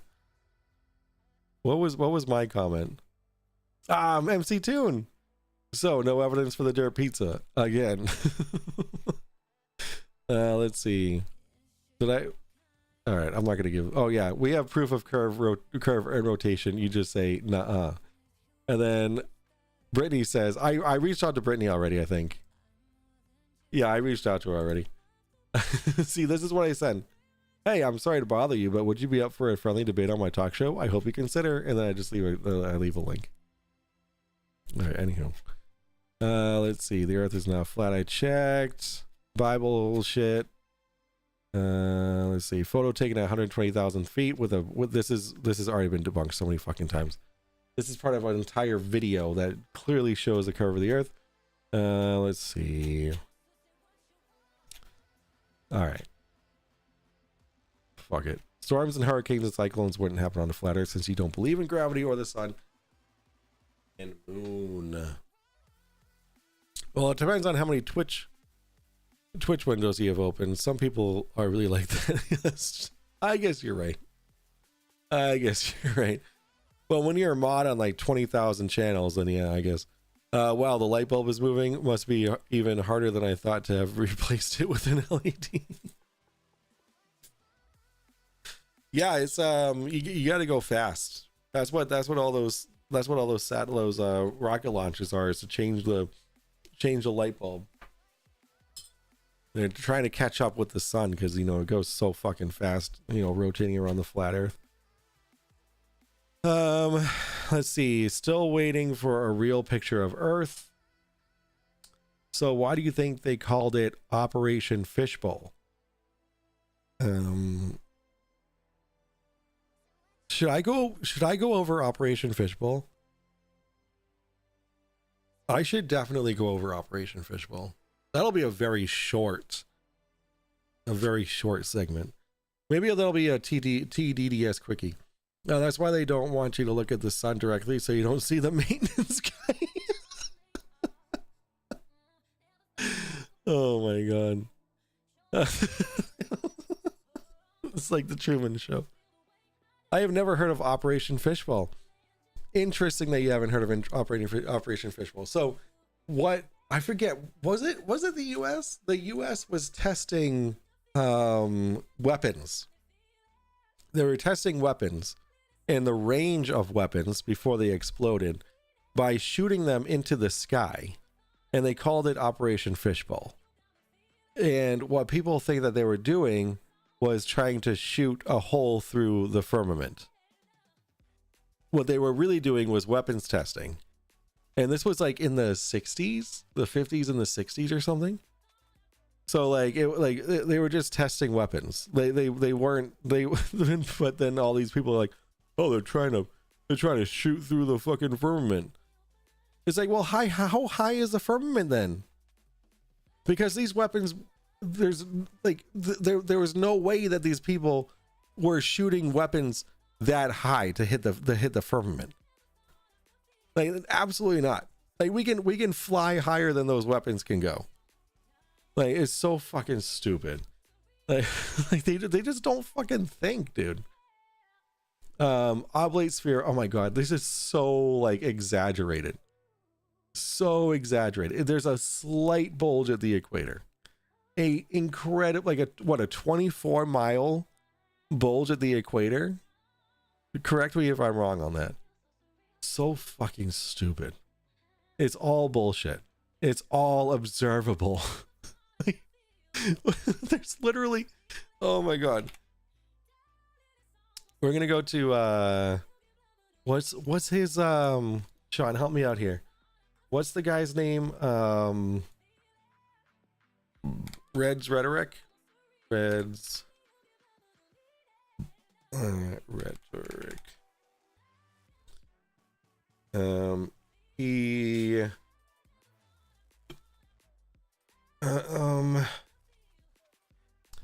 maybe it's not Red's Rhetoric. What's there's someone who, it was someone who's associated with Red's Rhetoric, who literally had a like a 4-hour long live stream of watching Saturn move across the sky and change orientation.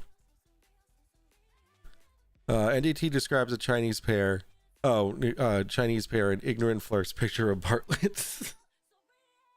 NDT should not have even mentioned pair. Like, I know he was trying to dumb down the explanation so that more people would understand it, but like, he dumbed it down so much that fucking idiots decided that they're gonna just grasp onto this ridiculous claim. Live stream with new telescope. I think this is it. Yeah, this is it. Like this whole thing, like, oh, it's 2 hours long. Like, you can literally see, you can watch in real time.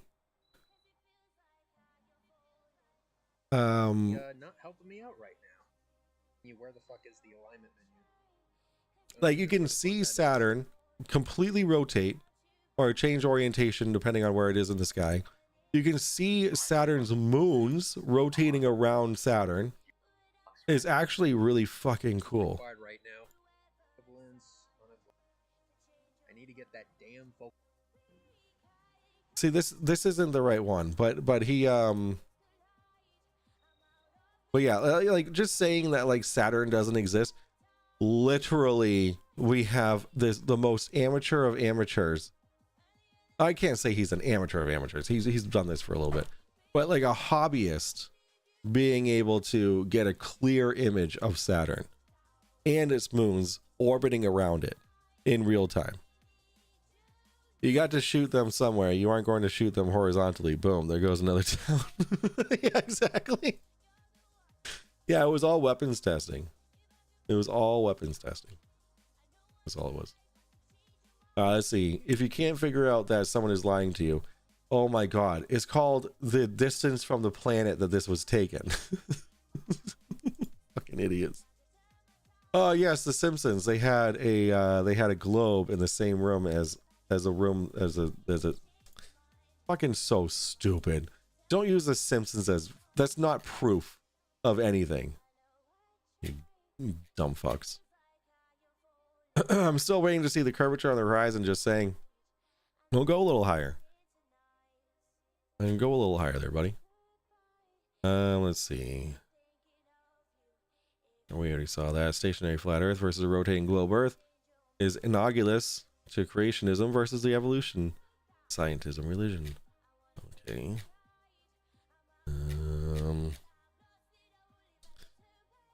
All right. Well, there you have it, ladies and gentlemen. there's actually there's some stuff on YouTube that I might. It's 1 o'clock. Are you guys done? I'm done. But The Simpsons predicting events must be concrete proof. Yeah. All right, I think I'm good for tonight. What do you guys think? Is there anything you guys want me to go over tonight? I can go over. I can. Yeah. It is a good night. A woman is sitting on an examination table. The doctor tells her she's going to die. She says, "I need a second opinion." The doctor says, "Okay, you're ugly too."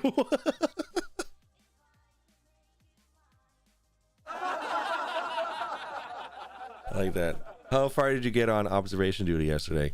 We got to the Canadian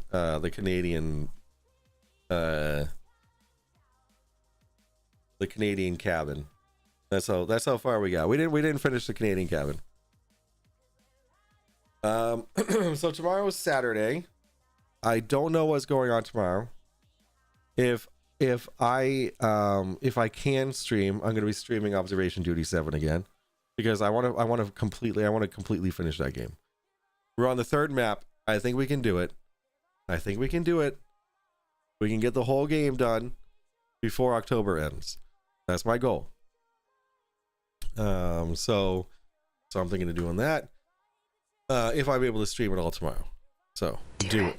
Perfect. I love playing that game here. Oh, ASK. That means a lot. I'm on the third too. I'll practice a bit. All right. Yeah. Usually, because I have this Tiffany girl too was playing it. That she played it too, and she was helping me find stuff that you'd only be able to know it's there if if you've played it before or watched other people play it. But yeah, I'm gonna head out now. I'm hungry. I'm gonna grab a snack or something, and then I'm gonna finish this beer and then go to bed. So you are cheating. I'm not cheating. Chat is helping me out. Did you get the intruder on the bed doing so? Yeah, Cody was fucking humping the shit out of his bed, dude. Yeah, Cody was going to town. Good night, and get the Bible because it's the proof. Yes, the proof of science and everything that we know is right here. Humanity has not progressed since this book was written. Humanity, the only progression of humanity that has progressed is all a lie, is fake, is a conspiracy. The Holy Bible is where science and history ends and begins. The fact that I'm talking to you over the internet is all a conspiracy, is all fake, it's a lie. Human civilization as we know it ceases to exist because the Holy Bible is the only thing that is truth. If it is not in here, then it does not exist. That's the lesson that we learned tonight, guys.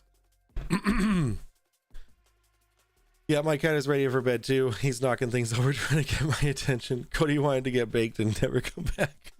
That book rewritten a few centuries after Jesus. A few centuries? Oh. Cat's really knocking things on purpose. Oh, fuck yeah. Absolutely. Xander will fucking, like, if you don't feed her, she'll look at you and just start knocking shit over. Like, meow, feed me. All right. That's it for tonight, guys. I appreciate y'all hanging out. I had fun today. We have some laughs. We learned a lot, even though you guys probably didn't find any of that interesting. I found it interesting as fuck. I really hope she comes back on my show. So it was Z with the bell. Xander? I don't know. Well, Xander's sleeping right now. He really does. I like knocking over my jar. He likes making knocking over my jar of coffee because it makes a big noise. All right, I'm heading out. Good night, guys. Good night, Sean. Good night, Witchy. Good night, Noam. Good night, ASK. Good night, all the lurkers. Zach Ryan, if you're still here. Good night, everybody. I love you all. I will see you guys as soon as possible. The bell that I told you, Kat, was saying you had a ghost. Well, the bell is on their neck. They have like little bells on their necks, on their collars. All right, I'm outie. Good night, guys. Who's like, I don't know. One of the cats. They both have fucking collars with bells on them. Both. I wasn't paying. Both cats are fucking crazy. All right, I'm going to bed. All right, good night. I don't know, Noam. I gotta know. I gotta know. I don't know. All right, good night, guys. All right, I'll make it up. It was Subi. It was Subi. Because Xander's sleeping up there. I don't know where Subi is, so we'll just say it's Subi. All right, good night, guys. Now I'll sleep. All right, good night.